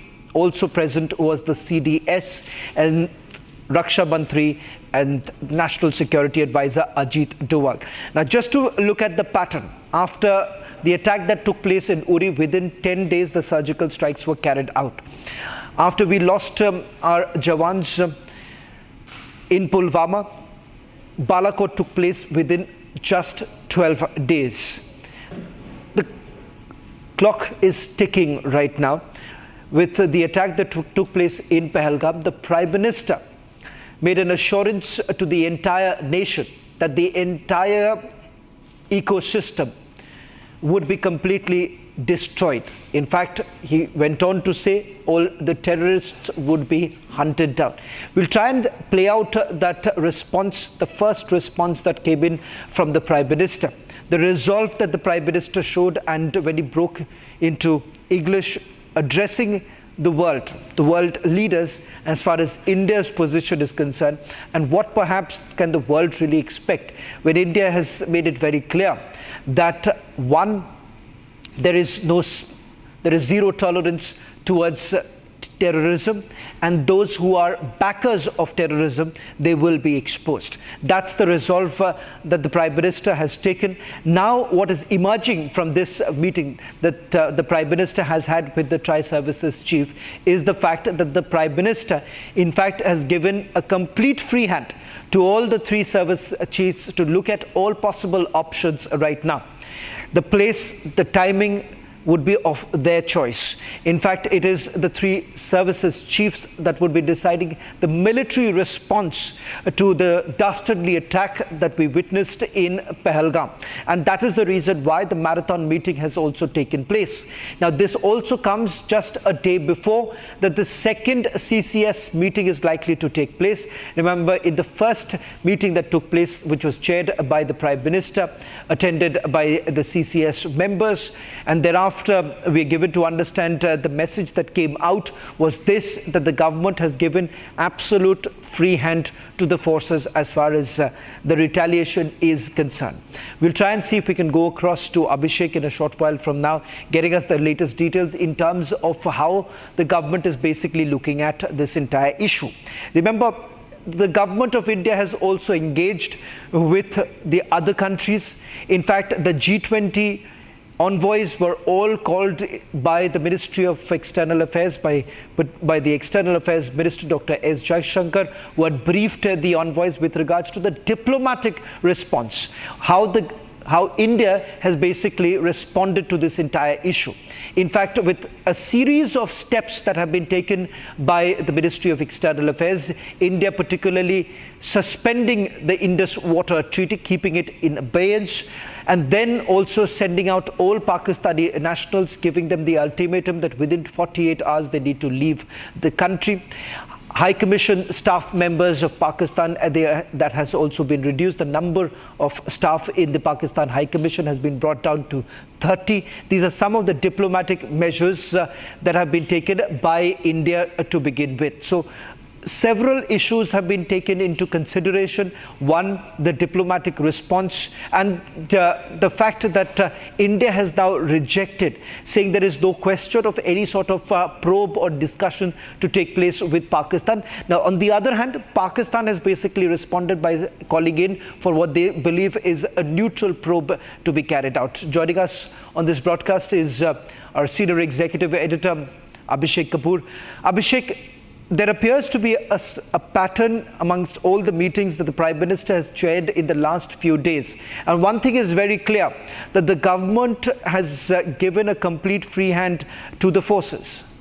Well, yes, and that's just one part of it. Remember, internal security is as important as external, and while the military response would take care of what has been coming from Pakistan, internal security also need to be kept in mind, and that's why we have seen earlier in the day at the Home Ministry, helmed by the Home Secretary, all the chiefs of our paramilitary forces, the Central Armed Paramilitary Forces as they are called, Shawanda, the CISF, the BSF, the CRPF, the NSG, they all had a meeting, they were in a huddle, and following that, we have Home Minister reaching 7 LKM, the Prime Minister's residence, where the Prime Minister has just completed a meeting, a strategy meeting with the service chiefs and the Chief of Defence Staff, as also the National Security Advisor in the presence of Defence Minister Rajnath Singh, and given a clear guideline to them, or a policy direction to them as to what needs to be done in a time-bound manner.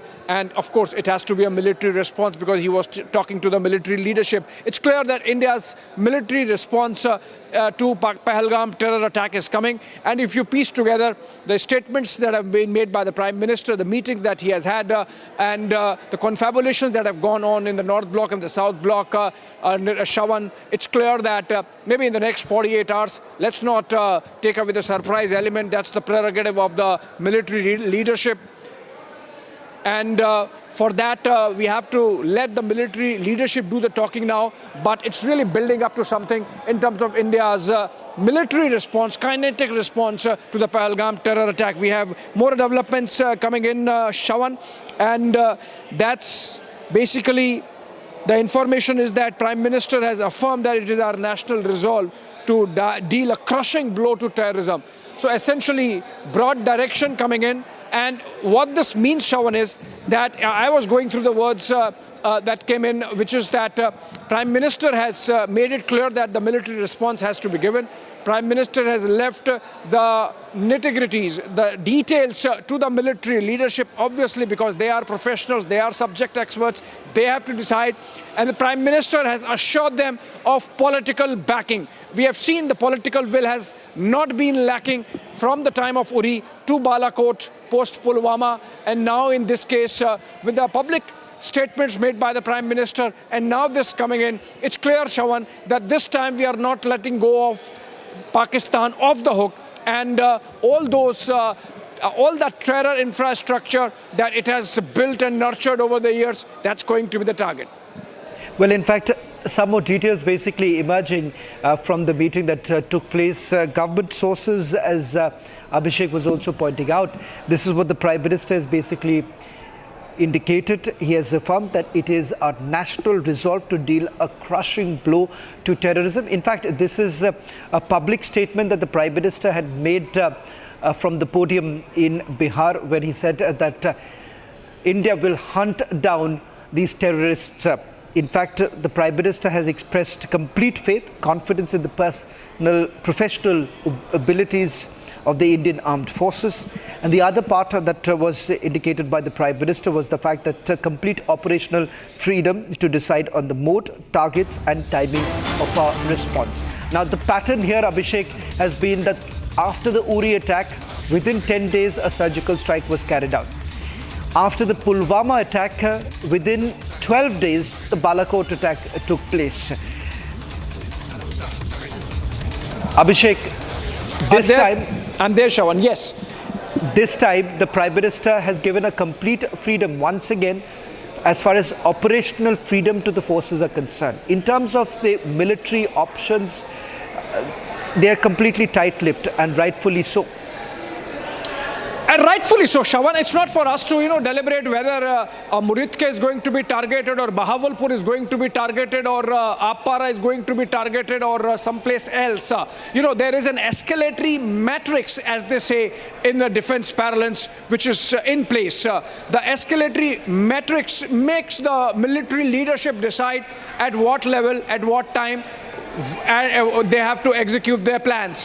There has to be a surprise element, so there is no point in discussing whether it's going to happen tomorrow morning, day after tomorrow morning, or another 1 week or 10 days. What is important is that the action should be resolute, the action should be sharp and decisive, the action should demonstrate India's capacity to decapitate the terror infrastructure that Pakistan has been nurturing, harboring, and effectively, supporting, building, for decades now, which was admitted to by their defense minister, Khwaja Asif, in that Sky News interview, where he said that we have been doing this dirty work for the West for 3 decades now. By the dirty work, he obviously meant the extremist ideology that Pakistan has nurtured, and as a byproduct of which all these terror organizations, a dozen odd of them, banned by the United Nations, still continue to operate from the Pakistani soil. Prime Minister made it clear that not just these perpetrators of Pahalgam attack,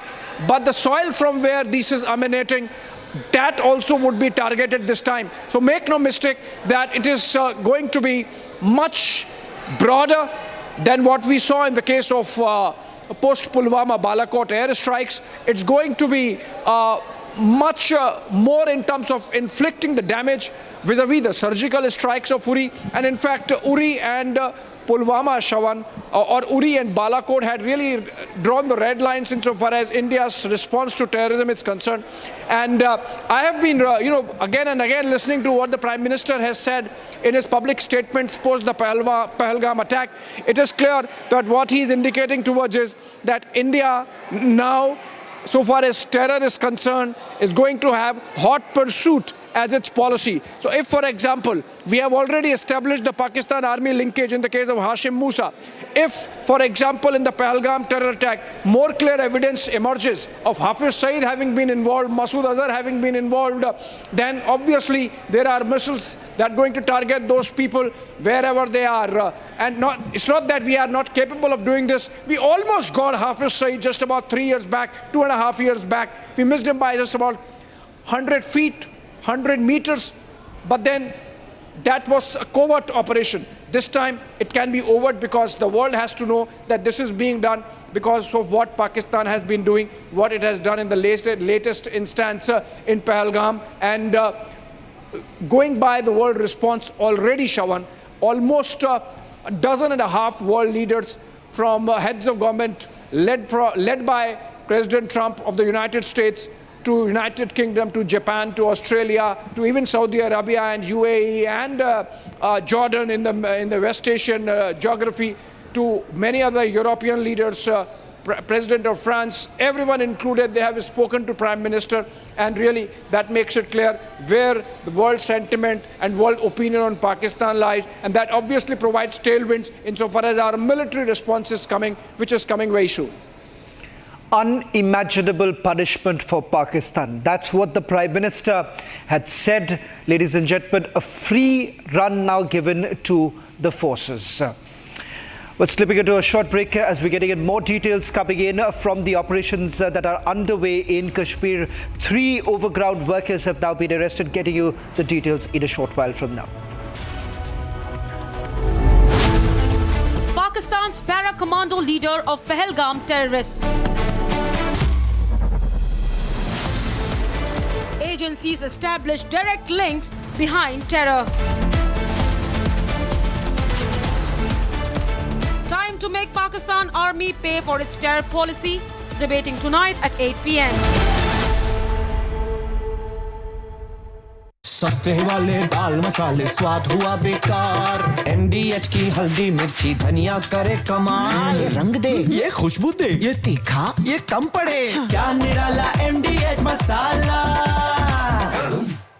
Mahi sir, how much do you love your fans? Honestly, I love my new fans. पुराने वाले बेकार में शोर करते sir fans हैं शोर तो करेंगे ही ना नए वाले नहीं करते and they listen to what I say. The new generation Orient BLDC fans. Super silent performance with voice control. सिली में आए तो और Cricket fans. MDH का किचन किंग किचन में हो तो हम सब कुछ बना सकते हैं। बैंगन का भरता, आलू गोभी, भिंडी मसाला और भी बहुत कुछ। MDH 26 फरवरी की तारीख मुकर्रर की गई ऑपरेशन शुरू करने के लिए एयरफोर्स ने उस दिन बिल्कुल रूटीन रखा। दुश्मन को कहीं से यह खबर ना लगे कि आज कुछ बड़ा होने वाला है। एयरफोर्स ने इसे नाम दिया ऑपरेशन बंदर। मजाक लगता है ना, लेकिन यह नाम इसलिए चुना गया कि दुश्मन को अंदाजा ना लग पाए कि यह कितना सीरियस ऑपरेशन है। रात भर रूटीन सॉर्टीज आसमान में उड़ती रही। पाकिस्तान को लगता रहा सब नॉर्मल है। और फिर राजस्थान के एयरबेस से सुखोई 30 रवाना हुए। पाकिस्तान को लगा कि बहावलपुर को निशाना बनाया जा रहा है और उसने कॉम्बैट एयर पेट्रोल को सुखोई 30 को इंटरसेप्ट करने के लिए आगे भेजा। उसी समय जम्मू कश्मीर से मिग 21 की फॉर्मेशन आगे बढ़ी पाकिस्तान को भ्रमित करने के लिए। पाकिस्तान को लगा शायद पोकारा टेररिस्ट कैंप पर इंडियन एयरफोर्स अटैक करने आ रही है।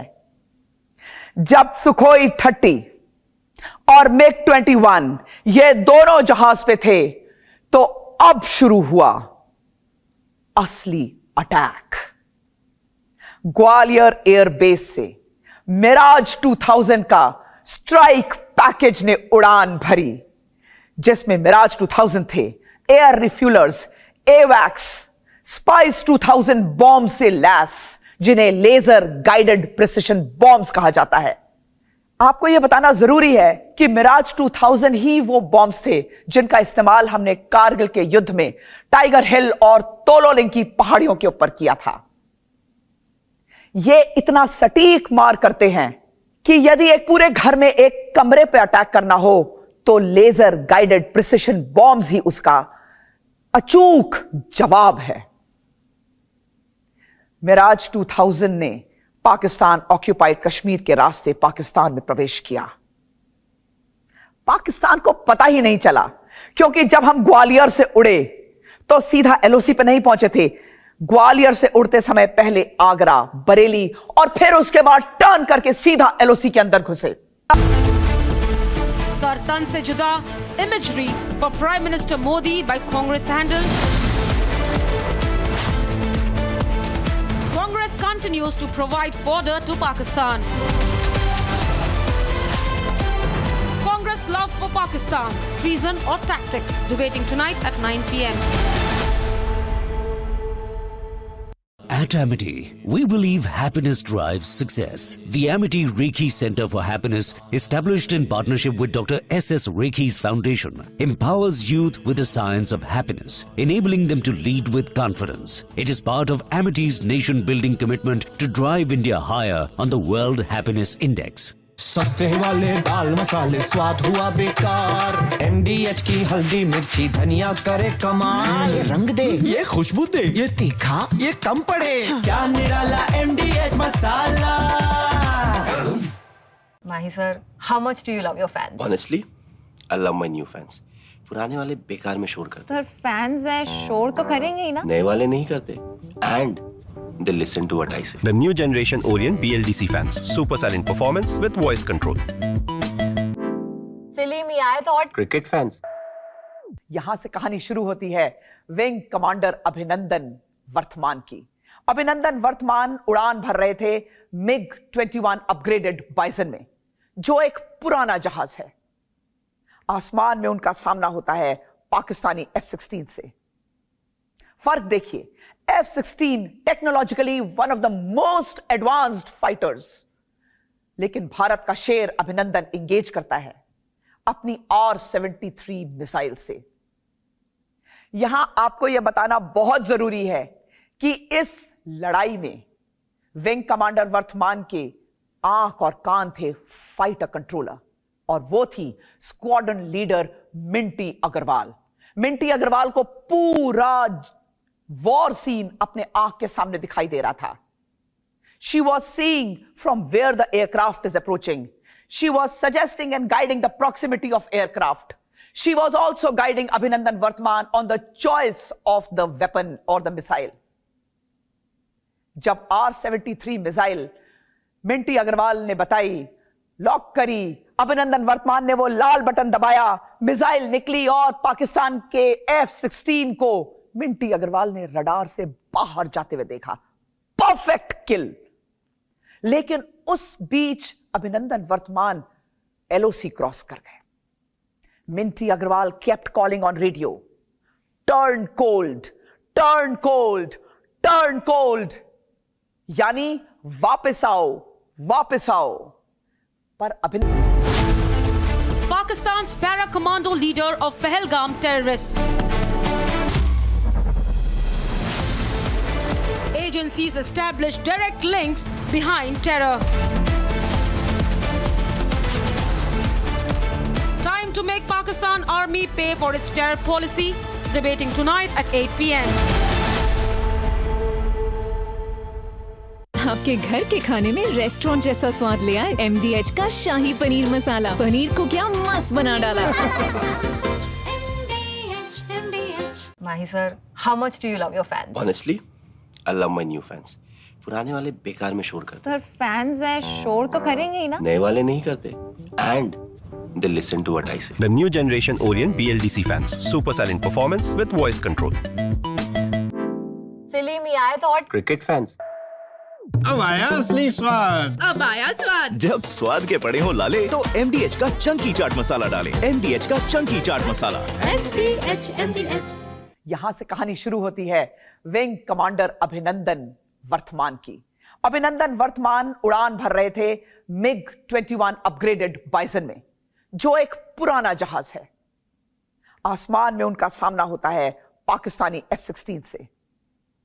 फर्क देखिए, F-16 technologically one of the most advanced fighters, लेकिन भारत का शेर अभिनंदन इंगेज करता है अपनी R-73 मिसाइल से।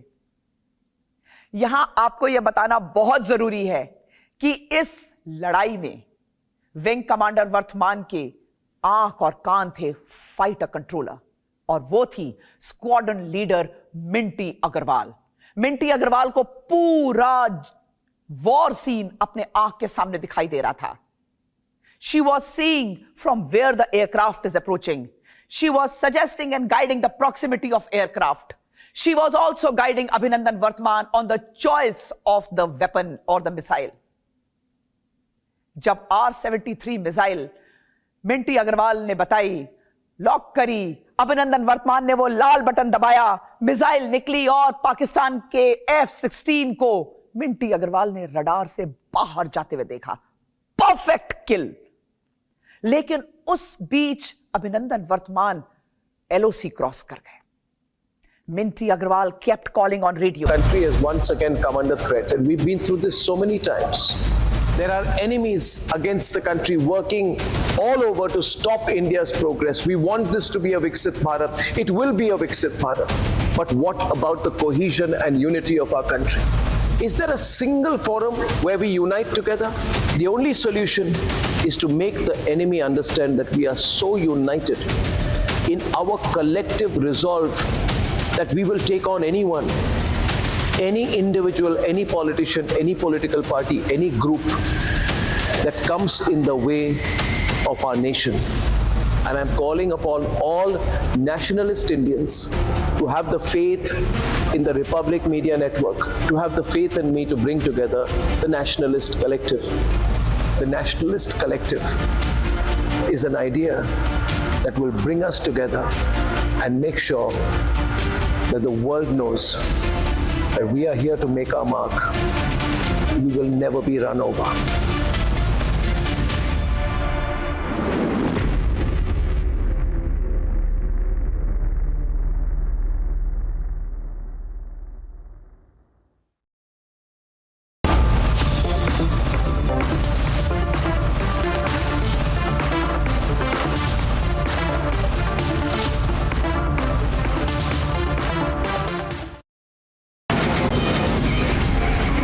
From the Republic Media Network headquarters, it's time for Arnab Goswami on the debate.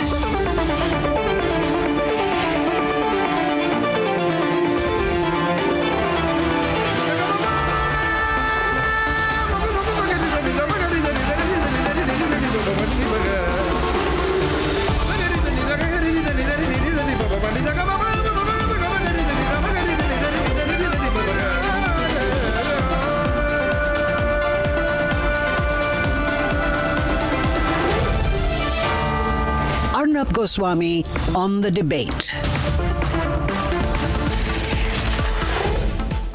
On the show tonight, I bring you undeniable proof that the mastermind of the Pahalgam attack was a trained para-commando of the Pakistani Special Forces, and the Prime Minister of India has today, a few hours back, given a free hand to the Tri-Services Chief. The Indian Army is now deciding the mode, targets and timing of India's response. Also at 9 p.m. tonight, Prime Minister Narendra Modi gives a free hand to the forces, but the pro-Pakistan Congress Party, the pro-Pakistan Congress Party of Rahul Gandhi and Sonia Gandhi are giving Pakistan fodder at a time like this. These are the real traitors in this country.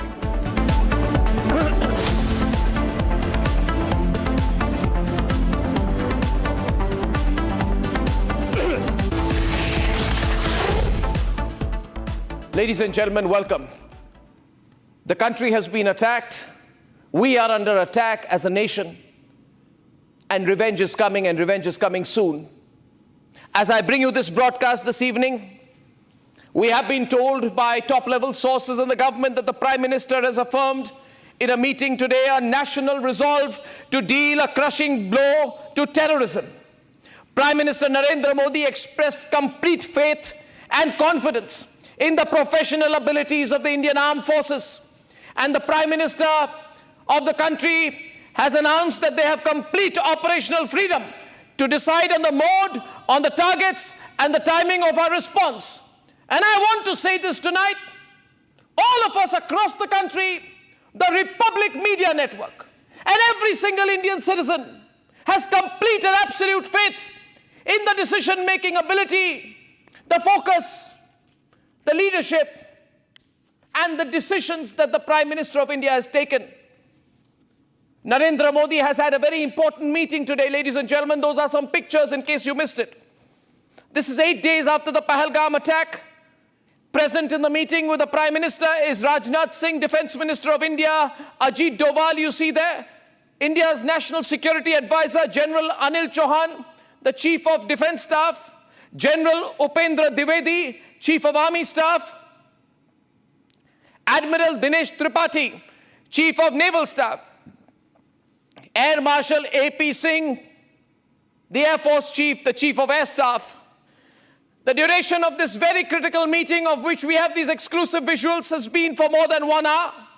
The meeting starts about 5:20 p.m. and ends about 6:30 p.m. And after that meeting, the Prime Minister gives a clear message that operational freedom has been decided to be given completely to the forces on the mode, targets, and timing of our response. And as we move towards taking revenge on Pakistan, and there's panic in Pakistan. By the way, there's complete panic in Pakistan. Home Minister Amit Shah has also met Prime Minister Narendra Modi. Start time of the meeting, 7:30 p.m. The meeting is ongoing as of this minute. Ladies and gentlemen, the Cabinet Committee on Security will be meeting tomorrow at 7 Lok Kalyan Marg around 11 a.m. for a second meeting. You would remember that after the last Cabinet Committee on Security meeting, India had announced its diplomatic strike. Ladies and gentlemen, India means business.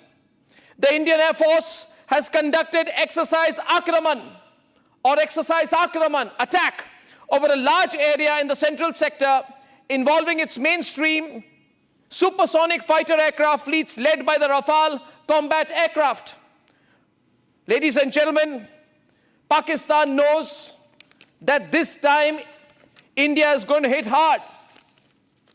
Ladies and gentlemen, the Indian Navy's guided missile destroyer INS Surat successfully test-fired a medium-range surface-to-air missile in the Arabian Sea. This missile has a range of about 70 kilometers. And viewers in Pakistan, they are so scared, they've rushed to the IMF with a begging bowl to get yet another bailout so that they can sponsor their existence while they are facing an existential threat from India. Ladies and gentlemen, Pakistan's defense minister yesterday said that a military incursion by India is imminent. We haven't yet done anything, and that's how they're responding. Tonight, as I bring you this broadcast, we once again call upon every Indian to completely and totally support the armed forces, the Prime Minister, and the Commander-in-Chief of the armed forces as we decide to take on Pakistan. Ladies and gentlemen, we will strike Pakistan, I'm sure. The timing is up to the government. We will take revenge, I'm sure. And the world is with India. Nobody, not even China so far, is with Pakistan. This terrorist country, running the biggest terrorist organization in contemporary history, which is called the Pakistan Army, under the guise of a hibernating constitution, a toothless judiciary, and a puppet legislature, the Pakistan Army is setting terms and thinks that it can target India. This time, we'll show who has the power. Let's debate. The countdown has begun. 8 days after the Pahalgam terror attack, Prime Minister Narendra Modi held a briefing with NSA Ajit Doval, Raksha Mantri Rajnath Singh, Chief of Defence Staff General Anil Chauhan, Chief of Army Staff General Upendra Dwivedi, Chief of Naval Staff Admiral Dinesh Kumar Tripathi, and Chief of Air Staff Air Chief Marshal Amarpreet Singh. After Uri, India carried out the surgical strikes within 10 days. After Pulwama, the Balakot airstrikes followed within 12 days. After Pahalgam, India is waiting. India's response is expected to be much bigger than ever before. All defense experts concur. No more strike on terror hideouts. It's time to strike the head on the Hydra, the Pakistan Army. Agency sources have confirmed that the mastermind terrorist who led the terror squad in Pahalgam is one Hashim Musa, a trained para-commando of the Pakistani Special Forces, who defected to the Lashkar-e-Toiba in the last few years. The usage of US-made M4 carbine rifles used by the Pakistan Army, the operational tactics and recce of the Baisaran Meadow, and the down-to-the-wire planning of the dastardly terror attack in Pahalgam points to army training and execution. It is increasingly clear that Asif Munir's men, trained under the Special Forces of Pakistan, loaned to Lashkar-e-Toiba and aided to infiltrate by the Pakistan Army, carried out this terror attack. Pakistan is nervous and it is already jumping the gun. In the last 5 days, it has resorted to hopeless speculative firing along the line of control, using small arms like pistols and assault rifles.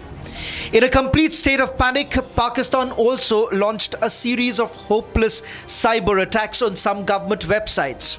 On the other side, India in the last 5 days has briefed foreign diplomats, held meetings with Taliban in Kabul, tightened the taps on Pakistan's water reserves, signed mega deals with allies, and operationalized its forces in the Army, BSF, Navy and the Air Force. The fate of Pakistan is slipping away from its grip. In the next 10 days, the IMF is set to decide on the economic fate of Pakistan with a key decision on a multi-billion-dollar survival loan package. India, on the other side, is expected to decide on Pakistan's geopolitical reality much sooner. To the cynics, the message is clear. Prime Minister Modi is at the right table, not the one with Pakistan, but with his armed forces chiefs and the green signal that has been given by the government. The only person missing in action is Pakistan's army chief, Asim Munir.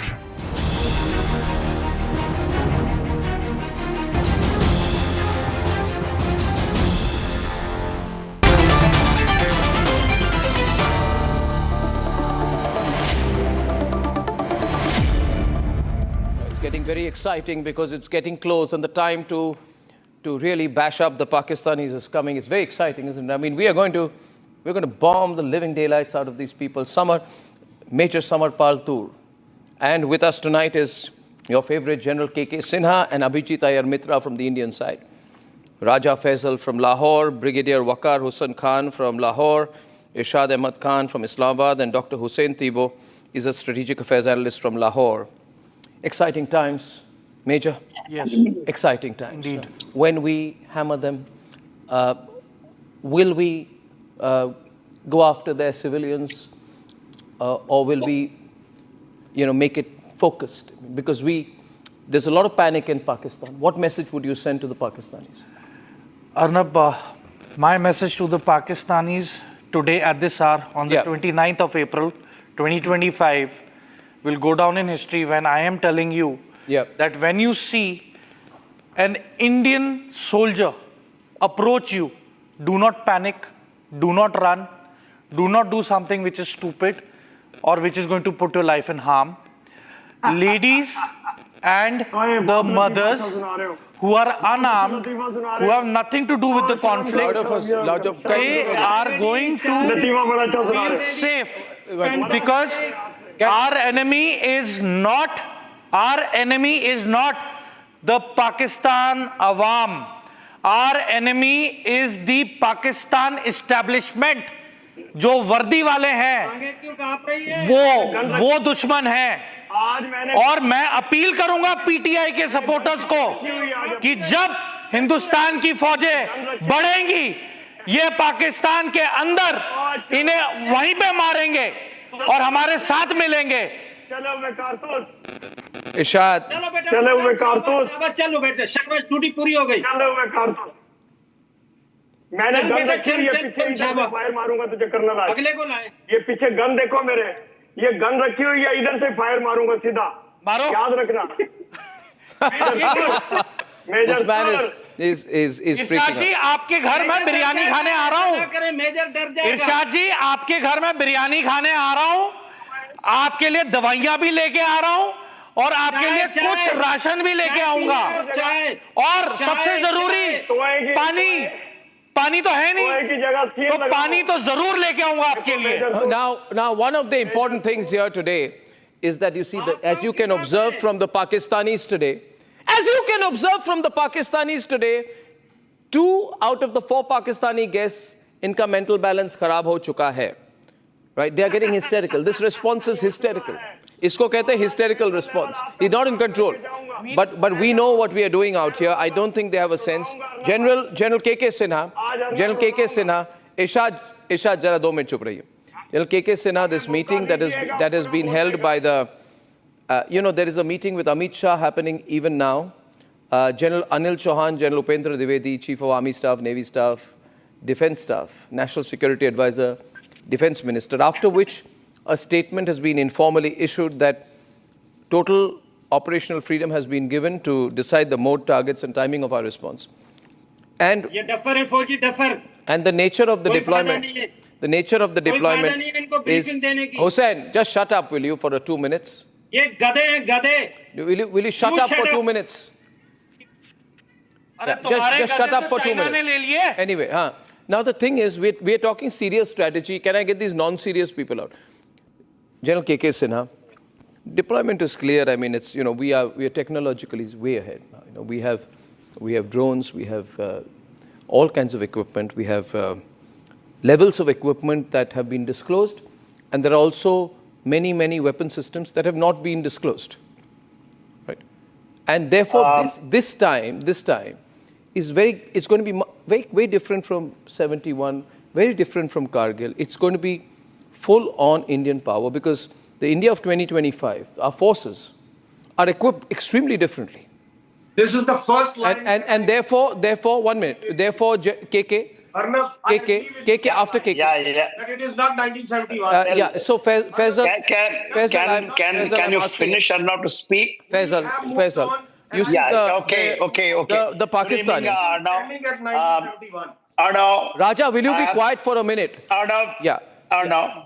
So I want you to visualize the situation emerging now for the Pakis. General KK. Yeah. Now, good evening. Today is the great day as far the India is concerned. It is not even 1971 when we got such clear-cut directions from the head of the state. We have got that we can do anything what we feel. And the way we do it professionally, we don't do it, like this. These people who are jumping jack, they have been doing, they will do it on the television channel also today. What I want to tell the Pakistanis who are sitting here and also the Pakistanis who are listening, please, for God's sake, understand it is not for the 25 crore Pakistani we are coming.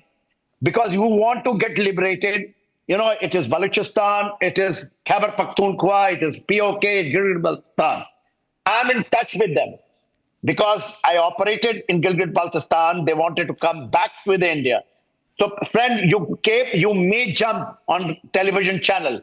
But today, I think the first time we have got a free hand. The free hand is not like you.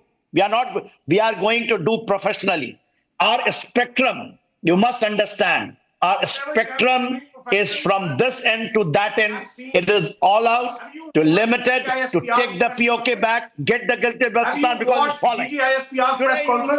This is very Today serious. You will shout. Today the people from POK are listening.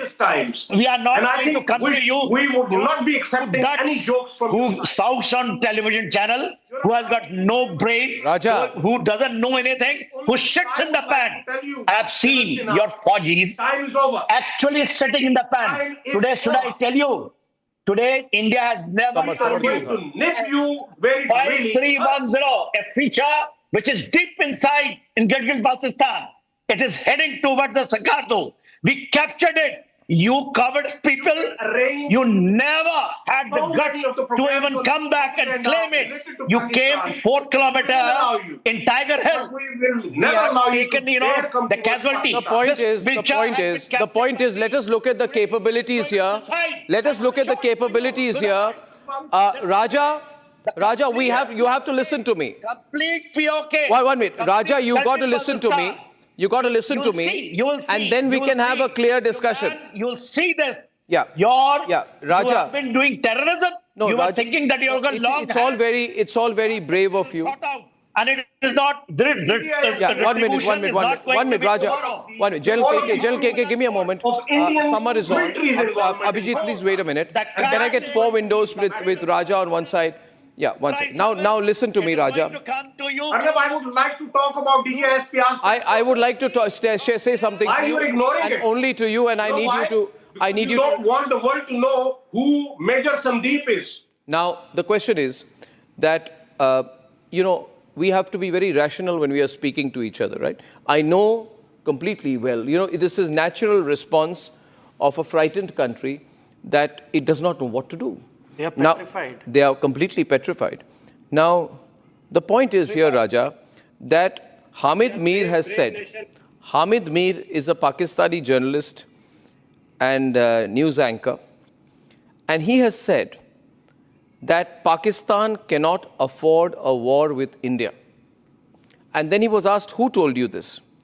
He said that there was a conference. Country would ever want Hamid Mir, a Pakistani famous journalist, a famous Pakistani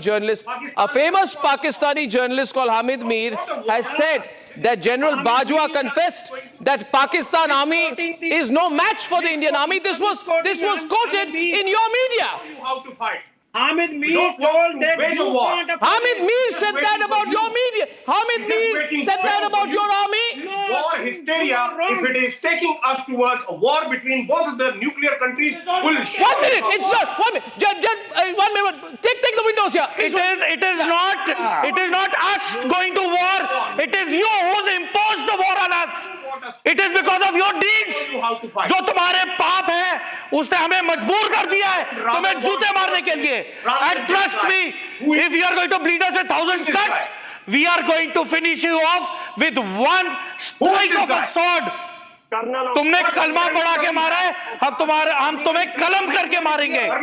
We are going to strike you down. Now, first of all, I want Raja Faisal and the Pakistanis to calm down. Calm down here right now, I say. Calm down. 1 minute. Put me with the Pakis. What's their problem? Stay with you. You are finished otherwise. Now the point being. The joker you always bring with yourself, I don't want to talk to him. Yeah, Raja, you are looking like a butler today. That day you were looking like a waiter. Today you're looking like a butler. थोड़ा standard ठीक हुआ है in appearance. No, I don't want to talk to you. You better not talk to me. I know you. You will get it real bad. Trust me. Who do you think you are? Trust me, you are going to get something so spicy, so nice. तुम्हें पता नहीं चलेगा क्योंकि तुम्हें एक तो पानी नसीब नहीं है. खाने के लाले पड़े हुए हैं. अरे जाके राशन खरीदो. अभी टाइम है, जाके राशन खरीदो, जाके दवाइयां खरीद लो और कहीं now go take shelter. The question tonight is, we are being very rational tonight. And to the Pakistanis, I want to say this to you. See, Raja, if you could win a war by shouting at Major Samarpal Tur Singh, it was a different matter. But that's not how you win wars. To win wars, you need to have energy reserves. And let me tell you something today. 81% of your total oil reserves and 70% of your cumulative gas reserves have been consumed. To fight a war, any geostrategic analyst, any bacha will tell you that you need to have energy bandwidth. You do not have the energy bandwidth to fight a war. You do not have the energy bandwidth to fight a war. Do you understand that? For India to wage a war. Do you understand that? You do not have even energy to fly gas balloons. We'll show you the war. 1 minute. They need to 1 minute. I'm trying to explain to him. Do you have any brains? Raja, listen. Dr. Hussain, you have brains between your ears. There's some grey matter, I hope. Then you need to understand and talk to me like a person who has grey matter. Now listen to me, both of you. Okay, one is a journalist, one is an analyst. We both samajh nahi rahe. The fact of the matter is, your own committed media publication, which is called DAWN Dawn, has said that the total recoverable resources of crude oil and natural gas have depleted, right? We have consumed 81% of total oil and 70% of cumulative gas reserves. This is more than 12 months back. Today, if there is a war, you can do all this thing on, but the moment a war starts, your army will need fuel, will need energy, will need the, one minute, they will need the money. We'll need the money to fight a war. We'll need the fuel to fight a war. You're going to the bloody IMF right now. You're going to the IMF right now saying, give me one more loan. Give me one more loan. You think you will take us on? You'll be finished in a week. If you are an anchor person, if you are a journalist, be decent, man. One minute. Don't teach me decency. Hussain, don't teach me decency. Be decent to answer my question. But if you are raising your question and giving your own answer, Hussain, stop crying. I'm telling you that your media has said you do not have energy reserves to fight a war. Do you understand English? Do you understand English, Hussain? Gentlemen, let me allow to ask you something. What happened today? Man, these guys I are have so learned thick. from some reliable sources that Lieutenant General M.B. Kumar has resigned from service. What happened? Now you have to sell. Listen, I don't want to run you down. I don't want to insult you. But you are a gadha economy. You are a gadha economy. You have to sell donkeys to China to support your economy. You understand that? You are a gadha economy. You are selling donkeys to China to sustain your economy. You're going to the IMF right now for a loan. Do you think the IMF will give you a loan if you're taking on India in battle? You choose. You live on loans. You are an EMI country. You are an EMI country. You can't even pay your EMIs, damn it. Now sell yourselves to China. Your stock of donkeys are over. Now sell yourselves to China. We don't need any kind of loan. We are here to fight with you. Where is today? You can't fight with us. What do you mean? You've already been fighting. You've been fighting. Kair ki tarah, like a coward. You've been fighting. You fight with what, man? You'll fight with name. You do not know. पता नहीं कहाँ से joker आ जाते हैं यार आपको why don't you not realize to fight a war at least in a week अगर आप 4 दिन की लड़ाई लड़ो I want to tell you one thing. The thing is you need to Raja 1 minute. Raja 1 minute. Listen, first of all I want to tell the Pakistanis, listen, you are now perspiring because you know we are coming and we'll come when we want to. We'll do what we want to at the time of our choosing. The question is, you started it. You told people, you sent people and told them. You sent people and you told them, check whether they are Muslim and kill them. You want to try and divide the country? We're going to come after you. Hindus, Muslims, Christians, Sikhs, everybody, we are going to come after you. Now you'll understand what happens when the India of 2025, you know the problem is they have no idea of their present status. Their economy is smaller than Peru. Their economy. Raja, I'll tell you. Raja, stop being delusional. They are in denial. No, they're delusional. They're not in denial. They're delusional. They're a delusional country. They don't know their situation in the world. Can you please put on General Sinha with me? Now 1 minute. I won't put on anyone as you wish. Because Samar will hammer it nice and proper to you. Right? I need to give it to them that your general, Asif Munir, the fanatic. Where is Asif Munir, by the way? Where is he? Where is Asif Munir, by the way? Where is he? Where is he? Where is he? Buzdal. Coward. And I assure you, like how Gaddafi's images came out when it was his last moment, that is the exact result that is going to happen to Munir. Now, they don't like it when I tell them about Hamid Mir. Abhijit Iyer Mitra is on the debate. Raja, Raja, but don't worry, General KK is going to come. Indian generals know. They don't keep hitting everything. But when he comes, he's going to bombard you right through and through, you know. Speak for your country. He's going to hammer you through and through, you know. But there are few jokers. Raja, your wishes will be. Raja, no, I will come back. I will come back. Yeah, he's going to make a comeback, but I'm getting Abhijit here, Mitra, for now. Abhijit, the other piece of news which came in today, and I want your observations on this, is that one of the terrorists involved is Hashim Musa, who is identified as a former regular of the Pakistan Army's para forces.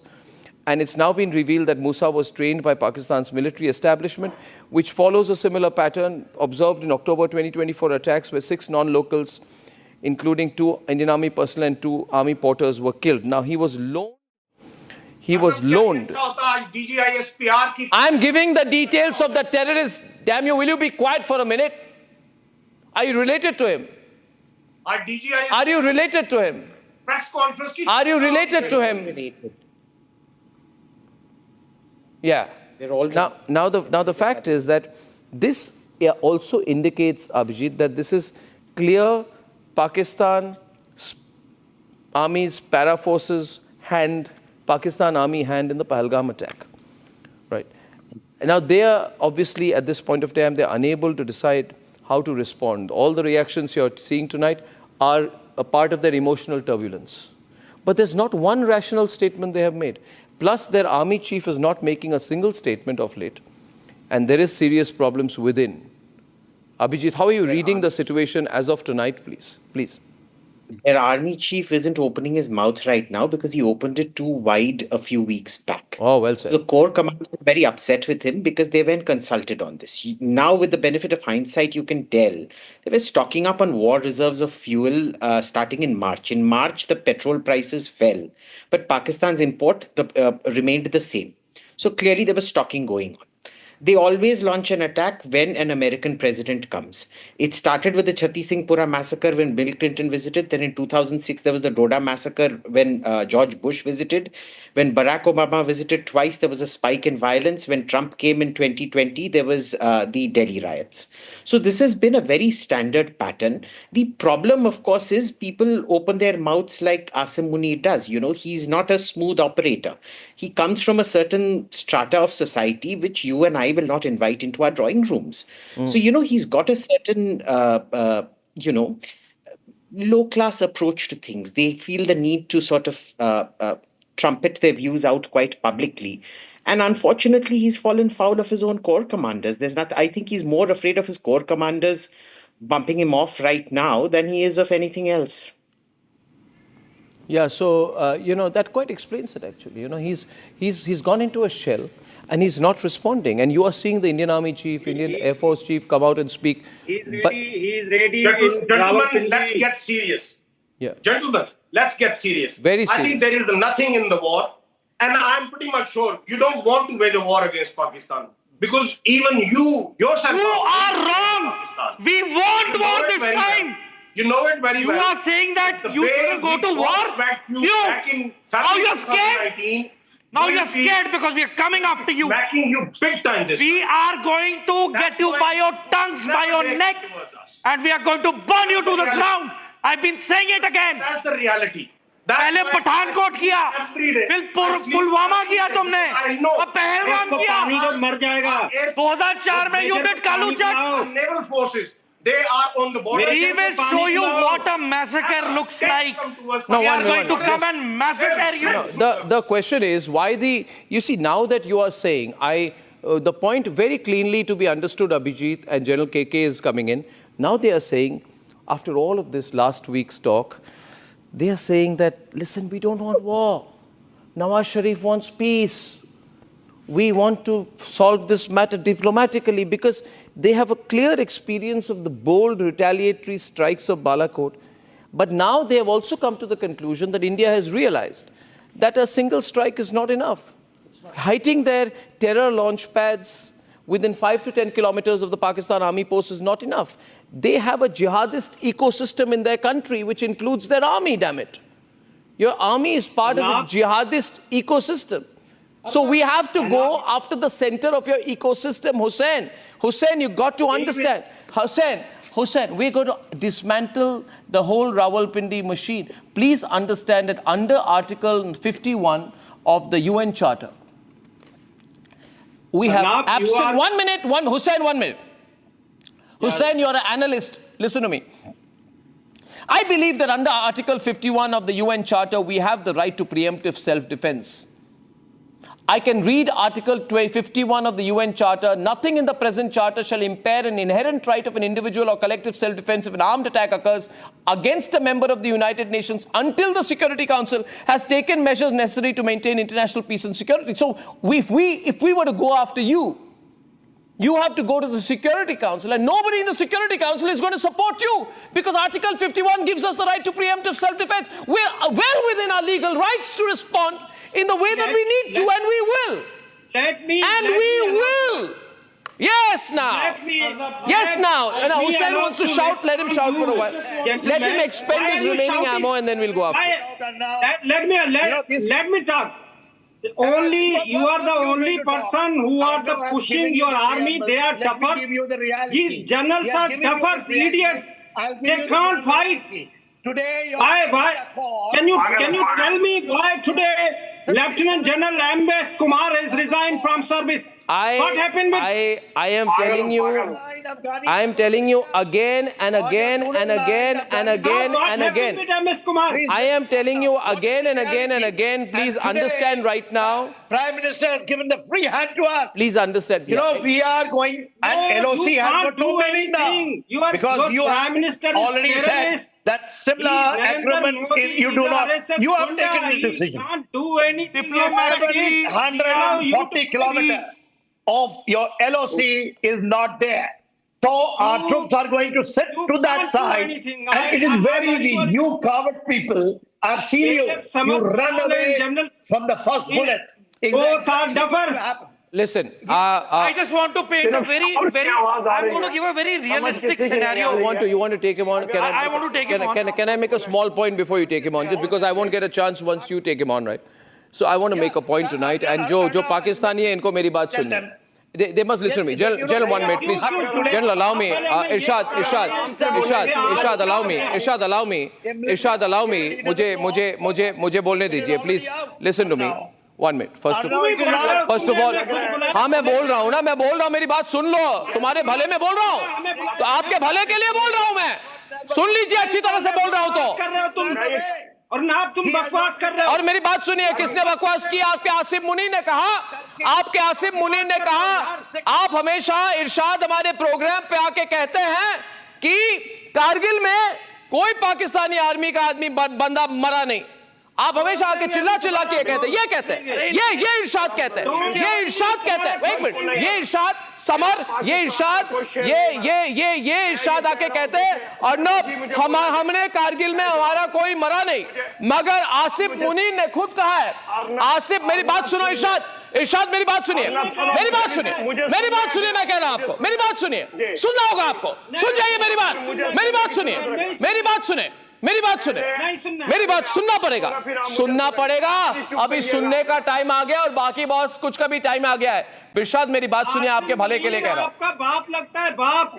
आप मेरी बात सुनिए, ज्यादा मत बोलिए, मुझे जवाब देने लिमिट पे रहिए. आप इरशाद जवाब सवाल के बाद जवाब देंगे. इरशाद खान, तुम्हें सलवार कमीज नसीब नहीं होगी. मुंह बंद करो खोते. बुरके में बैठ के तुम्हारे हाथों से मैं बिरयानी बनवाऊंगा. पैजामा उठा के भागोगे. अरे ये लोग कहते हैं, ये Irshad. Okay, volume up and brings volume down for a minute. Irshad now listen to me. Irshad, we are very peaceful. पर आपको तो पता ही, आप पाकिस्तानियों को, इंडिया को जब गुस्सा आ जाता है आपका क्या होता है आपको पता ही है. एक्सपीरियंस है आपको. नहीं, ये चिल्ला रहा है. क्या चिल्ला रहा है? What is he shouting? Scene कैसे होगा? जस्ट इमेजिन, जब हमारी फौजें आगे बढ़ेंगी इन पे हमला करने के लिए, उसी टाइम जहां से इन्होंने अपने फौज बाहर निकाली है बलूचिस्तान से, वहां पे BLA, PRA, BLF, फिर तहरीके तालिबान पाकिस्तान, फिर हमारे अफगानी भाई मतलब वो भी इकट्ठा इन पे हमला करने वाले, एक वो पागल कुत्ता नहीं होता, पागल हो पागल, अब मैड डॉग, रेबी डॉग, वो हालत होने वाली है पाकिस्तान की। तुम्हें मैं अपने कुत्ते के पिंजरे में बांधूंगा, करना याद रख। ना घाट का कुत्ते के पिंजरे में बांधूंगा तुम्हें। शर्म आनी चाहिए, मैंने कुत्ते शर्म आनी चाहिए। बुल डॉग है मेरे पास, उस जैसे हो तुम। लड़ाई आपको आपके घरों में लेके आएंगे इरशाद, और मैं दरख्वास्त करता हूं पाकिस्तान की आवाम को और जो पीटीआई के सपोर्टर है कि इन्हें घरों से घसीट के मारो। कुत्ते को बंद करो यार, ये लायक नहीं है, ये अपने देश के सकी नहीं हो सकते। अब मैं सवाल पूछ रहा हूं, मेरा सवाल। इरशाद जी, हिम्मत है तो सवाल लीजिए। हिम्मत है क्या? है हिम्मत? किसकी हिम्मत है? हुसैन की इरशाद की है, हुसैन की इरशाद की है। इरशाद की हिम्मत है, कह रहा है हिम्मत है तो सुनो, हिम्मत है तो सुनिए, हिम्मत है तो सुनिए, सुनिए अभी मेरी बात सुनिए। देखिए इरशाद जी, सवाल सुनिए, मैं अब सिर्फ आप और मैं टीवी पर स्क्रीन पर है, आप शांत हो जाइए। देखिए इरशाद जी, आप मेरी बात सुनिए। हर बार आप मेरे प्रोग्राम में आके कहते हैं कि देखिए अर्नब, आप गलत कह रहे हैं, कोई पाकिस्तानी फौजी नहीं मरा कारगिल में, मगर 2024 में आप ही के जनरल सैयद आसिम मुनीर ने एडमिट किया, उन्होंने कहा कारगिल में हजारों के संख्या में पाकिस्तानी फौजी मारे गए। ये बात ऑन रिकॉर्ड कही, first of his kind confession he made, और ये कन्फेशन GHQ रावलपिंडी में की इन्होंने, और उन्होंने कहा दैट हमारी रोल थी and thousands of Pakistani soldiers have been killed in Kargil।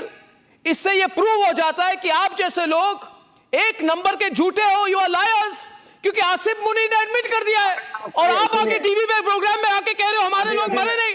अरे आप बेशरम ही नहीं, आप बेशरम ही नहीं, आप अपने फौजियों को वहां पे फेंक के चले जाते हैं। इसका दायरे में रहे आप, फौजियों को फेंक के चले जाते हैं लोग। जब मेरा जवाब लें, जवाब देखिए आपने अपने प्रोग्राम दीजिए, जवाब समझ आ जाए। घर बनाया हुआ है जू में, जिस तरह जानवर बोलते हैं उस तरह आपके प्रोग्राम जानवर आप होंगे अपने आप को जानवर बोलने वाले, दोनों जानवरों की तरह बोल रहे हैं, अपने आप जानवर बोलने वाले, अपने आप के साथ इतनी बदसलूकी करने वाले आप ही हो सकते हो।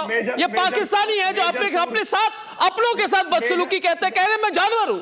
अरे कैप्टन, कहते हैं मैं जानवर हूं। शरीर तो ले जाओ, जानवरों, जानवर भी तुमसे अच्छे हैं। द क्वेश्चन इज, या बोलिए, जिस बंदे का नाम ही मेजर सूर हो तो वो सूर ही होगा ना, सुअर होगा वो ना, सुअर की तरह भौंकेगा। अरे ओ गंजे, ओ मेरा नाम तूर है और तूर तुझे चूर चूर करेगा। वहां पे बैठ के बातें आ रही है तुम्हें। अरे जब तुम बाथरूम घुसोगे ना सुबह सुबह अपना पेट क्लियर करने, ना तुम्हें पानी नसीब होगा और ऊपर छत से मिसाइल भी आने का डर होगा, तुम्हें छपने की जगह नहीं मिलने वाली। और मैं पाकिस्तान की जितना भी यूथ है, मोहतरमाएं हैं, सिविलियन है, आप कृपया करके फौजी इलाकों से दूर हट जाएं। जितना भी राशन है कम से कम 2 महीने का राशन रखें, दवाइयां रखें और फौजी इलाकों से दूर हो जाए। And the major statement today is America also, जो अमेरिका का रोल है this time is very important. General के नहीं, उन्होंने क्या कहा? What have the Americans said this time? Let me tell you what the Americans have said, so everyone knows where the Americans have said. I'm telling you what the Americans have said. The Americans have said, listen to me, the Americans have said, General KK, that Asim Munir is the new Osama bin Laden. Yes. They've said Asim Munir is the new Osama bin Laden. And he will also killed in October. And that's been said by Michael Rubin. I'm sure they know about it. I'm sure they know about it. Yeah, Jal KK को बोले, Jal KK. Yes. Don't shout. Hussain, don't shout. Will have the same fate. The same fate in October. It will be having the same fate because he has run away. Today he is not in the country. He is sitting in Turkey. He is not there in Pakistan. When today the decision has come, we have got the clear hand to go. Mind you, like in Abbottabad, Osama bin Laden was killed. Even your Asim Munir will have the same fate because he will be hiding somewhere. He has got no guts. He has got no guts. Get him back. Get him. Even the Indian Armed Forces are not mobilized. And your child are running away. Now, Hussain, what's your problem? Hussain, listen. Hussain. They are prime minister. Okay, let me hear what is this? What is he saying? Hussain, what's the problem? Even the Indian army has not gone. ये general Kumar ने आज क्यों resign दिया है मुझे सिर्फ ये बता दो. Sitting in a pants. Hussain, 1 minute. No, don't respond to him. I tell you one thing. Hussain, I want you to listen to me. Hussain, just listen to me now. Listen to me. Hussain, today there was an article which said that we Hussain telling you something. Hussain, stop spitting from the mouth like that. Understand when you are spoken to. Speak like a civilized person. Why do you have to keep spitting when you talk? Why do you spit when you talk? Keep your mouth closed. Arnab नहीं अर्नब है अर्नब है गर्नब है ढरनब है ठरनब है जो भी है तुम पाकिस्तानी तो सब मेरा ही नाम लेते हो ना दिन रात. अरे तुम्हारी पूरी मीडिया तो मेरा नाम लेती है दिन रात. मेरे शो देखती है. कोई नहीं कोई जानता भी नहीं है. हाँ और दूसरी बात यह है the strategic question tonight is this. The strategic question. I welcome Abdul Samad Yakub. I welcome Abdul Samad Yaqub. Abdul Samad Yaqub, what is the view of the Pakistan Tehreek-e-Insaf of Imran Khan? Because your party has considerable and very large support all over. And Abdul Samad Yaqub, Abdul Samad Yaqub को मैं पूछ रहा हूँ, ये ठोकना वोकना ये सब बोलना बंद कीजिए. जब ईरान ने आपको ठोका था, तब आपने क्या किया? Hello, yeah, हम तुमको ठोकेंगे and all. Don't speak in that language with me. I'll ask you a straight question. They won't like it. It's going to hurt. मैं कुछ बोलूंगा, इनको लगेगी. मैं इनको पूछूंगा. पूछूं इनको समझ? पूछूं? अरे दिमागी नहीं. पूछूं इनको मैं? अब मेरा जवाब दीजिए. उस समय भी इन्होंने, you know Hussain,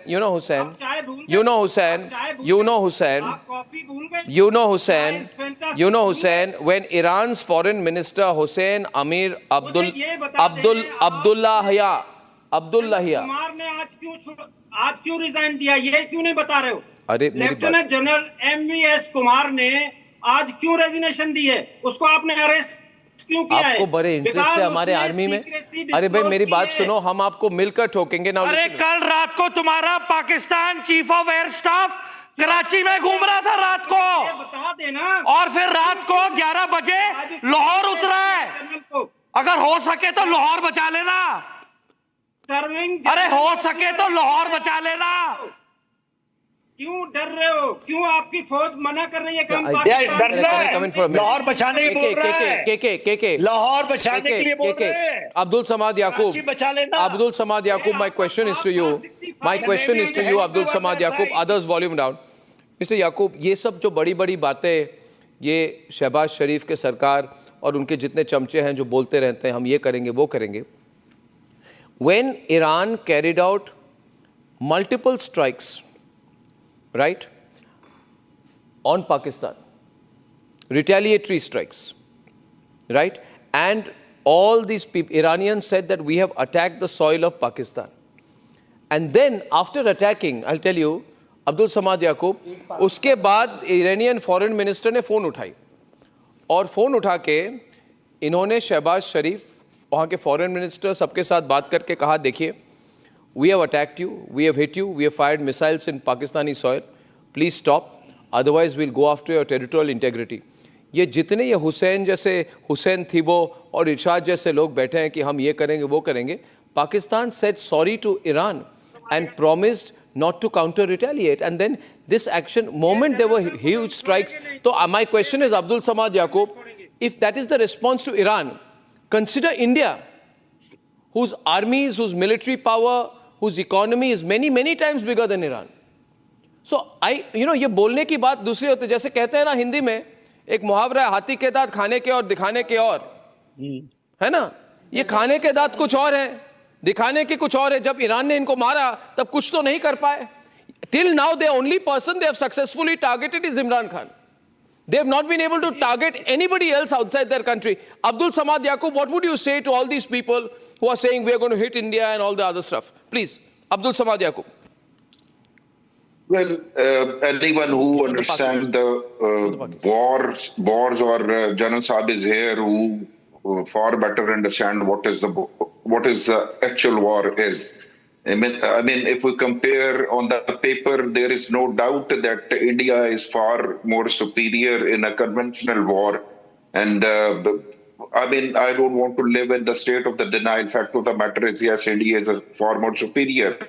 And we always claim and we always successfully defend ourselves. So fact of the matter is, Pakistan is not facing any security dilemma at the moment. Pakistan is facing the leadership dilemma, the leadership crisis. Yeah. Because no nation state can go into the war or can defend itself when there is so much polarization, when there is so much divide, when there is so much hatred against the current puppet regime. So this prime minister, not a prime minister, but a prime puppet, who has no capability or capacity to unite the nation. Nobody pays any heed to this puppet prime minister. The fact, this is unfortunately the irony is. Doctor साहब यार, doctor साहब आपने report बना के देनी ISI को, आपने बना के देना। आज मैं इतने मिनट के लिए मैंने जनाब बहुत अच्छा बोला, मुझे शाबाश दे दें, वो आपको शाबाश दे देंगे। आप ISI से आज कल से आप मिन्नतें कर रहे हैं। I mean, from last night they are gone mad. These PML goons कोशिश कर रहे हैं, इधर उधर जा रहे हैं कि जी इसको पकड़ो, इसको अरेस्ट करो, इसको जेल में डालो, इसको ISI उठा के ले गए। ये कल से मिन्नतें कर रहे हैं, इनको शर्म नहीं। Put him in the middle. Put someone in the middle. Someone in the middle. मैं बुज़दिल और डर हो गया।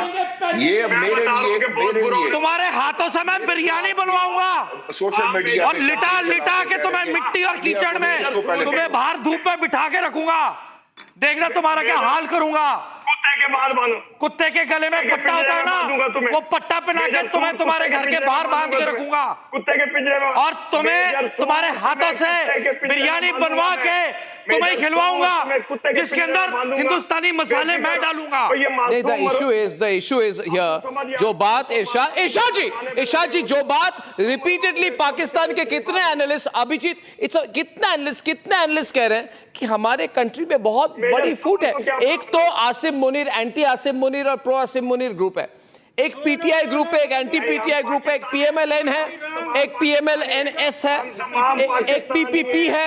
There are many divisions. They are divided country. There's Sindh, Baluchi, Gilgit-Baltistan. It's a broken country. We need to do nothing. Imran Khan party मतलब almost 70% Pakistan की अवाम PTI के साथ है, और PTI को दिखाओ, निकाल के मारा है, दिखाओ। पाकिस्तान में इतने क्लेंजिंग की है जैसे तुमने बलूच के जवान बच्चियां औरतों के साथ रेप किया है, मैस ग्रेव बनाई है, और तुम भी PTI के लोगों के साथ यही कर रहे हो। अरे तुम्हारे आपस में एकता है ही नहीं। मैं कह रहा हूं अभी तो बांधा भी नहीं है और उसकी तरफ भौंक रहे हो। अरे तुम्हें तो रेबीज हो गई है, मैं रेबीज का इंजेक्शन तुम्हारे लिए लेके आऊंगा। No, but seriously, on a serious note, Abhijit, if they had the ability to strike back, they would have done a counter-retaliatory strike with Iran. When Iran struck with missiles, they chose not to do that. They say we chose. I don't think they have the ability. Do they have the ability? Hussein comes here and makes these hyperballistic statements. The fact of the matter is, Iran justified its action. They said we have attacked Pakistan. And Pakistan failed to reply. Hussein, you did not reply. You were hammered with missiles. Hussein, you did not reply. The world saw. You're an impotent country that could not reply. Pakistan is gone. Iran is attacking. Afghanistan is attacking. Hussein and Abhijit. Their financial reserves are enough for about 3 weeks. Now, what are you going to do without money? Where can you go without money? You know, it costs right now, their weekly expenditure is something like $1.5 billion. With the full mobilization, it goes up to $3.5 billion. With a full war expenditure, it goes up to $6-7 billion a year, a week. They're going to be bankrupt in about 10-15 days. You know, money doesn't come out of thin air, or no. So they can claim whatever they want. But after 10 days, they really can't do much. Who's going to give them money? Nobody's, even their dear friends, Qatar aren't giving them money. Turkey isn't giving them money. China isn't giving them money. Nobody's bailing them out of their economic situation. You must remember, Hussain, soldiers going to be you must remember, Hussain, look at the watch now. Hussain, Islamabad is 19 minutes away for BrahMos. Whole nation is ready. We are behind our army chief. But where is your army chief? I don't see him. Where is he? KK. Last word to KK tonight. Correct thing. Your all 9 corps commanders are divided. You know, Arno brought it out from Iran side. You know, Iran, Afghanistan along the Duran line. You know this. It has happened in Spin Bulldog. It has happened in Chaban border. Your 53 people have been killed today. Indian army is now coming from this side. You are gone. Our navy will be coming through both your Godar and Karachi gone. What you will do? We will take and the CPAC, we will cut it from the north. You know this? We will cut it. You keep shouting like this. I wish Samar, the Pakistanis, I feel sorry for them. They are very, very confused. They're coming on Indian television and just saying what they want, but they know heart of heart. They know heart of heart. They don't know what they are heading in for. It's a period of immense uncertainty for a economically bankrupt country like Pakistan to try and get into a situation like this. I see uncertainty in their eyes. I can say only one thing to the audience, Arnab, that never give the enemy something what he is wanting the most and at what time. So you're not going to get it when you are wanting it. लड़ाई चाहिए ना तुम्हें जंग तो वो तब देंगे जब तुम्हें उम्मीद ही नहीं होगी अभी जो तैयारियां करनी है कर लो और जब कद्दू कटेगा तुम सब में बटेगा और देखना 1 महीने बाद ये सारे बुजदल यूके यूएई कनाडा में अपने रिश्तेदारों के घरों में मिलेंगे या टीवी के सामने आके Ladies and gentlemen, I thank you at this time. 91% of our viewers feel that our kinetic response should target only the Pakistani army. At 9 o'clock tonight, the Prime Minister has given a free hand. There's been big meetings, ladies and gentlemen, huge meetings that have been across the national capital. I gave a bureau of these meetings. Rajnath Singh, Ajit Doval, Anil Chauhan, CDS, Army Chief, Naval Staff, Air Staff have all been there in these meetings. There was a meeting that started 7:30 between Amit Shah and Prime Minister Modi. Clearly something important is going to happen. Now, at a time like this, you can expect the Congress to do what it does the best. Today, they have been fighting very hard once again for Pakistan. Rahul Gandhi is on Pakistan's side. We'll debate that when I'm back. Time for a quick breather. Arnab will be right back with the debate. Powered by Reva University, a social impact multidisciplinary university. Co-powered by Ravin Group. Bharosa Rakho, Surakshit Raho. Panasonic ACs, trusted AC for smart homes. Amity has been ranked India's #1 not-for-profit private university for 11th year, with top 10 ranked institutions in management, engineering, biotech, law, masscom, telecom, hospitality, fashion and more. Yet another top ranking for Amity University.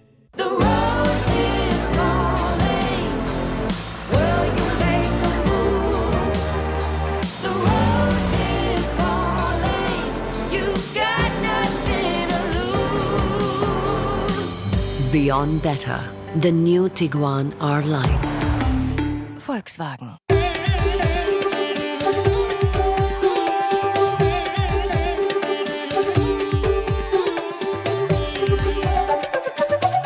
Does this work? Of course. It's a complete makeover. It's missing something. I feel like it needs a frame over. What's a frame over?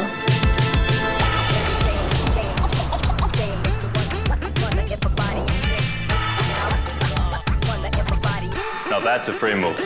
Game over.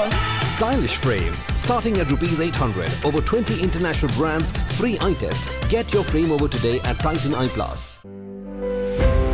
At Dayanand Sagar University, we educate and empower. We prepare students for the future, helping them identify their strengths and thrive in a global world.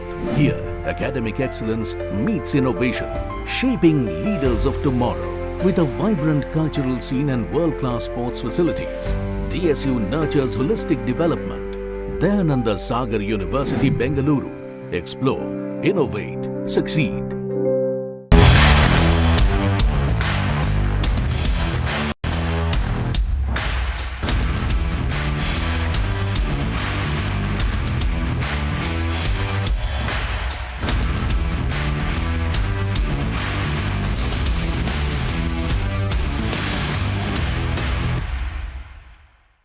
At Amity, we believe happiness drives success. The Amity Reiki Center for Happiness, established in partnership with Dr. S.S. Reiki's Foundation, empowers youth with the science of happiness, enabling them to lead with confidence. It is part of Amity's nation-building commitment to drive India higher on the World Happiness Index. अब आया असली स्वाद। अब आया स्वाद। जब स्वाद के पड़े हो लाले तो MDH का चंकी चाट मसाला डालें। MDH का Chunky chaat masala. MDH. Mahi sir, how much do you love your fans? Honestly, I love my new fans. पुराने वाले बेकार में शोर करते Sir, fans हैं, शोर तो करेंगे ही ना? नए वाले नहीं करते. And they listen to what I say. The new generation Orient BLDC fans. Super silent performance with voice control. Silly me आए तो और Cricket fans. आपके घर के खाने में रेस्टोरेंट जैसा स्वाद ले आए MDH का शाही पनीर मसाला। पनीर को क्या मस्त बना डाला।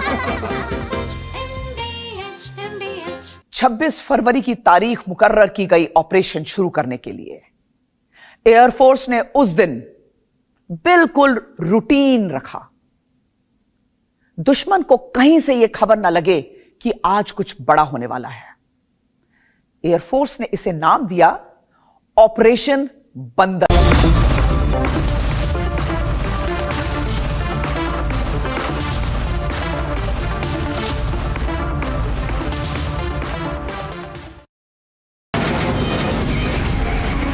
From the Republic Media Network headquarters, it's time for Arnab Goswami on the debate.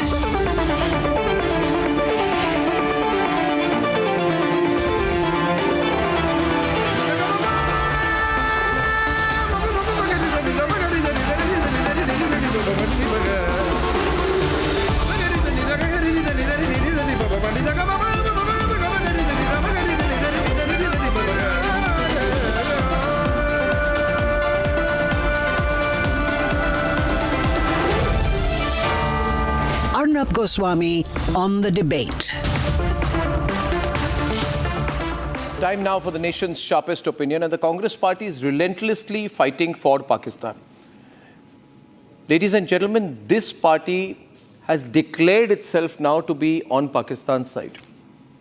They put out a tweet in which they have put out a Sar Tan Se Juda kind of post targeting the Prime Minister. The Prime Minister is at the PMO. He has cut short his Saudi Arabia visit. The moment he was informed of the attack, he's meeting the Army Chief, Navy Chief, Chief of Defence Staff, Defence Minister, National Security Advisor. And he's framing the details of how we will respond to Pakistan at a time like this. What the Congress party has done is that it has put out a Sar Tan Se Juda imagery post targeting the Prime Minister of India, inciting violence against the Prime Minister of India, trying to do something which may serve as a dog whistle to certain communal vote banks.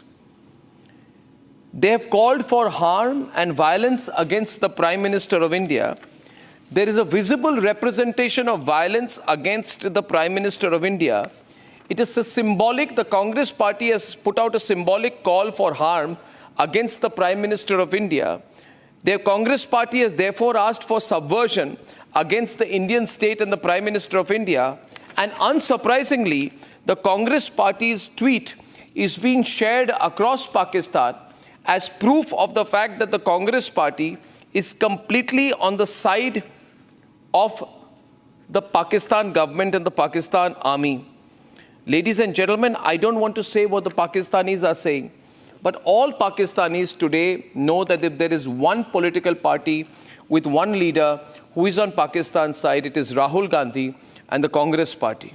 The Congress party, in doing so, is endangering national unity by targeting the Prime Minister of India with violent imagery at a time when he is continuously doing high-level meetings to decide what kind of measure to take against the enemy nation. Ladies and gentlemen, to do this kind of imagery and target Prime Minister Narendra Modi at this time, to try and use the reach of the Congress party's social media handles to encourage subversive activities and action against national interest on Indian soil, the Congress party is officially engaged in the worst form of secessionism. The Congress party is providing international amplification for Pakistan with a mocking tone that Modi has gone missing. They are seeking to undermine India's leadership and compromise India's sovereignty.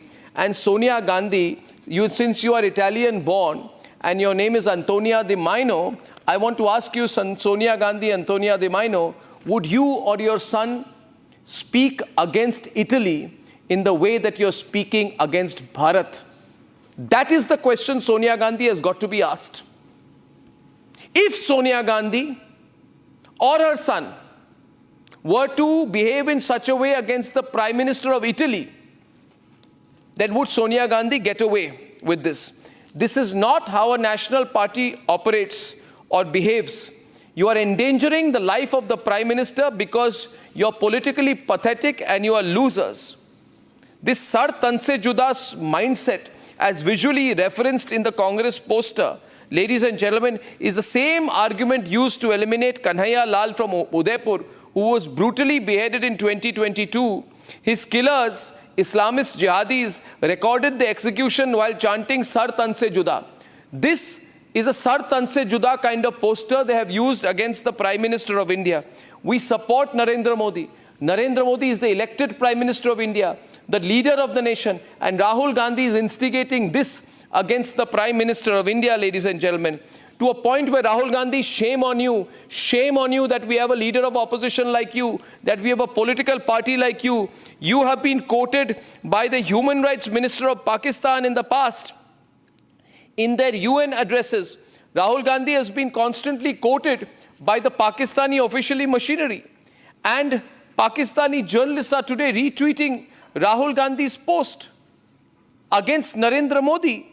The Congress parties have normalized language in such a way that radical groups use. Ladies and gentlemen, this is not the first time the Congress party is doing it. I doubt their intentions. You doubt their intentions too. It's all right that they see themselves as a Muslim party with a primarily Muslim vote bank. That's their choice in Indian politics, that they want to be the All India Majlis-e-Ittihadul Muslimin. But even the AIMIM, even Owaisi is not doing what Rahul Gandhi is doing. And today, the Congress party, the same party, you'll never forget it, ladies and gentlemen, it was Sonia Gandhi, Antonia Di Maino, who called Prime Minister Narendra Modi Maut Ka Saudagar.